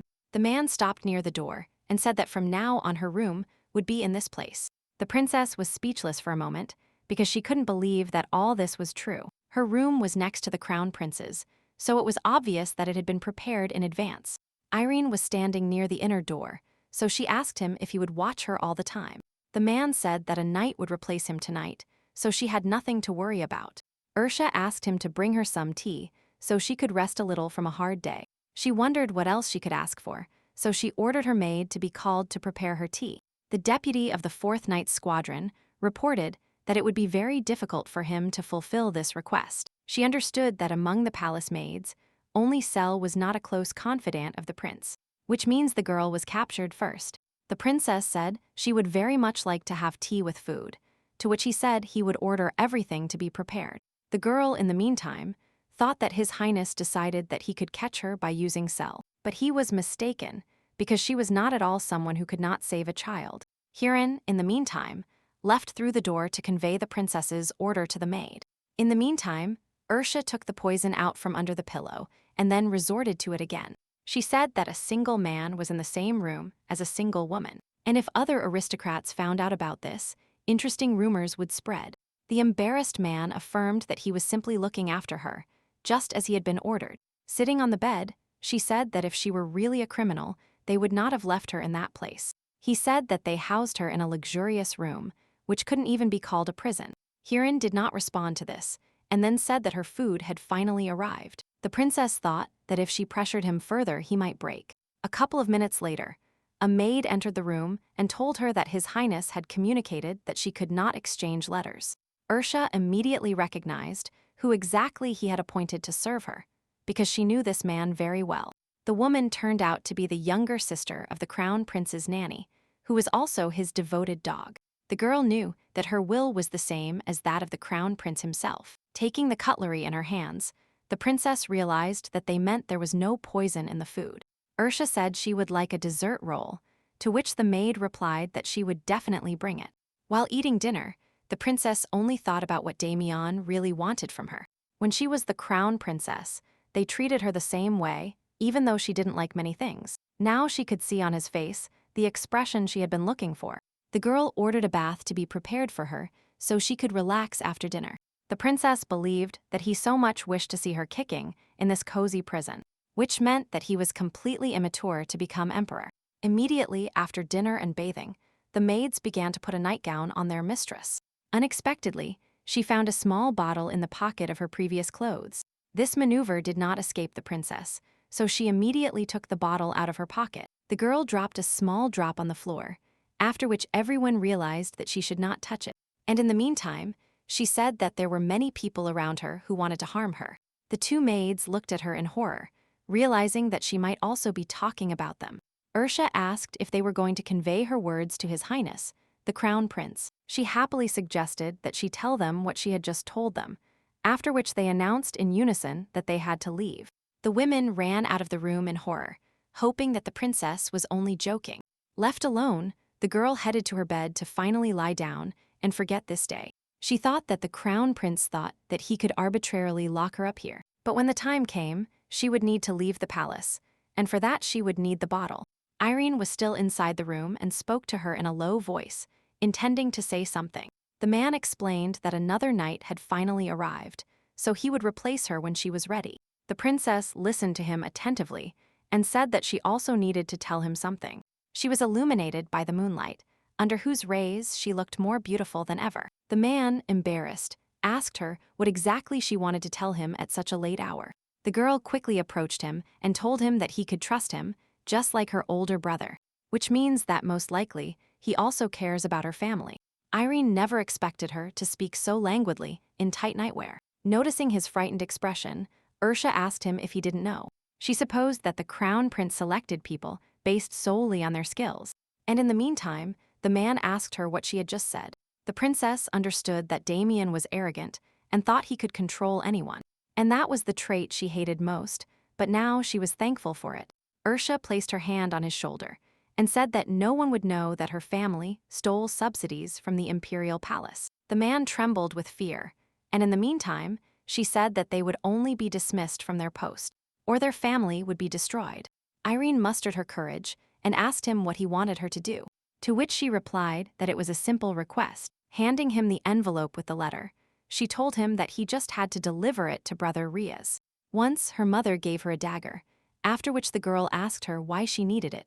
At that time, the woman said that it would be good if a woman's heart could only contain love. She gently added that the girl should always keep this sword close to her, being careful of the people closest to her and not showing her feelings to anyone. Her mother said that she should trust no one and should doubt the good character of her interlocutor. To her question of why she should do this, the woman said that this way she could protect her heart, because she was a person from the Pesantria family. Upon waking up the next morning, Ursa stretched sweetly in her bed, enjoying a good rest. Looking towards the door, she saw a guard standing there. Seeing that her mistress was awake, Sir Shally announced that her breakfast was ready. The girl supposed that Sir Matilda had gone to send a letter, after which she sat down at the table and said that she couldn't eat while he looked at her like that. When she refused, the princess told her that she only wanted to talk to her, so she should sit down. Noticing the confusion on Paige's face, she wondered if she wouldn't listen to her because she was no longer the crown princess. The girl obediently sat at the table, after which Ursa said that she had seen her skills at the night investiture. She added that the girl was very good with the sword, to which she replied that she was praising her too much. Ursa said that she even told His Highness that she would like to have her as her escort. Then she asked how she managed to become a knight in the imperial palace, because the family of Viscount Shally was far from fencing. To which the girl replied that she could not answer personal questions. The princess said that she only wanted to talk to her about the youngest son of the Shally family. The guard trembled and then asked her how she knew all this. Ursa said that many said that the boy could not be cured, not even with the Viscount's money. She added that if she wanted to, she could ask for treatment at the temple. The princess said that she got along quite well with the supreme head of the temple. The girl fell to her knees, bowed her head before her, and declared that she would very much like this. She continued, her mistress, to help her family. Ursa knelt before her and told her that she would undoubtedly help her, but that she first had to get up from her knees. The guard was trembling, so he could barely say that he had no idea how to return her kindness. To which the princess replied that when children are in pain, she tries to do everything possible to help them. Ursa said that she was very bored and would like to read a book. She said that in her office there was a book with a black cover, to which the girl said she understood. Smiling sweetly at her, the princess said that she would really like them to have a good relationship. As soon as the girl got up from her knees, the deputy of the 4th Guard Squadron entered the room without knocking. He declared that it was his turn to guard her mistress, so she could leave. As soon as the girl left the room, the man gently approached the princess. He said severely that he had delivered the letters in the correct direction, to which she thanked him. Irene said that she delivered the letter to the temple, but that he was not sure if the supreme head received it. The girl asked if she could open the window, to which he said that she should report this to His Highness. He said he was going to look at the streets full of poor people, because he knew they couldn't be seen from the imperial palace. Ursa walked gently to the window, to look at the view that opened from her window. The day she visited the poor street, she was suddenly stopped by the murmuring of children. That same girl handed her flowers and told her that she could take them. She added that she was very grateful to her for healing her and even giving her a place to live.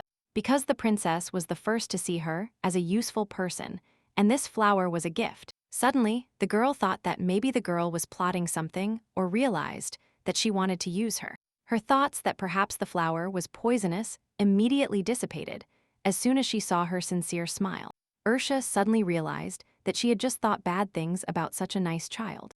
Her older brother approached her and told her that she should definitely accept this gift. The princess carefully took the plucked flower, after which the girl fled to her brother. The girl gave the flower to Riaz, after which she passed with her head down, to which he asked what happened to her, and she asked him to throw it away. Now, looking out the window, she only thought that she had matured and began to think only of herself.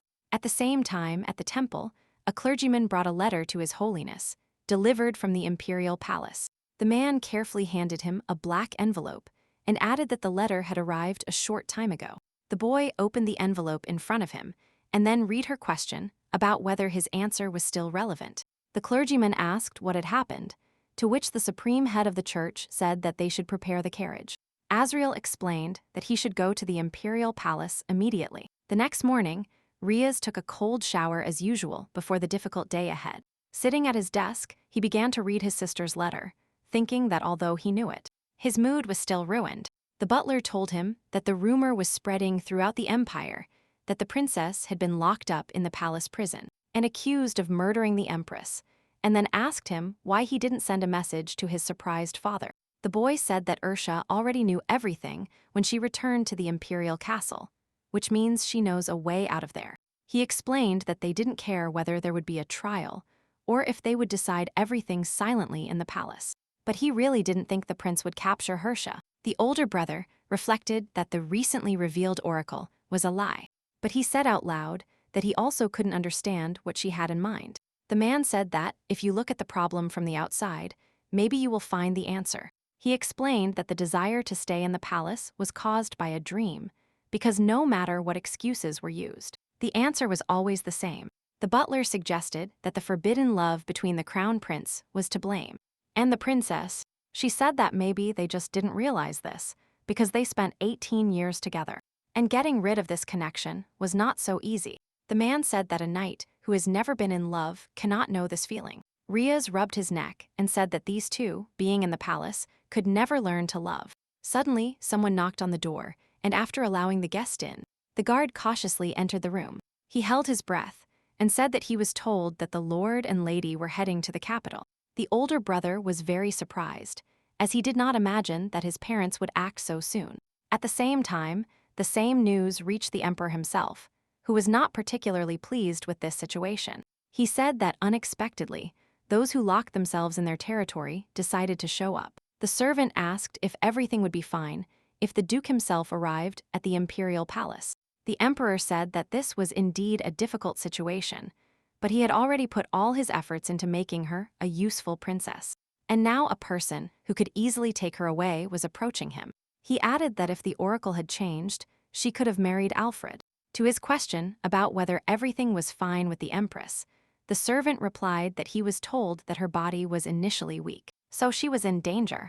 Taking a cold drink, the emperor announced that the time had come to finish off the empress, although her paternal family remained quite distant. If the empress dies, then, as punishment, the princess can be imprisoned for life in the imperial castle, and, in this case, not even the Pesantria family will be able to do anything. When the emperor asked which one he should leave, the man replied that he was only a servant, so he would follow His Majesty's decision. At that very moment, the emperor decided that he must keep the two of them, because everything in the empire belonged only to him.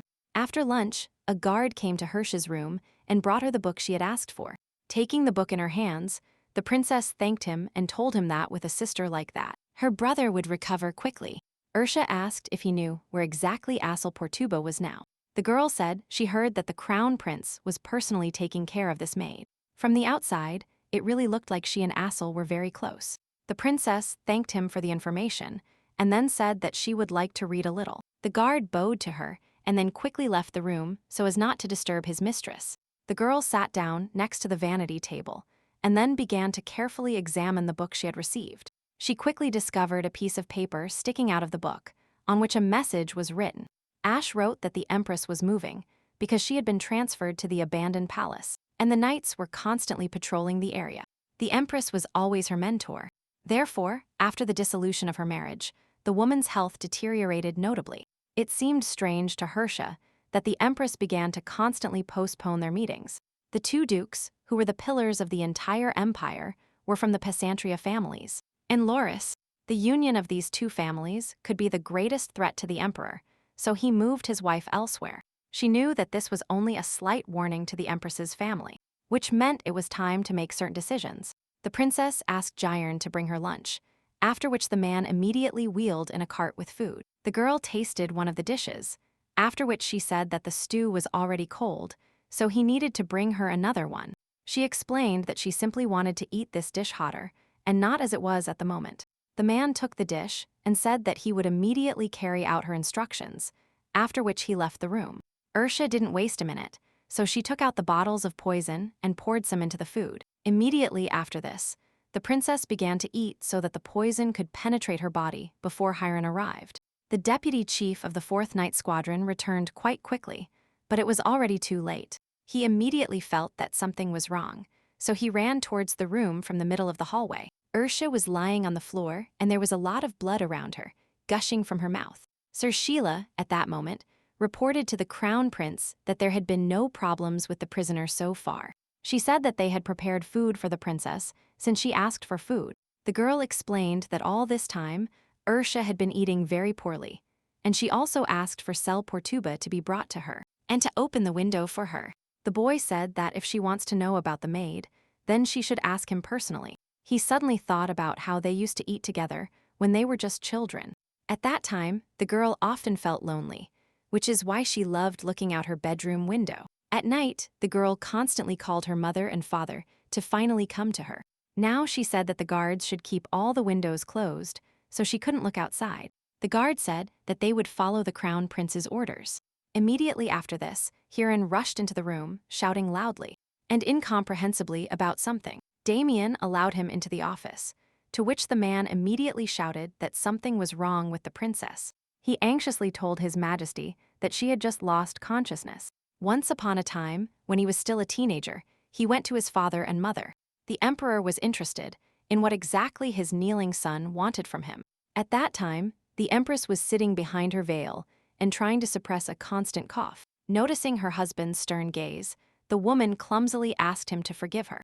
The man said that if she didn't feel well, then she should have rested in her room. He reminded her that the empire would be peaceful without her interference, after which she left.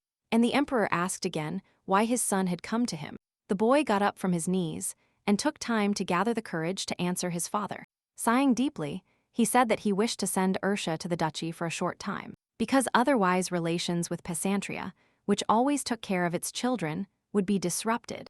The emperor asked how he would rule the empire if he were so docile. He added that there were too many mistakes in his speech, because the girl could go with her father, and then tell him that she would no longer return to the imperial castle. Then, even if he had to enter into a useless battle with the duke, he would have to bring the oracle girl. The man said that this child is not Damian's business, which means he cannot ask for her. The boy bowed his head and listened to his father's question about whether he was the one who made her the oracle's daughter. The emperor asked him if he really chose her as the crown princess, and then added that he did. So she was his. The crown prince bowed to his father and told him that he would return soon regarding this matter. When his father asked what he was so sure of, the boy said that Ursa promised to help him. Upon hearing this explanation, the man laughed out loud, implying to his son that he was very mistaken. The emperor asked him if he really thought she would stay in this place for his sake. He reminded him that he asked him not to be arrogant, because he had achieved nothing more than the status of crown prince. But even if he needed this child, then she didn't need him, as she would leave immediately if he broke. The engagement, several days have passed since Princess Pesantria lost consciousness. The prince asked the doctor when she would wake up, because he immediately drank the antidote. The man explained that the poison had been absorbed to some extent by the body, and that accumulated fatigue could also be the cause. The crown prince glared at him, reminding him that he should know his place. Damian said that if she doesn't wake up today, he won't be well. The doctor said that he would try to do everything possible for the girl to wake up as soon as possible. The ancestral principal let him in and then started giving her medicine with a small spoon. He touched her forehead and then wiped the tears from her eyes and asked if she hated him. The boy clenched his fist and suggested that she hated him so much that it would be easier for her to die. Suddenly, the girl began to move, after which strange sounds were emitted. Ursa spat out the medicine she received onto the bed, which means it did not enter her body. The girl vaguely saw him, not understanding if it was a dream or reality, after which she felt his hand on her face. The crown prince brought the medicine to his mouth and then slowly approached her. He pressed her against the bed and kissed her tenderly so that this time she could not spit it out. Later that night, the princess woke up, but she had a vague memory of what happened to cause it. Getting out of bed, she slowly began to recall what happened to her. She suddenly remembered the crown prince's kiss, but the girl still decided that it was a dream. She wondered why she was in the crown prince's room. Hearing a knock on the window, Hershey approached and saw a dove, which again brought her a letter. Riaz wrote that this time it was reckless, because he couldn't believe that she decided to use her resistance to poisons. So he decided to send her a medicine that would help remove all remaining poison from the body as quickly as possible. The princess stroked the bird, telling it that it looked very cute, to which the dove responded happily like a bird. The girl quickly drank the antidote, and then read that the emperor had officially declared that she was not a criminal. The brother wrote that the story that after drinking the poison, she was taken to the prince's room spread throughout the capital. Many said that Damian locked her up because he didn't want to let her go. At the end of his letter, his older brother asked her if she finally received what she wanted so much. He was also interested in the question of what exactly she wanted to test by using her body as an instrument. Suddenly, someone entered the room, followed by a question about what she was doing at the window. It was the crown prince, who stood shyly in the middle of the room that belonged to him. The princess informed him that she would leave the imperial palace the next day. Damian did not like this statement, so he rudely asked her what she meant. She explained that she herself put poison in her food because she was unjustly accused of an assassination attempt on the empress. So she wanted to die to get rid of this terrible accusation. The girl said that the emperor himself had declared that she was not a criminal, so he no longer had any reason to keep her locked up. The princess added that if he ever tried to turn her into a criminal again, she would think that he wanted her dead. After finishing her speech, she looked at him attentively, but the crown prince did not dare to say anything in response. She broke the silence by saying that although it was late, she would leave the palace, to which he asked what she would do if he did not agree to this. Ursa reminded him that His Highness had no right to prevent her from doing anything, to which he explained that there was nothing the crown prince could not do in the imperial palace. The princess looked at him attentively and said that she got engaged to him because he wanted it. And then she broke the engagement because he wanted it. She asked, surprised, for how long should she follow his will, neglecting her feelings. She wondered if she really followed all his orders, and then asked him what he really wanted. The crown prince said that she could have said that she refused to break the engagement, and she could also have used tears to force him to change his mind. Damian reminded her that she did none of this, and then simply walked away, leaving him alone. The boy wondered if this was exactly what she wanted when she went to see him at the imperial palace. The crown prince said that he gave her a chance for the first time, believing that she really wanted to help him. He stated that he gave her the choice because he believed she would choose him. Damian was torn by anger and indignation, so he said that she only needed to reduce her pride. The boy suddenly appeared next to her, grabbed her by the shoulders, and started shouting that this was all he wanted, because even if she wasn't the girl the oracle mentioned, he would still be with her. At the moment she showed him her emotions and simply let him go, he suddenly realized that he had made the stupidest mistake of his life. Now he was trying to prove to her that she herself was to blame for making that decision. The crown prince squeezed her shoulders tightly and said that she was the one who abandoned him. Silence reigned in the room, after which the girl said in a low voice that he himself was to blame for everything that day. She remembered that he did not put aside his pride and never asked her anything. The girl shouted that he never asked her if her job was hard for her, if she wanted to be crown princess, let alone empress. Hercia pulled out of his hands and shouted that she would immediately give an answer to all these questions. Having calmed down, she stated that if he had asked her about this, she would have immediately replied that it was very difficult for her in this place. She added that when she was little, she was separated from her own family and was not given the chance to see them. The princess shouted that she would not leave this place and would also tell him that she loved him. The boy did not expect that she really loved him, so now hope burned in his heart. The crown prince began to murmur about how everything happened exactly like this.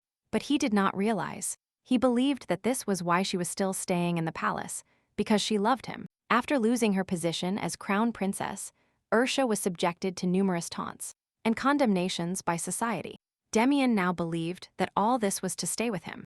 The princess interrupted him by telling him that she loved him and wanted to stay until the end. She explained to me that her life was a path that I found only for him, because she endured by looking at him. The girl said that this is why she didn't want to let go of her love, but now she was tired of everything.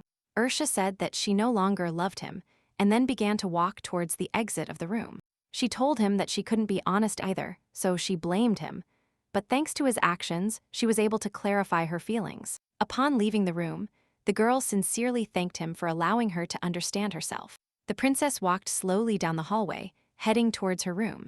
She stopped to look at the beautiful moon, and suddenly realized that finally everything was over. Suddenly, she heard fast footsteps, after which the prince's voice echoed down the hallway, calling her. Damian was very angry with her, so he approached her with a firm step. In fast, he remembered all the moments of their childhood, thinking that she gave him hope by telling him she loved him. The prince decided that she would immediately take away this hope from him, saying that she loved him. The boy didn't know what to do, so he quickly grabbed her by the hair so she couldn't escape anywhere. Ursa screamed in pain and fear, because she did not expect him to treat her with such rudeness. At that very moment, she pulled her sword from its scabbard and then cut off a lock of hair that he held in his hand. The princess firmly and confidently declared that now this was truly the end of their relationship. The girl threw the sword on the floor and then continued walking towards her room. Damian was shocked by her action, so he stood in the middle of the hallway with a lock of her hair in his hand. Upon reaching her room, she sat in front of the mirror, trying to decide what to do now with her hair. Ursa was still in shock from what had happened, so she didn't really understand what was happening around her. Taking the scissors in her hands, she wanted to cut off the rest of her hair, but her hand was trembling. Suddenly, someone knocked on the room, after which she angrily opened it, thinking it might be the crown prince again. Behind the door stood the supreme head of the temple, who said that this time he knocked carefully. The girl was a little embarrassed, not understanding how she suddenly ended up in the imperial palace. As soon as she noticed that half of her hair had been cut off, Ursa immediately closed the door on him. The boy was not going to leave and asked her if she had been crying recently. Slightly opening the door, the princess asked him to leave, because now she was not in the mood for dialogue. Azreel informed her that he had done everything as she said in her letter, which means he could see her. The girl firmly stated that at this moment, she could not meet the expectations of His Holiness. She explained that she was no longer the oracle girl or the crown princess, so she had nothing to give him. Ursa apologized to him for coming all this way for her, to which he took her hand, and told her that he was taught not to pass by a person in mourning, so he could not leave. He said that even if she is not the oracle girl, God told him to show love to everyone. The boy began to wipe her tears and asked what was bothering her so much that she cried. It was as if the daylight had dawned around her, when Azreel once again began to use divine power to help her. It seemed to tell her that if she looked around, countless paths would open up, so she should stop doing what she didn't like. The head of the temple hugged her tightly and told her that she should believe in herself and move forward. Closing her eyes, he added that she had done well, so she needed to get some sleep, because this was not the end at all, but a new beginning. The first saint, who built an empire together with the emperor, ruled for a long time. The period of her reign was the richest and most peaceful in history. That's why everyone respected and loved her. But before leaving the world, she uttered a prophecy. The woman said that the child who would inherit her soul would have her hair color and would bring glory to the empire again, after which her words became an oracle. People wanted the empire to be reborn again, so, for the sake of their hopes, she went to the imperial castle. Seeing her parents leave her, she overheard that she could not go with them. People wondered what the oracle girl was doing, because there was a drought everywhere, and the empire was dying. In tears, the girl decided that she would no longer be capricious, but would work only for the good of the empire. The moment she heard that the oracle was wrong, and that her words that she would become the crown princess and bring peace and security to the empire were a lie, she lost her balance. She couldn't believe that all this time she had been living according to someone else's script. That had nothing to do with her. But when the supreme head of the temple told her that she should believe in herself and start walking, the girl suddenly felt a surge of strength. Upon waking up the next morning, she looked in the mirror and saw that the rest of her hair had been cut off. Suddenly, someone entered the room and asked her if she had slept well. Azreel looked at her attentively and said that short hair also suited her well, but that it was difficult for the assistant to cut it while she was sleeping. The girl asked what he meant by that, because she didn't remember how she fell asleep. He explained that she drank poison prepared in Pesantria, as he realized when he attended to her the night before. Sitting on the sofa, the boy asked if being strict with oneself was a hereditary trait. Ursa stuttered and asked him how he did it, to which he stated that he now saw her in a state of confusion. The princess ran to him and asked why he was in her room now, to which he asked her if she remembered what happened last night. He said that she took his hand and asked him not to leave her even a step. She stated that everything was a lie, to which he replied that the representatives of God never lie. The supreme head of the temple asked what mood she woke up in today. He kindly asked her if she was still a woman, immersed in sorrows and worries. The girl firmly replied no, because all her sadness had disappeared somewhere during sleep. The boy reminded her that last night, she said that she was not the oracle girl and the crown prince's wife, and therefore could not give him anything. Azreel explained that he does not want a woman who is immersed in darkness and only pities herself. But if the knowledge she has accumulated to become the crown princess is used as a knife, and not as a flower, then much will change. He said that holy power is only effective when a person believes in God, but no one knows how long it will last. So one day she may lose her power, and she did not want to become an instrument of the temple. The supreme head of the temple stated that this was the reason why he needed her, and then he asked her if she could become a saint with such qualities. The princess held out her hand to him and told him that last night was the last time she showed her weak side. Suddenly, she pulled out her dagger from her cloak and told him that she had kept it, but that it suited her much more than him. Ursa thanked him and added that in return, she had a condition for him. She said that today she was going to the duchy to visit her family. Azreel said that he would immediately order a carriage to be prepared so that they could travel together. The girl said that there was no love in their contract because she no longer believed in invisible love, but that they could benefit from each other. The head of the church kissed her hand and said that it is difficult to believe in what cannot be seen. The boy stood up and said that he was looking forward to working with her. After a while, His Holiness decided to go prepare the carriage, telling her that she should collect things, that they must have accumulated a lot in 18 years. Ursa said that she had already packed everything a long time ago, to which he assured her that every time you get on the carriage, you have that feeling of forgetting something, but he will not turn the carriage around. The boy left the room and said that in that case, they would see each other in the garden at noon. At the same time, the second Prince Alfred was heading to his room, intending to visit his sister after waking up. He saw a guy dressed in a white hooded cloak coming out of his room. The boy looked at him attentively and thought about what he was doing in his room at that moment. Ursa, for her part, changed clothes and thought that all this was easier than she thought. Taking the black book in her hands, the girl mentally thanked him for his help, and then returned it to the library. A piece of paper fell out of the book again, which was carefully folded into the shape of a bunny. The princess took the sheet and read the inscription, which said that it was not a disease, written in the empress's handwriting. Once upon a time, a woman was interested in what book Ursa was reading in her free time.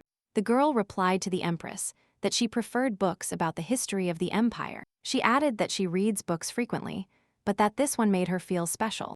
The empress told her that if the crown princess liked books, she should definitely read this one. At that moment, Ursa noticed that this book was used for secret communication with the duchy. Suddenly, someone knocked on the door, so she abruptly crumpled the paper in her hand.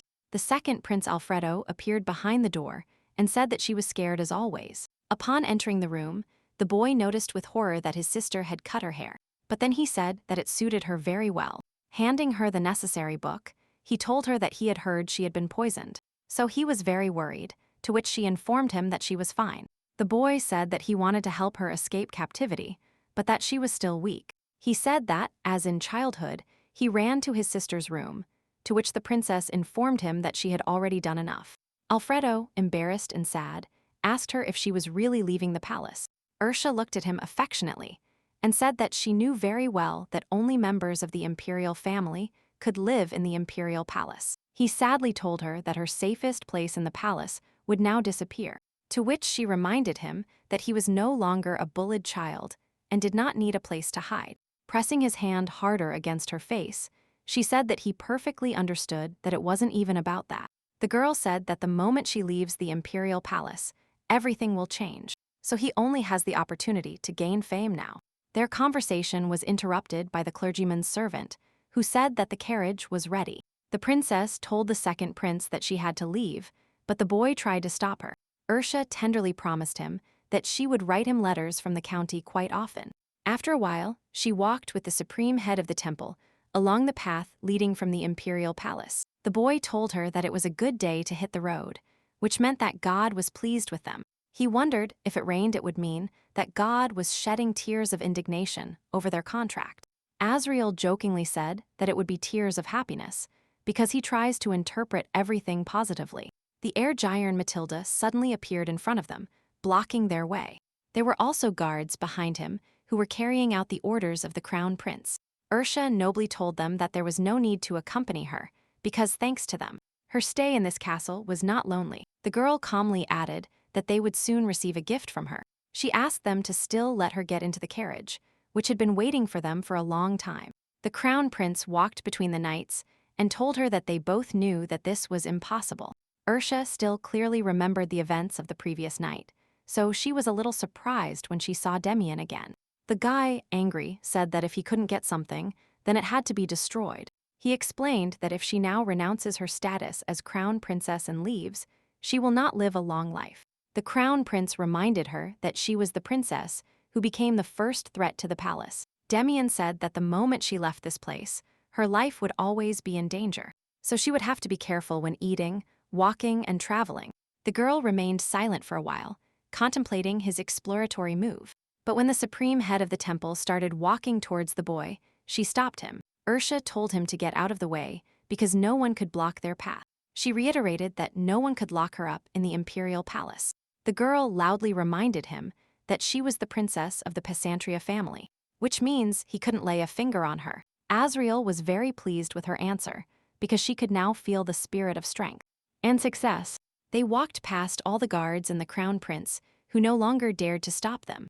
Passing by Damian, the supreme head of the temple told him that now only he would remain the emperor's puppet. Ursa and Azreel walked calmly to the carriage, hoping to quickly reach the right place. A couple of moments later, the carriage that was right in front of them suddenly caught fire, and it was impossible to put it out. The boy noticed the imminent explosion in time, so he tried to cover the girl with his cloak. The crown prince's words that she would have to be careful when eating, walking, and traveling were repeated in her head over and over again. She always remembered the expression on his face when he talked about how he constantly threatened her. Ursa decided that he was completely crazy, and the supreme head of the temple stopped her and told her that they should not worry about the carriage. He explained that she should not be so surprised, because she knew perfectly well that everything would be exactly like this. The princess was very surprised by such foresight on the part of the boy, because she herself could not foresee it. After some time, a new carriage was prepared for them, which was not entirely intact, but which could easily take them to the right place. The boy explained that he was doing this in a hurry, and she reminded him that she expected it. During their discussions, the main door flew off the carriage and fell directly onto the ground. Azreel said that there was a long way from here to the Duke's mansion, so they had to hurry before the carriage completely fell apart. Ursa kept looking at him surprised, trying to understand if he was joking with her or not. Realizing that there was nothing else to do, the princess got into the carriage, and then they left. During the trip, she said that she had never imagined that a cleric and a former crown princess could ride in the same carriage. Azreel told her that this was exactly what he was counting on, because thanks to him, they could arrive healthy and safe to the mansion. When she started looking out the window at the beautiful sunset, the boy suddenly called her. He asked if all members of the Pesantria family were like her, to which she asked what exactly he meant. The boy explained that she seemed very conceited and reckless to him, so he assumed that her family was the same. Ursa told him that her mother has a very explosive temper, which is why she often throws things. She added that her father is usually calm, but he was ruthless towards those who harmed his family. People feared that the Pesantria family might be involved in the palace's dark affairs. However, the girl believed that the entire family circle were sensitive people and warm. Listening carefully to her story, Azreel suggested that she really missed her family, to which she replied affirmatively. Looking at the natural beauty, she said that very soon she might meet them. At the same time, her mother was dealing with mischievous thugs in the street, wiping blood from her face. She said that for the first time in several years, she was able to leave the house and was greeted with such joy. The woman accidentally noticed that she had stained her dress with blood and then asked her husband if she could have fun alone, to which he replied that if it would make her feel better, then of course.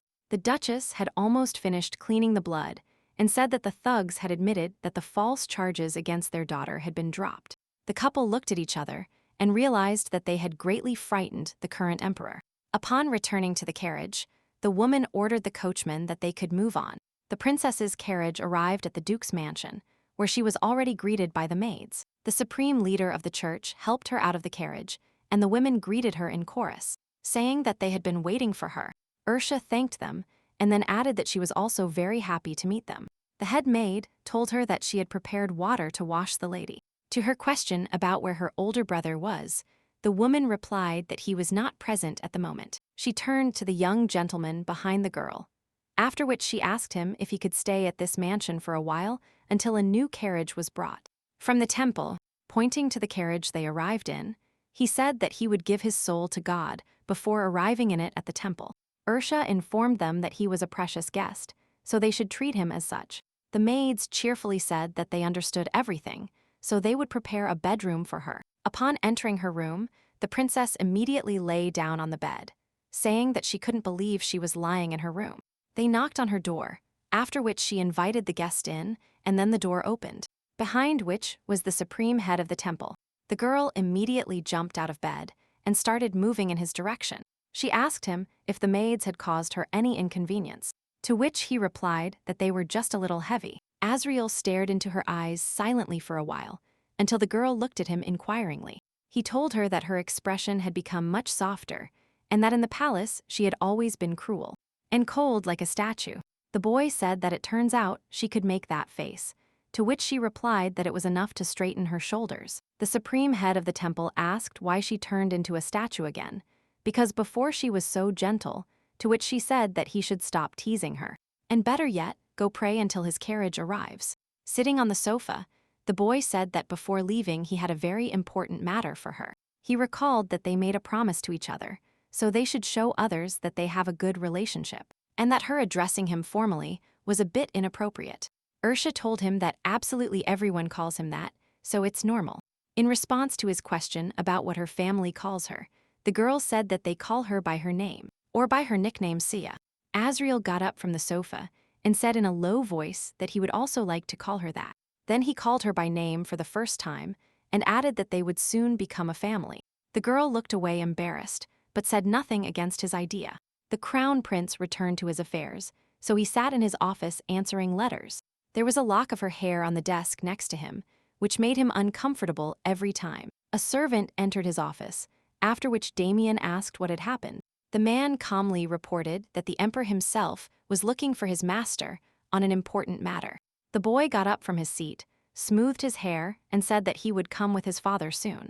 The emperor was sitting on the throne room at that moment, finishing his second bottle of red wine. The man was angry, so he told him that he couldn't protect even a single person. Alfredo, standing next to him, paled a little because he had never seen his father so angry before. The emperor shouted that he trusted him as crown prince, so he did not interfere until the last, but he ended up disgracing him. The man menacingly asked if Ercia Pesantria had really left the temple with the man, to which he replied affirmatively.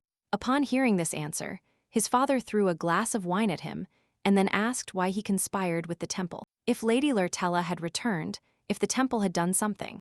Damian did not know the answer to all these questions, so the emperor, tired, leaned back on the throne and declared that he was a useless child. The crown prince promised him to find Lady Lurtella and then immediately bring her back to the imperial castle. The emperor told him that the Duke and Duchess of Pesantria had begun to stir. He said that when they arrived at his palace, the aristocracy would support them. Angry again, he told his son to immediately find out why the temple took his daughter. The boy calmly replied that he understood the order, so he would do his best to fulfill it. The man asked what they would do if he failed again, like last time. The emperor declared that he must put his status as crown prince at stake. There was a heavy silence in the hallway, both brothers lost in thought, trying to understand why he was so strict. At that very moment, Alfredo realized what his sister had told him before leaving. That day, he did not understand what her words meant, that he would have the opportunity to gain fame. It was as if lightning had struck him, because now everything had become so obvious, and before he couldn't even imagine that he would have the opportunity to sit on the throne. Realizing this, Alfredo lowered his gaze to the floor, not daring to look at his angry brother. Damian confidently declared that he would risk his life and put everything back in its place. In the Duke's mansion, Ursa quickly fell asleep, but had terrible nightmares all night. The girl shook violently in her sleep and also quietly repeated the same word. No. She suddenly woke up, after which the princess sat up in bed, trying to regain her senses. She realized that she was in her room, and then rang the bell for a maid to come see her. Ercia ordered her to prepare clothes for her guest, and then accompany him to the dining room. Half an hour later, she was already entering the dining room, where the supreme head of the temple was waiting for her. To his words that she was a little late, he replied that there was nothing wrong. The girl realized that Riaz's older brother's clothes suited the boy very well. They started having breakfast, after which he said that there was too much silence inside the mansion. She explained to him that her brother had left, so there was no one to make noise, to which he stated that he had never met the heir of Pesantria. Ercia asked him if he liked the food, to which he replied that the chef's skills were excellent. Seeing that she wasn't eating egg dishes, the princess asked him if he didn't like them. The boy said that he is not at all picky about food, to which she added that perhaps he doesn't have a favorite meal. But he has preferences. She suggested that he liked vegetables with meat, after which he asked her if he should be happy that she was watching him so closely. To which she replied that it was about the usual basics, in which there was no need to be happy. A maid approached her and quietly informed her that the young master had returned. At that very moment, her brother burst into the dining room, shouting that he was very happy to see her. The princess approached him. He touched her cut hair and told her that he had just heard everything from the head maid. The boy told her that her hair looked very beautiful and then asked her if she liked this haircut. Ercia hesitated immediately, not knowing whether to tell him the details of why she had changed her image so dramatically. Her sweet dialogue was interrupted by a silent cough from the supreme head of the temple. Azreel stood up at the table and said that the brother and sister had a very strong relationship. Riaz began to look frantically between her and him, trying to understand what all this meant. The older brother didn't understand how he should perceive this situation, because the stranger was sitting with wet hair and dressed. Noticing the tension on Riaz's face, the girl told him not to worry. Fury appeared on his face, because he had already imagined all the worst things and obscene things that the stranger might do to his sister. He suddenly realized that the guy had white hair, which means he might have been a priest. Ursa took him by the hands, turned him around and told him that he should talk to her. Upon entering another room, she reminded him that in the life of an aristocrat, the most important thing is marriage. She said that both she and His Holiness are counting on receiving huge benefits. The older brother agreed with her words, but still, he remained unhappy. The girl said that he should not tell her that she was counting on a marriage for love. Ursa reminded him that they were always told that if they had a chance, they should make the most of it, to which he informed her that his grandfather had said so. Riaz said that they should strive for the greatest benefit before the value of the assets decreases. She wondered if history would repeat itself if she used the same method. The princess was silent for a while, and then said that this time everything would be different. She calmly added that she would no longer dare to play with an emotion like love. After a while, Ursa went to the library, where the supreme head of the temple was waiting for her. To his question about what she was doing here, the boy replied that they had many interesting books, so he was going to read while waiting for the carriage. He asked her if the conversations with the Duke's heir went well, to which she replied affirmatively. Azreel informed her that she was good at putting people in awkward situations, which meant that he would not be able to rest peacefully in that place. The princess said that her brother believed her unconditionally, so she should not worry. The girl looked at him attentively and said that she wanted to clarify something. She was concerned about why His Holiness chose her and not someone else. Azreel said that in the Empire her family is first in importance, which means it has strength and intelligence. The princess noticed that everything he told her did not make the choice of the future saint any easier. The girl asked if she really belonged to the oracle, and everything was a well-planned scheme. The boy asked her if this really made any difference, or if she wanted to break the engagement to return to the palace and become the emperor's puppet. Ursa looked at him severely and told him that he must answer her immediately. The supreme head of the temple severely stated that she was not the girl mentioned in the oracle. Sighing in relief, she thanked him and said that the representatives of God cannot lie. That is why she believes in his words. The princess asked what she should do to one day become a saint. Azreel, who had crossed his fingers at the exact moment she told him about the oracle, stated that she could not do anything. He explained that the existence of the saint itself had a lot of symbolic meaning, so she could stay by his side. Touching her face, the boy said that in that case he would give her the best, because lately it had been difficult for him, so she should rest. The supreme head of the temple gently stroked her hair and enjoyed the beauty of his future wife. After talking with him, the girl went to her room and then lay down on the bed. She suggested that she really should take a break from everything she had experienced in the imperial castle. The princess quickly fell asleep again, but after a while woke up from a terrible nightmare. Looking to the side, she saw a book lying on the nightstand, so she decided to read it. Sitting comfortably, Ursa started reading about how people grew barley, or wheat, to survive the harsh winter in the north of the empire. The girl closed the book, after which she saw that she had started reading the history of the empire, realizing that this was not a vacation at all, but hard work. The princess put the book aside and then went to the library. The shelves were full of books on how to understand political systems, how an empire was born, and even what to expect after the war. She realized that there was not a single simple book in the duke's mansion that she could enjoy. Approaching her locker, the girl pulled out another note from the empress. The princess carefully examined the handwriting and realized that it really belonged to her, which meant that she drank poison. At first, the empress did not feel well, so the poison would only worsen the situation. The girl suddenly assumed that only His Majesty the Emperor could have planned all this. Putting the note aside, she realized with relief that now she had nothing to do with it. Sitting in her office, she enjoyed the light breeze coming through the open window. After a while, Ursa rang the bell, after which a maid entered her room. The princess said that she was going to the city, so she needed to prepare a carriage. At dusk, she finally arrived at the bookstore, where she bought books for light reading. The maid asked when they would return to the duke's mansion. The girl placed the book on her pile of books and told her to wait a minute. Ursa stood in the main square and looked at how beautiful the clock she had built was. The people around danced, sang, and drew. Children ran happily around the adults. Suddenly, she heard two people talking about one of them forgetting to bring something. The shop owner told him that he could no longer apologize, saying that he didn't know for how long. Next to them, the man behind the counter was shouting that he sold models of the famous clock tower. The girl approached him and asked how much he had sold, to which he replied that she looked like a tourist. The boy quietly said that these figures fly off very quickly, because this tower was built by the famous former crown princess, who was a girl of the oracle. He added that thanks to her, their city became the most popular tourist destination.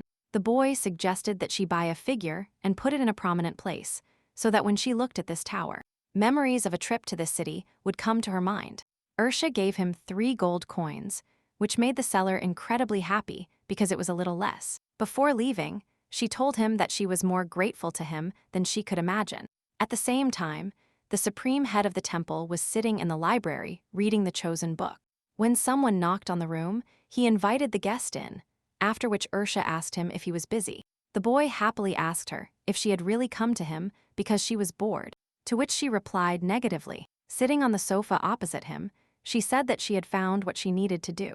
The princess sincerely wishes that the empire will develop, so she will do her job just as Holiness does his. Azreel looked at her surprised, but then gave her a kind smile.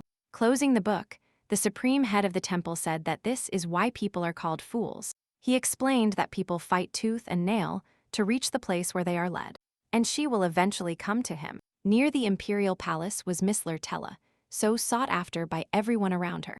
The guard behind her said that they had to enter the palace, otherwise he would use force. The next morning, Ursa was picked up by 2 maids who carefully tied a bow to her dress. The girl saw a box on the closet and asked where it came from, because she definitely didn't bring it. One of them replied that it was brought by a guest who came with her. The princess involuntarily recalled how once in the imperial castle, 2 girls brought her this box. Ursa had assumed then that her mother had sent it, but now she understood that the sender was His Holiness. She calmly told the maids to put the jewelry from the box on her. They put rings, earrings, and a necklace on the princess, and then asked her where her brother was now. And her guest, one of the maids, said that they were having breakfast together in the dining room, to which the girl asked what she had just said. Getting up from her chair, Ursa said that they needed to wake her up earlier, to which the girl replied that the young master and her guest said not to. To her question about whether she should wake her up next time, the princess replied affirmatively, and added that she would also go to the dining room immediately. Upon entering the dining room, she greeted her brother and His Holiness. The 2 boys were already drinking tea, but at the same time, they informed her that she had gotten up very early. Azreel got up from his seat to move her chair, and then told her that she could sit here. The girl agreed with his idea, and then thought that it was very unexpected, because she believed they would eat in their rooms. Riaz stated that, according to him, theology was an interesting discipline, to which Azreel replied that he should not be too interested. The man said that if the duke's son becomes a priest and cannot marry, the temple will be flooded with complaints from the ladies. Ursa had not heard their conversation before arriving, so she asked what they were talking about. The older brother said that they talked about theology, which turned out to be very interesting. So if he is not there in the near future, then she can assume that he has gone to the temple. The princess told him not to say such things even as a joke, and then asked him if he really had something to do at such an early hour. Riaz headed for the exit, not without first smiling sincerely at her and telling her that he had already talked about going to the temple. At the last moment, he informed her that it was all an ordinary joke. Being alone with the girl, Azreel asked her if she liked his gift. Showing the earrings, Ursa said that she liked the gift, so she was grateful to him. Noticing the ring on her hand, he revealed that it was a sacred relic that had been used by a previous saint. The girl immediately asked why he had given her the relic, to which he replied that he simply returned the item to its original owner. The princess asked what he meant by saying that she was the original owner. His Holiness had given her this ring before she decided to become his companion, which meant that she was about to drag him into something more than she knew.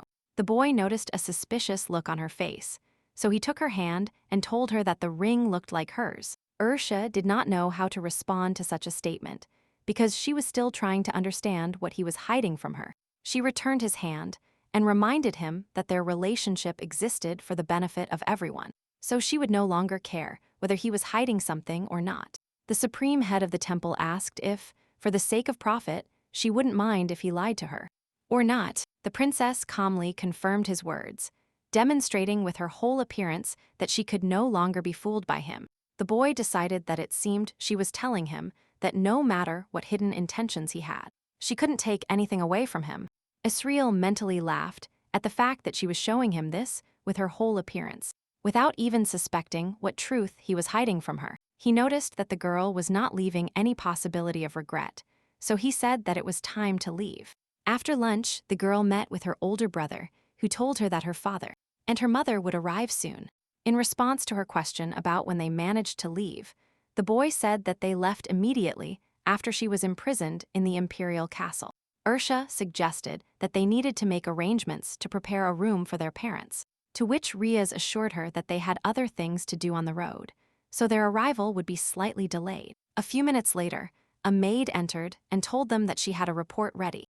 As soon as the older brother left the room, the woman told the princess that Miss Lurtella had returned to the imperial palace. To her question about whether there was any movement from the palace, the maid said that no strange movements were noticed. The girl ordered her to inquire about the current situation of the empress and the affairs of Assel Portuba, after which Ursa thought that this was not the behavior of the crown prince, and then added that they should not allow strangers into the duke's mansion. That night, the crown prince ordered his guard to find out information about his father, from age, origin to what he wanted. The guy asked if it would be necessary to send assassins to the Duke of Pesantria.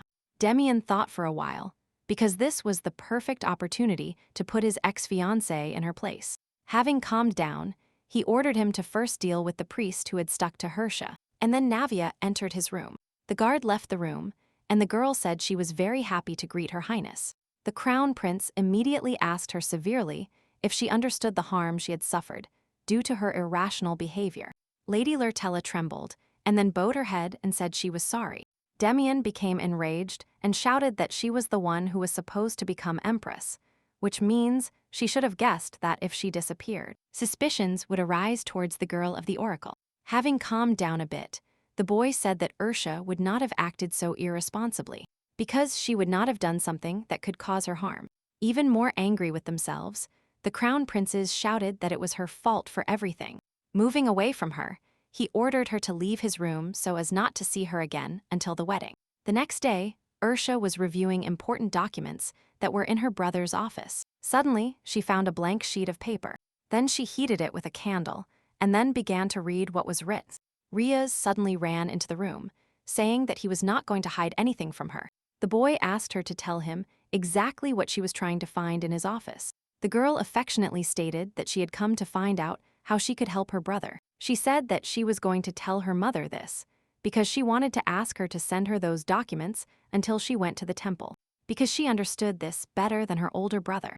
The boy jokingly said that she was really looking at the place of the duchy's heiress, which means that her position would become precarious, to which she replied that if this scared him so much, then he should find himself a girlfriend. The princess said that it was indeed strange that the heir of Pesantria did not have a girlfriend, to which her brother said that this is why he remained the most popular in social circles.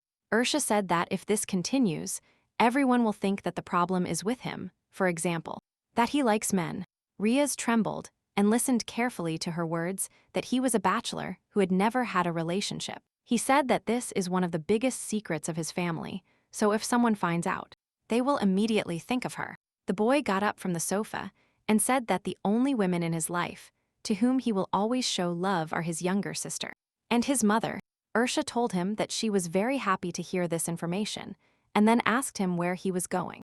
The older brother said he was going to see the information broker, to which she told him to tell her if he heard anything interesting. He smiled tenderly at her and promised to tell her something interesting. After that, he walked down the hallway, thinking that everything was somehow strange, because before, her older brother had never gone out alone. Passing by the room where the supreme head of the temple currently lived, the girl noticed a bright light behind the door. Looking inside, she saw Azreel kneeling on the floor and praying a prayer. The entire room seemed illuminated by a divine light emanating from himself. The supreme head of the temple paused in prayer and said that he was very happy to see her at that moment. The princess came in and said that his door was slightly open, so she peeked in. The sunlit young man asked her if she wanted to go out for a walk on such a beautiful day. Soon they were walking in the park, which was located not far from the duke's mansion. Azreel sadly informed her that it was getting colder outside than before.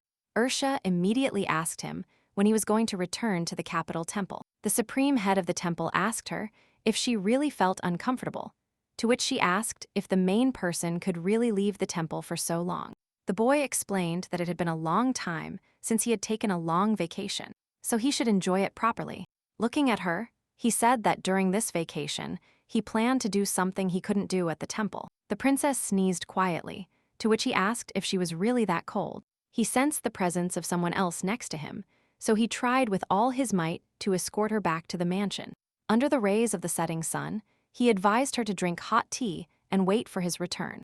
The girl sadly said that she would do as he asked, but that they should see each other soon. Azreel watched for a long time as she returned alone to the castle they had just left. After a couple of seconds, he felt a cold blade next to his throat, and then asked if the attacker really thought that by putting a knife to his throat, he could protect himself and his companions. Pushing the sword away with his finger, the supreme head of the temple stated that they should know that for killing the priest, they would be punished with God's punishment, to which one of them said that they would retreat if he calmly handed over the princess. To them, the guy abruptly grabbed the attacker by the neck and informed him that even if he agreed, it was unlikely that the princess would go with them.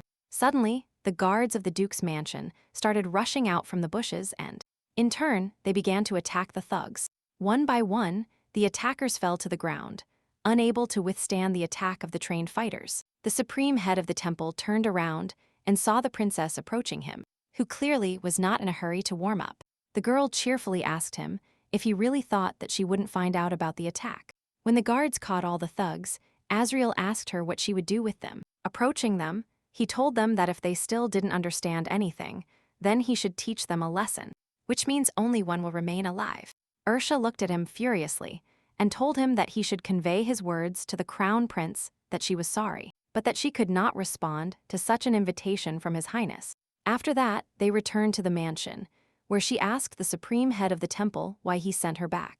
Knowing about the mercenaries, because clerics cannot harm people, the guy said that he just wanted to guide these fools down the right path. The girl asked him how he was going to do this, to which he replied that he wanted to reason with them with words and convictions. Ursa stated that if he needed her help in the future, he could simply ask her.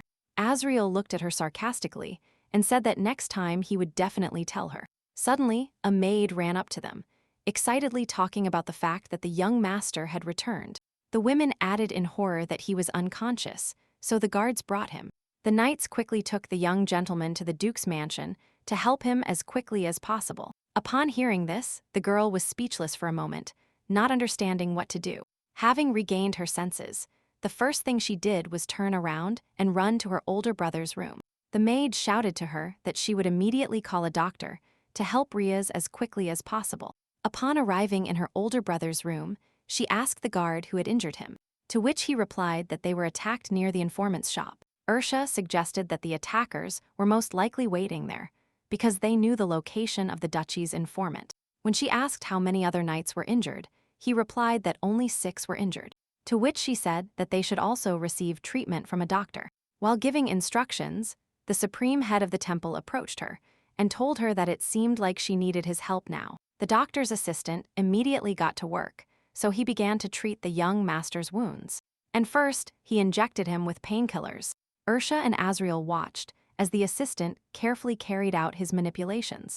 The boy told them to wait a little while, because the doctor would come soon. The girl looked at him severely and told him that he needed to leave, as they would have an important conversation. As soon as the room was empty, the cleric approached the young master's bed. Taking off his glove, he began to examine him, telling the girl that the wounds were very serious. To which she said that the attackers were able to injure her brother, who could be compared to the knights of the imperial family. Azreel suggested that if they are outnumbered, it will be difficult to win, to which she said that in that case, the wounds on his body would be different, as only his back was injured. The supreme head of the temple reminded her that there was only one person in the empire capable of sending assassins with such skills. They both understood who they were talking about, because there was only one angry crown prince in the empire. After a while, Azreel finished the treatment, so the girl went to cover her older brother with a blanket. She couldn't believe that he had healed such big wounds so quickly. The supreme head of the temple seemed to read her thought, so he said it wasn't difficult for him, because the victim was a member of the family of the one who would become his partner. The girl thanked him, but it was as if she herself was not in that room, but in her own thoughts. When the doctor arrived, she told him that her brother had recovered, so only changing the sheets was left, and cleaning the room. After that, they returned to their rooms, but on the way, she thanked the priest again for helping her brother. The boy said that her expression was much better, so he was happy to help. Ursa asked, surprised, what exactly was happening to her face at that moment. Azreel said that she had a fierce expression on her face while looking at her injured brother. He added that if he hadn't looked closely, he wouldn't have been able to notice anything. The boy asked her if she was really so worried about the fate of the duke's heir. The princess calmly said that she did, in fact, have one more request for him. The two went to the infirmary, where the injured knights who protected the young master lay. The girl asked the doctor about the knight's condition, to which he replied that the 3 knights were fine. The man bowed courteously, as etiquette demands in the aristocratic world. He said that the rest most likely could no longer use some parts of their bodies, because they were already poisoned, so only amputation of their arms remained. Ursa informed him that they had come to his aid, so he should not worry. The princess said that the person next to him would take care of everything so that he could rest a little. Azreel approached the feathered patient, placed his hand on his forehead, and then began to use divine power. The injured knight was able to move his crippled arm calmly, and then quietly thanked the savior. When the supreme head of the temple asked him if the next knight was there, the man replied affirmatively. At that moment, a maid approached her and told her that the young master had woken up. Azreel told her that she could leave him here and that she should go to her brother. Upon arriving in his room, the princess asked him how he was, since His Holiness personally healed him. To which he replied that his back still hurt, but he was pleasantly surprised. Ursa asked him if he remembered how worried his mother was when he said he was going to war. The boy explained that his parents were worried that if he died there, they would have to give birth to a new heir. The girl lowered her head and informed him that she could indeed lose her title. Riaz assured her that he would not die and then asked where the saint had gone, to which she replied that he was busy healing the knights. The princess asked him if he noticed anything strange about the mercenaries' attack or not. The guy said that they all wore black raincoats and also all committed suicide, not allowing them to get information, but everything turned out as if the informant sold information about them. Ursa angrily stated that she would never forgive those who harmed both him and the knights of her family, so he should show the offenders who they dared to touch. She suggested that the imperial family did not like the fact that the former crown princess got involved with the temple, with whom they do not have the best relations. The girl said she didn't think they would oppose her family so actively. Riaz said that besides everything else, the crown prince was now in a very difficult situation. Ursa firmly stated that she would never forgive him for such actions in her life. Her older brother supported her and said that she didn't have to forgive anyone if they attacked her family. The princess said she thought her older brother would consider such a statement reckless. Instead of scolding or admonishing her, he gently stroked her head again.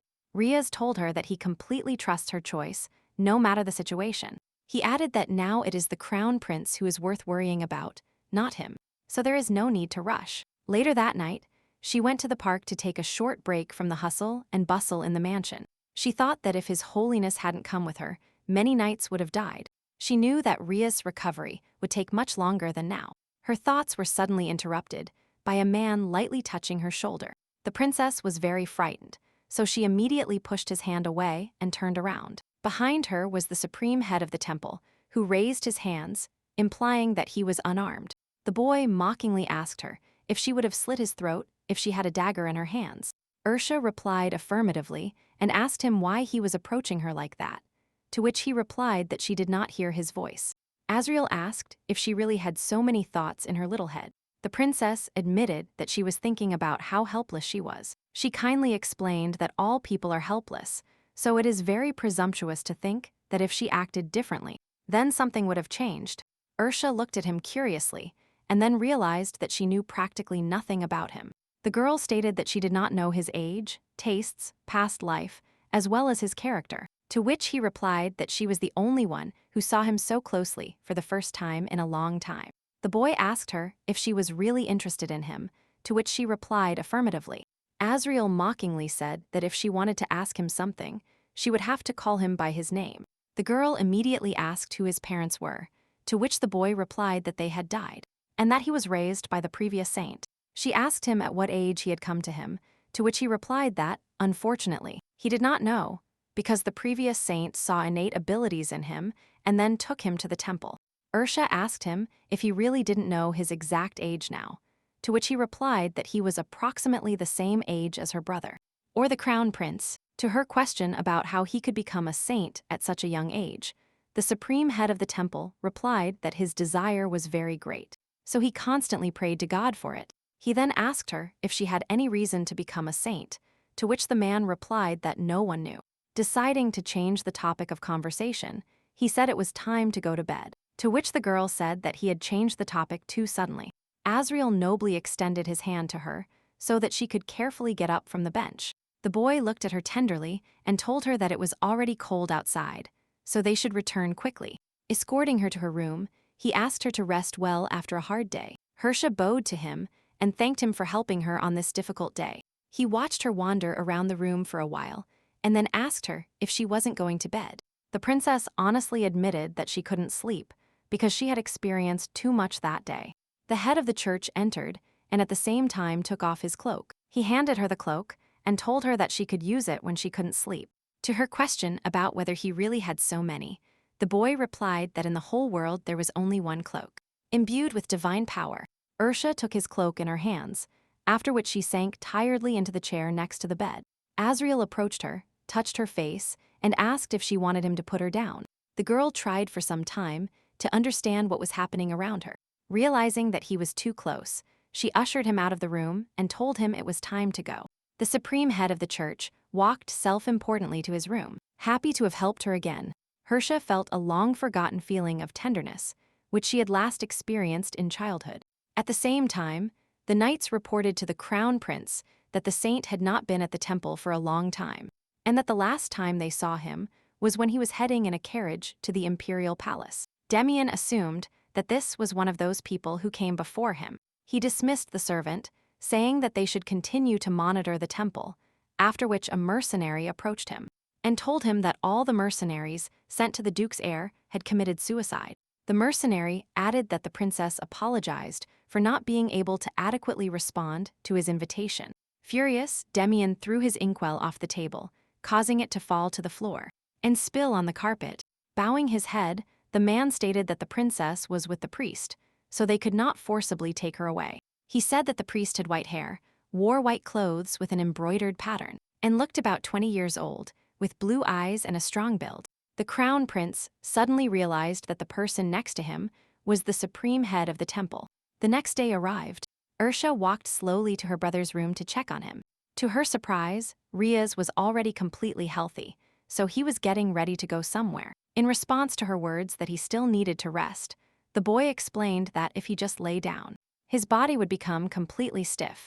The princess said that his wound might reopen, to which the older brother pulled her shoulder. He felt incredible pain, but still said he was fine.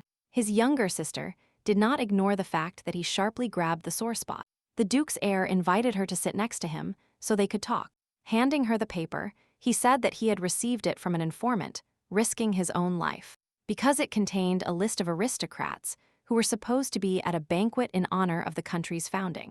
The Princess of Pesantria knew very well that this day was coming. The festival in honor of the country's founding is a big celebration at which the emperor will surely be present. And the saint, it is also the biggest event held outside the social season. Riaz assumed that she would need this information much more than him to be able to take it. Glancing over the list, he pointed to a name and asked if she knew her, to which he replied that she was the only daughter of Earl Eden. Sylvia Eden is an incredibly beautiful girl, with dignity and nobility. In the past, she was called the flower of high society. After the termination of the engagement, the girl shed many tears and then completely disappeared from society. The boy suggested that perhaps at this festival, she would try to return to secular society. Ursa stated that she would need to ask the informant about her, even if the information received was of little importance. She asked him if he could find out everything in a few days, because they needed to solve this problem as soon as possible. When he replied affirmatively, his younger sister asked him to give her a piece of paper. Riaz looked at her surprised and asked why she needed the paper so urgently. She began to write, saying that she had prepared something for the crown prince. The girl added that she didn't know before that she would use this for his benefit. The princess said that she wanted to tell him information about the port she was going to open in the future, because through it, her brother could export precious stones from the lands he received from the empire. Riaz reminded her that the imperial family would obviously not like this, to which she replied that they should take this opportunity to once again show the power of money. Of their family, Ursa assured him that they needed to show the crown prince who he dared to touch. Then they headed to the dining room, where a delicious lunch prepared by the mansion's chef awaited them. The girl sensed some discomfort floating in the air, but tried to pretend she noticed nothing. Unable to bear it, she got up from the table and said she was done eating, so she had to go to her room. Azreel asked her if she wanted to go for a walk with him since he was already done eating.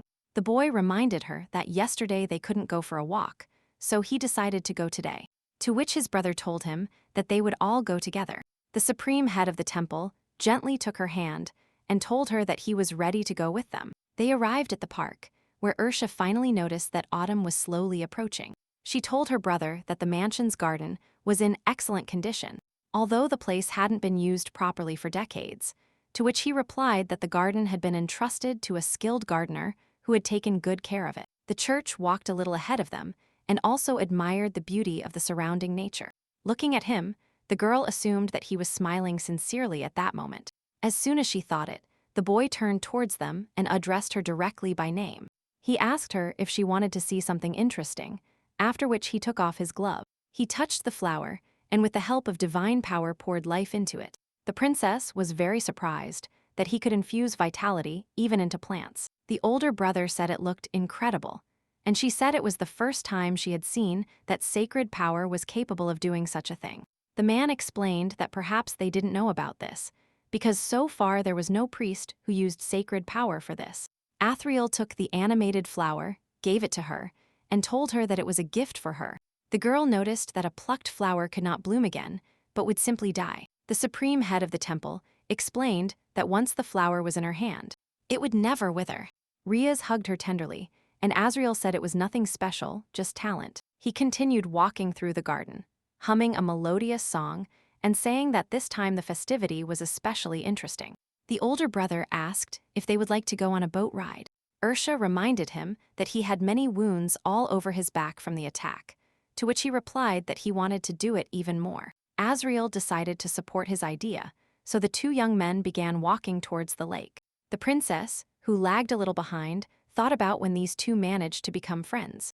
Riaz turned and told her that they had to show everyone that what happened did not affect them. The girl quickly went to the mansion to put on a more suitable outfit, after which she approached them and asked them what they were talking about. She was dressed in a white dress with blue details, and her pink hair was held up by a blue ribbon. The boys said in unison that they were talking about the weather and the pleasant anticipation of the boat trip. Ercia tenderly extended her hand to him, expecting someone to help her get into the carriage. To her surprise, both boys extended their hands to her, so she hesitated a little. Obeying a familiar feeling, the princess offered her hand to her brother, which greatly disconcerted the supreme head of the church. The girl immediately realized that he was her fiancé, so she had to offer him her hand.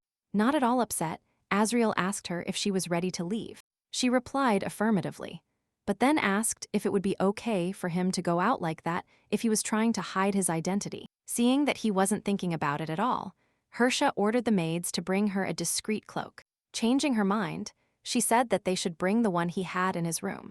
The man carefully tied a white cloak, under which he could hide his face. Meanwhile, Riaz was already helping her get into the carriage, and the girl kept looking at the supreme head of the temple. As she got into the carriage, she declared that this would be much better for the three of them. They reached the lake quite quickly, after which Riaz helped his little sister out of the carriage. People whispered that it was the first time they had seen the Duke's heir in person, and some immediately recognized the supreme head. Azreel mockingly asked if she had gotten the result she wanted, to which she calmly replied that, to some extent, yes. Ursa suddenly noticed that all the girls in the area were looking at her older brother with adoration. She echoed the saint, saying that she would go with him, and that meanwhile he could have fun with someone else. The princess asked him to definitely talk to some local girl. The older brother wanted to stop them, but immediately felt many eyes on his back. While in the middle of the lake, the girl said that now she understands why he likes boating. When she asked him when he last rowed, she guessed it was 3 years ago. When she found out from the maid, she answered his questions with monosyllables. Then, he guessed that she couldn't maintain a simple conversation. He asked her if she had memories of the good days before living with the crown prince. Ursa thought for a moment because there hadn't been many good days in her life. She only remembered the moment when she and the crown prince were sitting in a boat on this lake. The princess became sad and said she didn't remember any pleasant days. After composing herself, she asked him if he wanted to return to the shore and join Riaz. He suddenly put his hand in the water and then threw cold water droplets at her. The boy tried to look very playful, and she thought he looked like a child. She dried the lake water from her face with a handkerchief and listened to him talk about his good memories. The supreme head of the temple assured her that he would always remember this moment. He added that he would like to go boating with her on the same lake again. Azreel quietly and tenderly asked her if she would go with him on their life path, to which she replied that she would think about it. They soon reached the shore, after which he helped her out of the rocking boat. As she got out of the vehicle, the girl stumbled over a piece of wood, but the boy quickly noticed. So he grabbed her and held her tightly against him. To his question about whether everything was fine with her, the girl couldn't answer anything because she was very embarrassed. Separating from his embrace, Ursa stepped a little away and then said they could leave. The princess walked a little ahead of him because she wanted to find her brother as quickly as possible. The head of the temple suddenly felt a strange sensation, so he asked her to stop. The girl didn't hear him, so he took her by the shoulders and repeated the words he had said. Suddenly, both saw a bloody vision of mercenaries attacking aristocrats. The girls cried and screamed, begging the attackers to spare them. Ercia tried to assess the situation and also find her older brother Riaz. Several girls ran towards them, followed by mercenaries with knives. The Duke's heir grabbed one of them, covered her with him, and attacked the assailant. One of the aristocrats fell to the ground and shouted, begging someone to help him. Riaz rushed to his aid and struck the mercenary from behind with his sword. The boy offered his hand to the aristocrat to help him up, while asking if everything was fine with him. While doing this, another mercenary suddenly appeared behind him, after which he attacked the guy in the wounded back. The princess watched everything that happened and, surprised, didn't know what to do. The older brother deflected the next attack from the mercenary, who had previously struck him in the back. The girl, for her part, couldn't believe that someone dared to attack aristocrats in broad daylight. Riaz dealt with everyone, but was again seriously wounded in his sore shoulder, which had recently healed. Ercia turned around and saw that a mercenary with a dagger was also running towards her. The princess understood, so it was time to get that sword she took with her just in case. Before they had time to react, the supreme head of the temple appeared in front of her, repelling the attacker's strike. He skillfully hit his back with his elbow, so the mercenary could no longer stand up. The attacker fell next to Princess Pesantria, who remained silent and watched everything that happened. Azreel approached her and asked if the ranger was okay and if she was injured. To her silent question in his eyes, he replied that he had simply used a little self-defense. The girl looked at him kindly and then adjusted his hood so that no one could see that he was a saint. Without taking her eyes off his, she sincerely thanked him for his help in the rescue. Suddenly, she realized that she herself had crossed the drawn line that she had been drawing for so long. The princess felt a little embarrassed and said that she meant something completely different, and not what he thought. The supreme head of the temple looked around and declared that the entire battle was already over. He reported that the knights from the imperial palace had arrived to take care of the remaining mercenaries. Ercia kept looking at him affectionately, trying to understand what she felt for him. Embarrassed by the thought of her doing this, she declared that he was right. The guards began to help the injured, and in the meantime they headed to the carriage in which they arrived. The girl noticed that the boy's shoes were dirty, but there was another pair of shoes in the carriage. To his question about whether this is always prepared in advance in wagons, she explained that aristocrats usually do not do this. Ercia waited calmly by the carriage while he changed his shoes. But at that moment, the Duke's heir returned to her. The boy cautiously asked her if she had been injured in this bloody battle. The princess replied negatively and then asked him how he felt, to which he replied that he was fine. The girl told him that Azreel was in the carriage because he needed to change his shoes. Their conversation was suddenly interrupted by the cries of the aristocrats demanding an heir for Duke Riaz. The men sincerely thanked him for saving him, as well as for saving their daughters. Ercia realized that in front of them was a marquis who owned the largest territory in the empire, as well as the guild master, a famous figure in the eastern lands who had a retired war hero behind him. And everyone felt indebted to the Pesantria family. The girl immediately realized that this was her older brother's cunning plan, so she asked him if he had achieved the desired result. She stated that it was he who called these mercenaries, but it is no longer possible to reveal it. The princess reminded him that they would have practically put a hole in his stomach if the head of the temple hadn't saved her. She said that he did this precisely because the saint himself was next to them. Riaz explained that he cannot kill people, to which she said that if he didn't have powers, he wouldn't be able to protect her.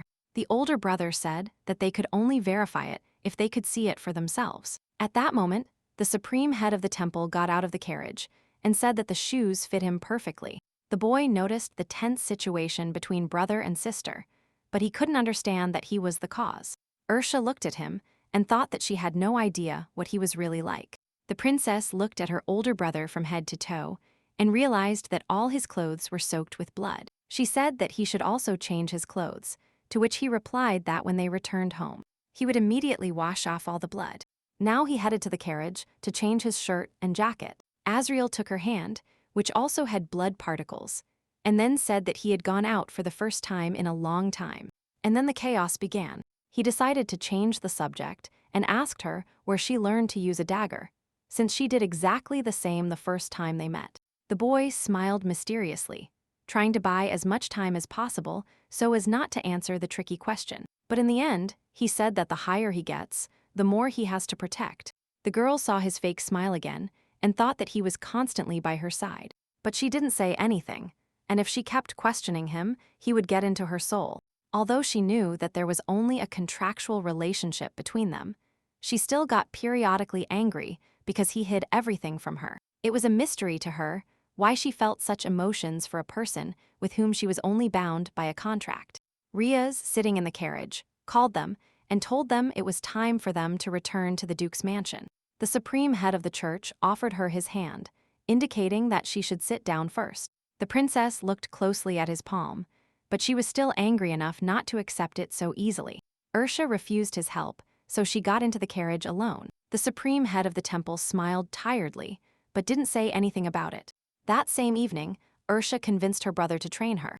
To his question why she suddenly decided to train at night, the girl said that he or Ash were not always by her side. She added that he should take the sword to fight her and teach her how to fight her opponents. The boy explained that it was already time for her to go to bed, and besides, she had only hurt her shoulder a few hours ago. Ursa didn't want to hear anything, so she said that he prepared on purpose, so he shouldn't complain about the pain. And if he wants to rest, who should defeat him? Riaz took the sword in his hands, took a fighting stance, and then prepared to parry her attacks. The younger sister didn't have to wait long, so she immediately ran towards him. The Duke's heir repelled her attacks again and again, not giving her time to rest. He stopped one of her blows with such force that she dropped the sword from her hands. Leaning on the floor, the girl began to breathe heavily, trying to regain strength. The boy immediately approached her and offered her his hand so that she could get up.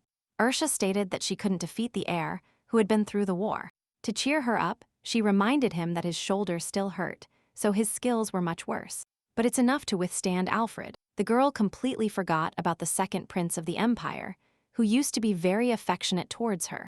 The older brother said that, when he fought Alfred in the war, they called him a blood demon. He explained that the guy in the war was the most reliable comrade, but at the same time excessively cruel. Riaz added that this girl was as smart as when she lived in the palace. The Duke's heir said that the boy told him that he did not receive a proper education in the palace, and that she was the only one who taught him. The girl explained to him that she was only talking a little about what she was studying when he came to see her. But His Highness and the Empress did not want her to study administration. She added that if we look at the current situation, her actions turned out to be correct. Riaz asked her who was so smart when she grew up, to which she replied that, judging by today's events, she was as smart as him. At the same time, the crown prince of the empire was reading a book in the library until he was interrupted by an uninvited guest. Damian severely asked why he dared to approach him without knocking. Alfredo entered the library, clearly not expecting so much negativity from his brother. He said that his father ordered him to come to this place and attend the heir's lessons. The crown prince did not like these words at all, so he asked the boy what he meant. There was a heavy silence in the library, as Alfredo had no intention of answering his questions. Damian stated that they had been different from him since birth, so their position would not change with a single word from His Majesty. The crown prince closed the book and then left the library, having no intention of talking more with his brother. Fortunately, he did not mock his younger brother, although Alfredo really didn't want this. Approaching the servant, Damian ordered him to go out and not let anyone into the library. The guy said he understood His Highness's order, but then Alfredo intervened in the conversation. He wondered if he thought things would have been completely different if he had been a different person. The man asked what would have happened if he had initially desired the position of Crown Prince of the Empire. The next day, Damian thought about what he and his brother talked about in the library. He informed him that since he started calling Hercia sister, he realized that the younger brother was completely unaware of the situation. Alfredo said that now the older brother and sister had no relationship. Damian approached him and told him that only now did he see in him the character of a bastard, so he would kill him as soon as he ascended the throne. The younger brother said that he was no longer a child to be silently mocked, because until now he had not introduced himself only because he was a bastard, so the guys should not boast about what he received since birth. He explained to Alfred that he was no longer afraid of him, and Damian asked him if he seriously planned to fight him, to which he replied that if it comes to skills, then he would not lose to him. Now the crown prince was sitting in his office, trying to figure out how to solve it completely. A servant entered the room and reported that Miss Lurtella had not come to breakfast that day. To his question about whether she was really no longer in the room, the boy explained that he had knocked on the door. But there was no response. Damon got up from his seat and announced that he would go to check everything himself. At the same time, in Miss Lurtella's room, Ash was carefully wiping his feet with water. Navia constantly thought about the prince's words that if Hercia were in her place, she would never have acted so irresponsibly, because she did nothing that could harm him. Her thoughts were interrupted by a young man who asked her what she was thinking about at that moment. To his question about whether he had seen the former crown princess, the boy replied affirmatively. And then she asked him what she was like, to which he replied that the girl was beautiful and elegant. With her head slightly bowed, Navia wondered if she was really so different from her. Ash timidly reported that the past crown princess was very different from her. Looking at her tenderly, the boy said that, unlike the former princess, his lover cares about people like him. Sincerely, he added that he believes she has an inner beauty that she hides. Suddenly, the room doors opened, and in the doorway was none other than the crown prince. Damian menacingly asked what was going on in his future wife's room, and why there was a man there. The girl immediately tried to find at least some justification for the current situation. The crown prince approached her furiously and told her that he had already warned her that, if she wanted to remain the crown princess, she should sit quietly, as she should. The boy asked her if she was really crazy for having brought this insignificant person to the palace. The guards looked around. They discovered that there was no one in the hallway and then went to escort the guy out of the room. Damian ordered them to immediately escort this man out of the palace and never let him in again.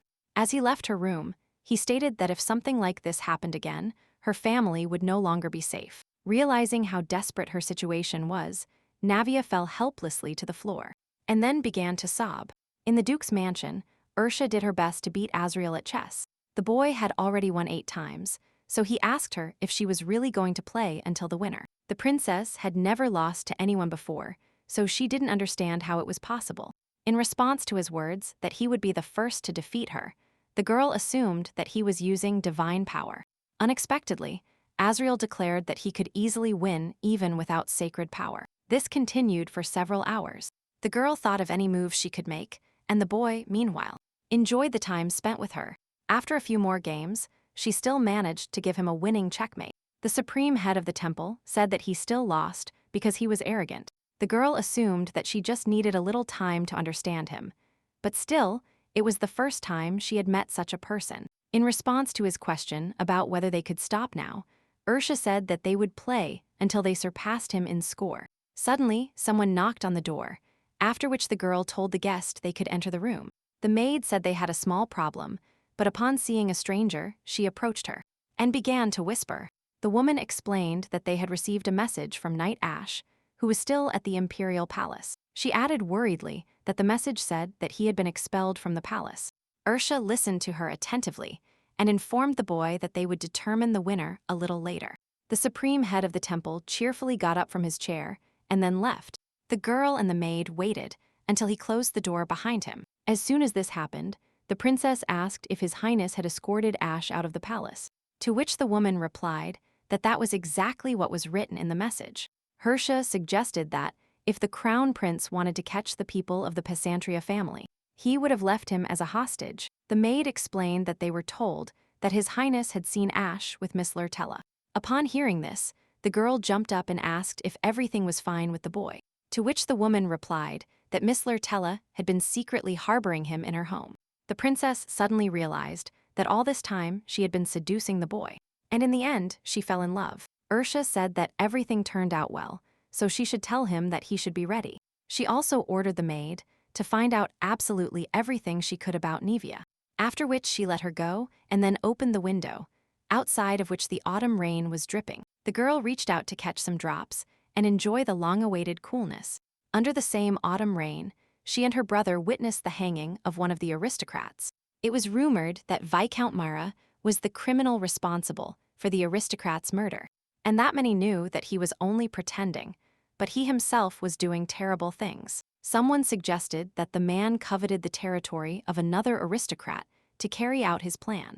The girl turned to her brother and told him that they had found information in his documents confirming the hiring of assassins. As soon as the chair fell from under his feet, Ursa looked at her brother with concern. The guy quickly turned around and said it was time for them to return to the mansion. Sitting in the carriage, she said that they had previously discussed the issue of expanding the waterway with Viscount Mar, to which the older brother replied that now control over this matter would return to them. Riaz assumed that the renovation work on Port Street was finally completed. Through the window, she could see cheerful people waving their hands animatedly at them. The girl offered to send them more grain, to which he suggested showing them at least their face so they would know who they were praising. Hearing an unusual word, she asked him if he was really interested in theology, to which he replied that he wanted to start going to church on weekends. The boy said that the crown prince must have had a terrible headache after she left. Ursa said that most likely he himself had no idea what he had got himself into. At the same time, Damian was furiously throwing the papers he had just signed off his desk. He shouted that he did not give permission to carry out the Viscount's execution, to which the servant said that documents were found in his house, and incriminating files about aristocrats. The man added that His Majesty the Emperor ordered them to quickly resolve this matter, so as not to create more noise. Now people whispered that Viscount Mara had been on the Emperor's side, but now the Emperor himself had finished him off. The ladies at the tea party talked about how the second crown prince began to behave unusually after returning from the war, and the Pesantria family took the side of the temple. Some speculated that their family exported gems from their mines, which meant that Pesantria was truly the richest family in the empire. The crown prince imagined his ex-fiancée telling him that she was annoyed because she couldn't control what was happening. He knew that she would use everything she had in reserve to threaten the empire. Azreel asked her if she finally got what she wanted, to which she replied that, for the good of the empire's development, it was necessary. The boy said that with her actions, she had destroyed the authority of the crown prince, to which she said that the collapse of the imperial family does not mean the collapse of the entire empire. The girl explained that her country is being destroyed only by a rotten government from the head. She said she plans to file a lawsuit against the imperial family. Ursa revealed that the emperor and the crown prince used their power against the people of the empire, so she wanted them to receive the punishment they deserved, and the temple was the only force opposing the imperial family. But the truth is that the saints never used their power properly. The supreme head of the temple informed her that she was hitting him right where he was sick. She explained that this is why she agreed to cooperate with him, because if the Pesantria family supported the temple, then she would have a power that the imperial family could not oppose. The boy suddenly realized that he had always thought that he was using her, but in reality, the girl had wisely taken advantage of him. Ursa said that the crown prince cannot help but understand this, so his next target will be the temple. Damian ordered the mercenary to enter the temple and use explosives as a diversion.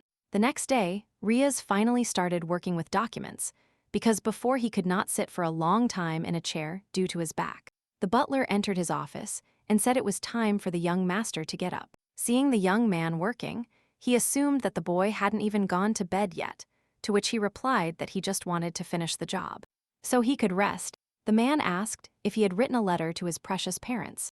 Riaz asked him if he really needed to be reminded of this now, to which he replied that he asked to be told about this every time, because he constantly postpones it. The butler said that his job was to save his parents from unnecessary worries. That's why he constantly reminds him. The older brother sighed deeply, thinking it would be better if he went to bed. He began to write a letter in which he wondered if everything was fine with them, and then said that his younger sister had arrived at the mansion and was having a good time. At the same time, Ursa sat in a chair while her maids tried to smooth her unruly hair. The girl didn't understand how long it would take to curl so much every morning. One of the maids said that she would have to comb her hair every morning until it grew to her waist. Riaz, meanwhile, wrote that Ursa, with her new hairstyle, became as cute as she was in childhood, so his mother would most likely call the artist again. After combing her hair, the princess went to the dining room, where she asked the saint why he still wasn't eating, to which he replied that he was looking forward to them, because when he eats alone, the food loses its taste. To her question about where her brother had gone, she replied that he had a lot of work, so they could eat first. Suddenly, the supreme head of the temple began to pray before eating. The princess thought that she should probably also pray to God before the meal. When Azreel opened his eyes and saw how hard she was trying to pray, he immediately laughed. At first he tried to hold back, but then he laughed so hard that he simply told her to start eating. The girl asked him if he would really go to the temple tomorrow, to which he replied that they had not contacted him, but as the head of the temple, he should appear there. She asked him if he would be busy after lunch, to which he replied negatively. So the princess asked him to play one last game of chess with her. Hearing this, Azreel practically choked on his food and stated that they had been playing for 5 days. Ursa reminded him that she has 255 wins and 256 losses, so she still hasn't beaten him. The boy was very surprised that she remembered the entire score so accurately. He assumed that last time, he put the knight on the wrong square because he wanted to win, and broke the rules, which means that in the end he will win. The princess immediately felt that he was blatantly lying to her, so she got up from the chair and leaned on the table. The girl said she lost because she lacked skill, but today she must definitely win. The boy thought that he was getting carried away too much, so he played seriously with her. But this time, he definitely had to lose. As soon as he thought this, Ursa immediately asked him if he was going to lose to her on purpose, to which he replied that she always tries, so she will definitely win this time. Riaz had been observing their conversation for some time and walked silently to the dining room. He couldn't help but notice that his little sister was getting along very well with the supreme head of the temple. Angrily, the girl gave him a piece of egg, telling him not to be so picky about food. The older brother thought that, unlike the girl she was when she lived in the imperial palace, she smiled a lot now. The parents quickly received a letter from him, after which the mother said that she began to miss them even more. The father suggested that they see their children first, to which she said that she wanted to finish things as quickly as possible, and then meet. The Duke wondered if it would really be okay for her to go to the imperial palace alone. The woman replied by asking him if he knew anyone besides her who could resist the imperial family. The father noticed that his son spent the entire letter talking only about his younger sister, which means he hasn't changed at all. The mother laughed quietly and asked him to tell her what the letter was about. Riaz wrote that Scylla is not going to succumb to the emotions of love, which means that everything will be fine for her. Later that night, the girl suddenly smelled blood coming from the window. Upon opening the curtains, she saw the supreme head of the temple, who was again on her windowsill. The older brother wrote in his letter that he hoped she would meet someone she could trust, and that she would finally feel peace. At that moment, Ursa was thinking about why Ariel smelled of blood. The boy told her that he was in the wrong room, and then asked if she was very scared. The girl replied by asking if he was injured, because his holiness smelled of blood. Azreel wondered if she thought he could have hurt someone. Ursa said, embarrassed, that church ministers were forbidden from killing other people. The man approached her and told her that he was grateful that she was worried about him, but that he was not injured. He said that he was informed that there was a fire in the temple, so he was going there. The girl suggested that perhaps there were victims there, to which he replied negatively, saying that there would be noise for a while. He explained that although the fire was small, he still needed to return to the temple as soon as possible. Ursa said that he decided to go to the temple so suddenly, to which he reminded her that he planned to leave the next morning. He asked if they would now only see each other at the festival in honor of the country's founding, since they had no reason to see each other before.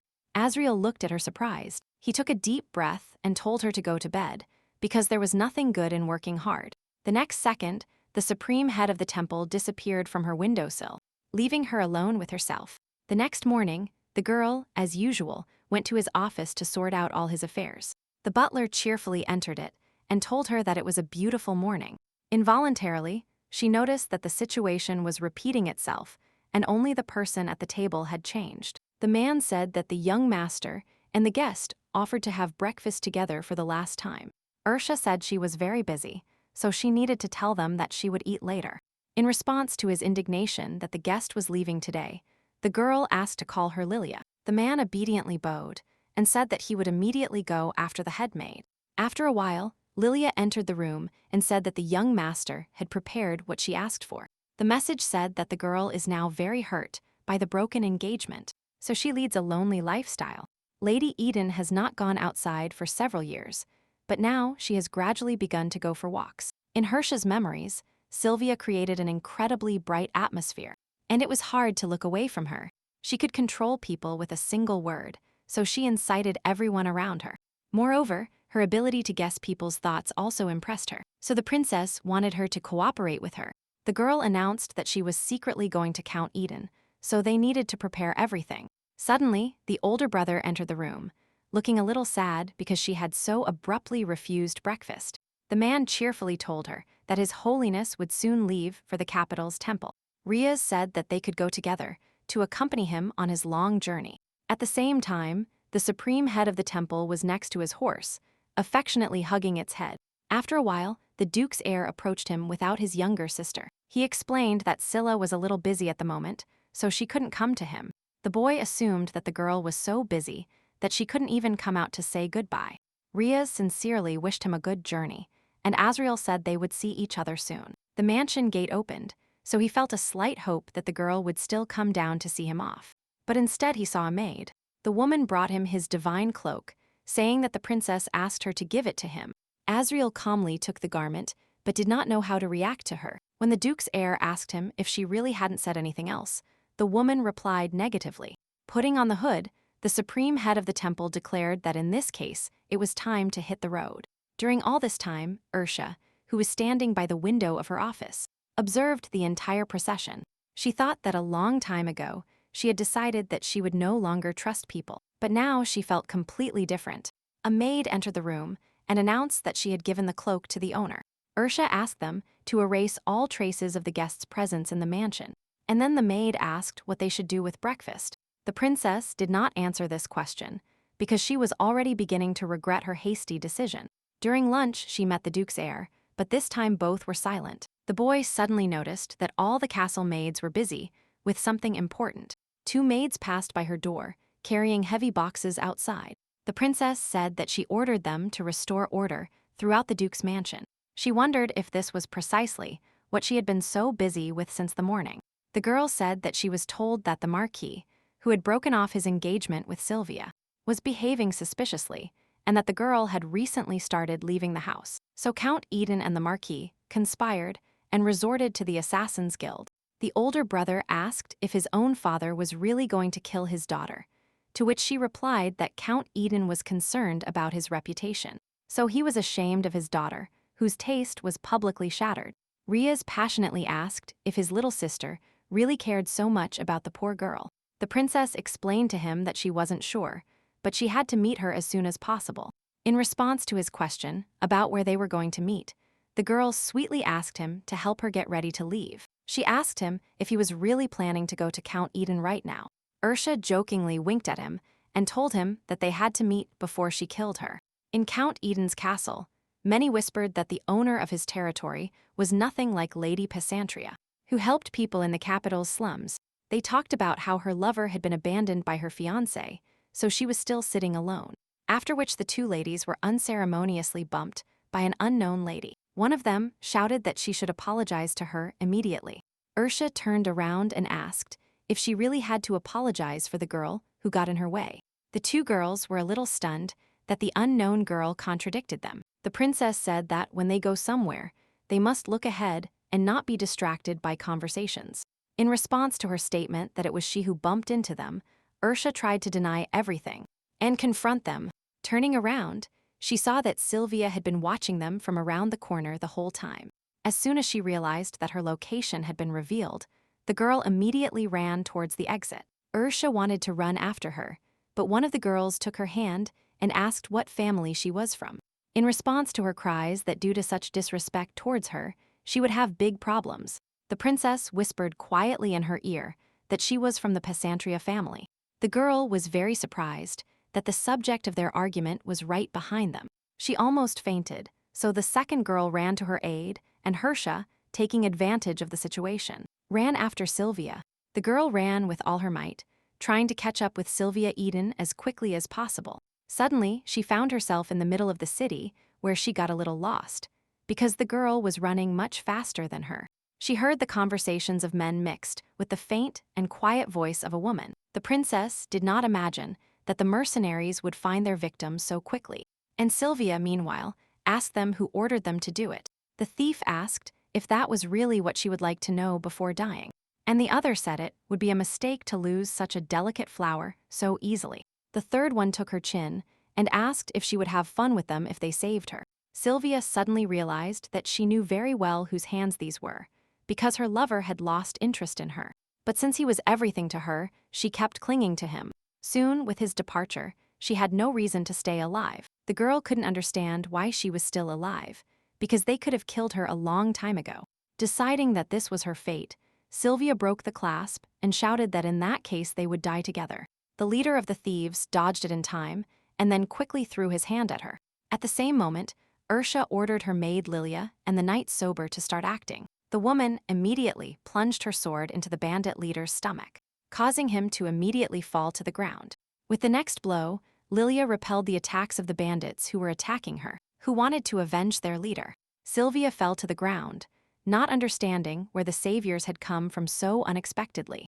A girl approached her from behind and told her that such a dirty place was not entirely suitable for her. The princess was about to tell her who she was and why she had come for her, when one of the bandits attacked them. Sylvia didn't even have time to react, and Ursa caught her hands in time and pulled her away from the attack. The princess covered the girl's neck with her hand, but in return received a dagger in the shoulder. In the very second, the maid Lilia fiercely pushed her sword into the attacker. As soon as his hat fell off, the girl immediately realized exactly who was in front of her. However, the princess introduced herself by saying that her name was Ercia Pesantria, and that she was the daughter of the Duke of Pesantria. The girl invited Sylvia to accompany her to the carriage, after which they could talk. Ursa said she was very happy that they could meet her like this. The new acquaintance said fearfully that she was also very happy to meet her. The girl said that she could just call her by name, to which she replied that she thanked her again for her help. The girl said that she didn't do any of that, because she was simply in the right place at the right time. Sylvia confidently said that she would definitely pay her back for this, because when she returns home, she will definitely tell her father. Hearing this, the princess unexpectedly took her new acquaintance by the hand, preventing her from returning home. The girl explained that she could not return home because someone had sent assassins after her. Sylvia said that she knew very well that her employer was her ex-fiancé. Ursa told her that there was someone else, but she might not believe it, so she handed her the letter. The new acquaintance quickly familiarized herself with the content, after which she began to tremble when she realized that her own father had ordered her assassination. After reading, the girl burst into tears and said that her father couldn't do this to her. Out of powerlessness, Sylvia fell to the ground and cried bitterly, not understanding why life was testing her so much. Once she calmed down, the girl thanked her savior again, and meanwhile, the princess asked her if she had anywhere to go. The girl shook her head and said that she didn't understand anything now. Ursa enthusiastically invited her to accompany her to the mansion of the Duke of Pesantria. The next morning, Sylvia woke up and thought that too much had happened in one night. She still felt as if she were in a nightmare where her father wanted to kill her. She didn't understand why Ursa was helping her, so she decided to go directly to the princess to find out the truth. Upon leaving the room, the girl found behind her a handsome, half-naked boy who was clearly coming out of the shower. Their gazes met, after which they realized the strange situation they were both in. Ursa suddenly heard someone shouting loudly, after which footsteps were heard throughout the castle. Her older brother burst into the dining room and asked what was going on. The girl said that yesterday she brought Miss Sylvia to visit because she had nowhere to go. She added that they would all live together for a while, so he should get used to it. Ursa said that he should stop walking around the Duke's mansion like that. After a while, the boy put on decent clothes, and then a new guest arrived in the dining room. The boy politely asked her if she liked food as a profession, to which she replied affirmatively. She apologized for her morning tactlessness and explained that no one had informed her that they had a guest. Riaz looked at her attentively and told her that this would not happen again, so that she could feel at home. The girl thanked him and then started pecking at the plate of food again. The princess said that she believed that the girl was still confused by what happened that night, so she should rest and sort out her thoughts. Sylvia threw down her fork and said that they had helped her, so she wanted to pay them back. When asked what they wanted from her, Ursa admitted that there was one thing for her. The girl suggested meeting after lunch, to which her guest replied that she would do whatever she was asked. The princess noticed that Sylvia was very thin, so she said that she could eat and not be embarrassed. Ursa called the maid and told her to ask the chef to prepare more food. After a while, their table was full of delicacies, to which the guests said it was too much. The princess affirmed that if she wants to help her, she needs to gain strength, so she will eat 3 times a day. At a minimum, the girl immediately started pushing her various dishes, which were still very hot. Seeing everything happen, Riaz revealed that he had misunderstood the difference between parenting and animal husbandry. After lunch, Ursa asked her new friend to go to the kitchen to help her. The girl explained that here were the ingredients to make bread for 100 people. Sylvia couldn't believe that Princess Pesantria was such a generous girl. Ursa said she hoped the guest would help her bake bread for the poor, which they would then distribute. Without waiting for an answer, the girl said it would take a long time, so they had to start quickly. The girls prepared bread almost from morning till evening so that they could distribute it among the poor. At the end of the day, they finally finished, after which the princess announced that she would immediately go to distribute it. Ursa asked if she wanted to go with her, to which Sylvia asked if she would personally go to the poor area. The princess sweetly smiled at her and told her that no one but her would do this. On the street of the poor, people also lived in ruined buildings, but now they were at least somewhat fortified. Sylvia felt uncomfortable in that place, so she tried not to lose sight of the princess. Suddenly, the baby pulled on her dress, and she handed him a whole loaf of bread, telling him that he should grow up big and healthy. The child happily ran to his mother, shouting that his beautiful aunt had given him bread. The poor people thanked Ursa for giving them grain, and now bread, so they didn't know exactly how to thank her. To which she replied that if they needed help, they would try to help. When they finished, Ursa called Sylvia so they could move on. The princess affirmed that now they could go shopping to buy her clothes. Hearing this, the new friend began to say that she didn't need this at all, because she had already done enough for her. Ursa confidently declared that she just wanted to do it regardless of her wishes. Reaching out, she said that now they would go to the city center to IER. Shopping, the owner of the clothing store cheerfully told them that they had received deliveries of new items with which they would look impeccable. Ursa announced that they would buy absolutely everything her guests tried on. The hostess immediately began to offer hair jewelry, to which the girl replied that they would take them too. Soon they began to talk among themselves, not paying attention to who they were talking about. Sylvia tried to stop her the whole time, saying she had bought too much. The girl suggested that at this rate, her savior would go bankrupt, to which Ursa asked her if she really thought so. Realizing that she had said this to a lady from the richest family in the empire, Sylvia realized that they could not stop the girl. Her maid entered the store to inform her mistress of urgent news. The woman approached her and whispered that she had been told that the fire in the temple had already been resolved. The princess asked Lilia to take care of her purchases so that they would be delivered to the mansion.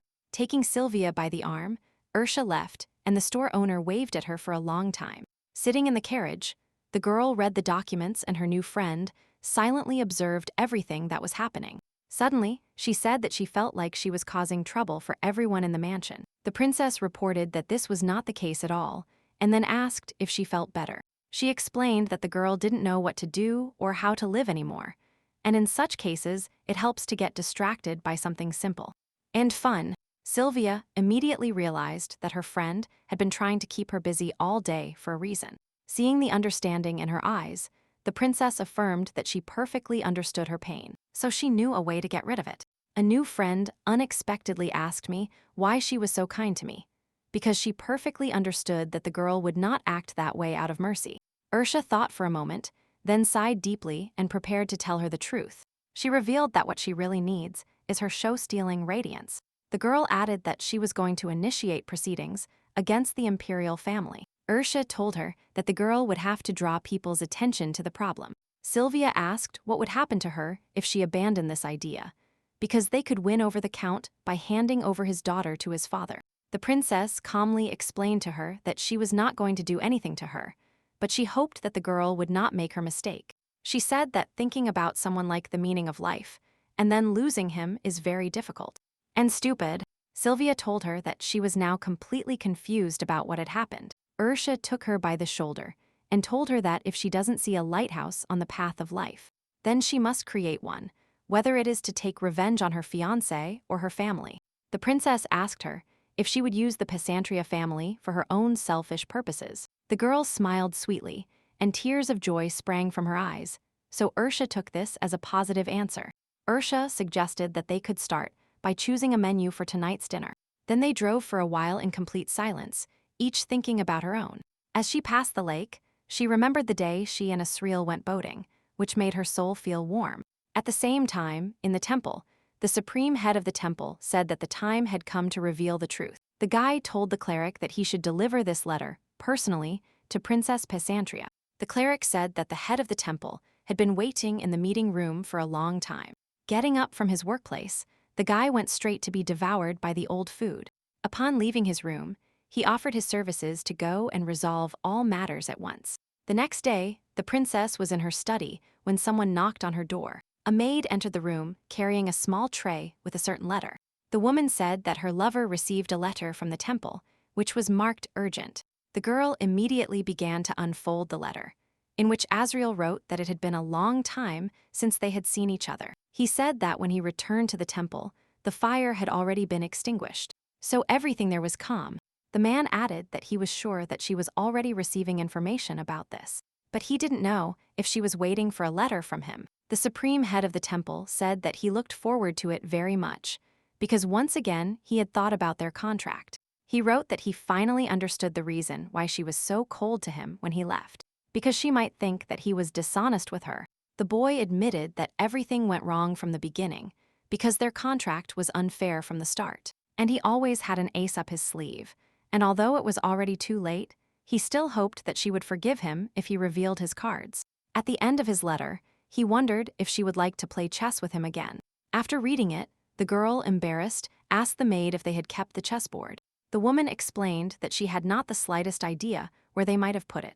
The girl immediately decided that she was trying to hide the fact that they had kicked him out. After a languid pause, the maid affirmed that she had asked not to throw it away, so she set it aside. After asking her to bring a chessboard, Ursa also stated that she could take a week off. The princess suddenly realized that if they were honest with each other, her heart would gradually melt.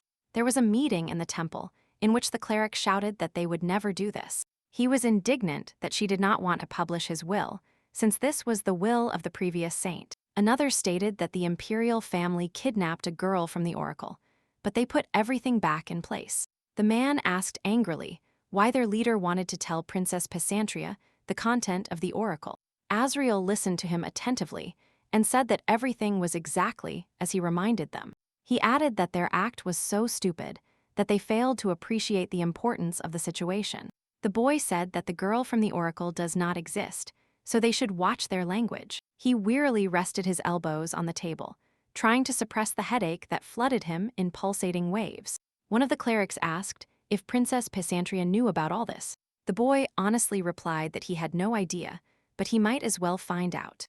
And if this happened, no one could stop her. One of them asked him if he was not yet married, since at the moment it was not the right time to reveal the whole secret. One of the council members said that he was worried that they might make a mistake due to haste, and that, moreover, they should also think about the oppression of the imperial family. He reminded them that the emperor had threatened to kill the poor, so they agreed to his ridiculous conditions. The man stated that it was time to get rid of this collar, so they should not be afraid. Azreel explained that this is exactly what he means, because Princess Pesantria wants peace for the empire. He added that they also want the empire to develop in the right direction. The supreme head of the temple said that it was time to show all the cards and defeat the imperial family. After a short pause, he asked if they wanted to tell him anything else or not. Hearing nothing in response, the boy ordered the will of the previous saint to be brought. After a while, a servant burst into the room, talking about what kind of broadcast had disappeared. It was like a bolt from the blue, because he definitely didn't expect the paper to disappear so easily. In the imperial castle, the guard said that the will had been stolen during the fire. The crown prince asked if that was exactly the newspaper they were talking about. Upon hearing his affirmative answer, Damian began to tremble with anger and then looked furiously at his new fiancé. The girl felt his threatening gaze on her, but she didn't dare to meet his eyes. The boy furiously asked if everything written in the will of the previous saint was true. Driven mad with anger, he loudly and angrily asked why his name was not in the will. But Ursa was written about. The girl burst into tears and then told how everything happened. In her father's house, she constantly had to take care of her younger brothers and sisters. One day, priests from the temple approached her and offered her a service. Navia had never seen them before, but she was surprised that they would condescend to help her. The clergy calmly said that one person wanted to see her and would make a deal with her. She was taken to the place where the new supreme head of the temple was already waiting for her. One of the clerics said that he had heard that her sister was sick, but for the temple, there were no incurable diseases. The girl was very happy to know that her sister could be cured, which meant she would no longer suffer. The man fully agreed with her, but added that they would cure her on one condition. So, Navia knelt in the crown prince's room and told this story. The boy severely asked her how she was going to explain her pink hair. The girl got up from the floor and stated that her grandmother was from a very distant land, and that in that country pink was a very common color. This explanation further enraged the crown prince, and his heavy aura could be felt throughout the palace. Damian angrily wondered if she had decided to impersonate the oracle girl simply because she inherited pink hair. Horrified, the new fiancée fell to her knees again and shouted that the temple told her they were doing this for the good of the country. Angrily, the crown prince squeezed the glass he held in his hand until it shattered into small pieces. And then he rhetorically asked if all that was the temple's plan. He ran to the girl, grabbed her by the shoulders, and began to shout that everything she so desired had simply disappeared from her hands. Having calmed himself down, he returned to the desk and thought that for the temple it was just a game. Then he approached Navia again and began to touch a lock of her hair, asking her if it was really worth killing her, but that it would be better to kill her dear siblings first. She began to cry bitterly and beg him not to touch her siblings, because they were not to blame for anything. In response to her cry that she would do whatever he ordered, the boy asked if that was really all. He ordered her to return to the Marquis's land and live there like a mouse until he received his order. Damian added that this would be salvation for her and her younger children, to which she replied in a trembling voice that she understood everything perfectly. When left alone, the crown prince sat down at the desk and wearily leaned on it. A servant entered the room and told him that he had to go see the empress. The boy asked what had happened and why such urgency, because it was already night outside. The man said that he was told that the woman might not survive that night. The crown prince never expected to hear such news, so he immediately went to his mother's room. At the same time, in the duke's mansion, a maid was opening the door to an overnight guest, and whom she had never expected to meet. The supreme head of the temple stood in front of her, dressed in a black cloak, but the woman quickly recognized him. She accompanied him to the princess's chambers, warning him that a guest had come to see her. Ursa got out of bed and then saw Azreel enter the room, who immediately took off his hood so she could see him. She asked what was so urgent that it had brought him to the mansion of the Duke of Pesantria. The girl ordered the maid to prepare tea for them and invited him to sit at the table. The two sat at the table, after which she again asked him what had happened. The boy didn't bother to prolong the conversation, so he immediately began to say that the will of the past saint was missing. The princess jumped out of her chair and asked how this could have happened and who was to blame. She explained that she had heard that someone was spreading rumors that the Pesantria family had approached the temple, and that people doubted the oracle girl. Ursa said that now Lady Lortella had already been proclaimed the daughter of the oracle, which means that there was no point in taking such a risk to steal the will, because there was nothing new written there. Azreel suddenly recalled the day they met when they were children. He then told her that her hair color is not the same as other people's, which is why they bully her. Then the girl reached out her hand to him and told him that being different from others is the main characteristic. She affectionately added that this trait meant that she had been chosen by heaven itself. Now, hitting the table with his fist, the supreme head of the temple said that he would honestly tell her the story he was talking about in the letter. He stated that before talking about the will, he should tell her how they met when they were children. To her question about whether they had really met before, the boy said that it was before the last saint died. Suddenly, a maid burst into the room, shouting that something urgent had happened, and that he needed to know. Upon entering the room, the woman excitedly said that the empress had just died.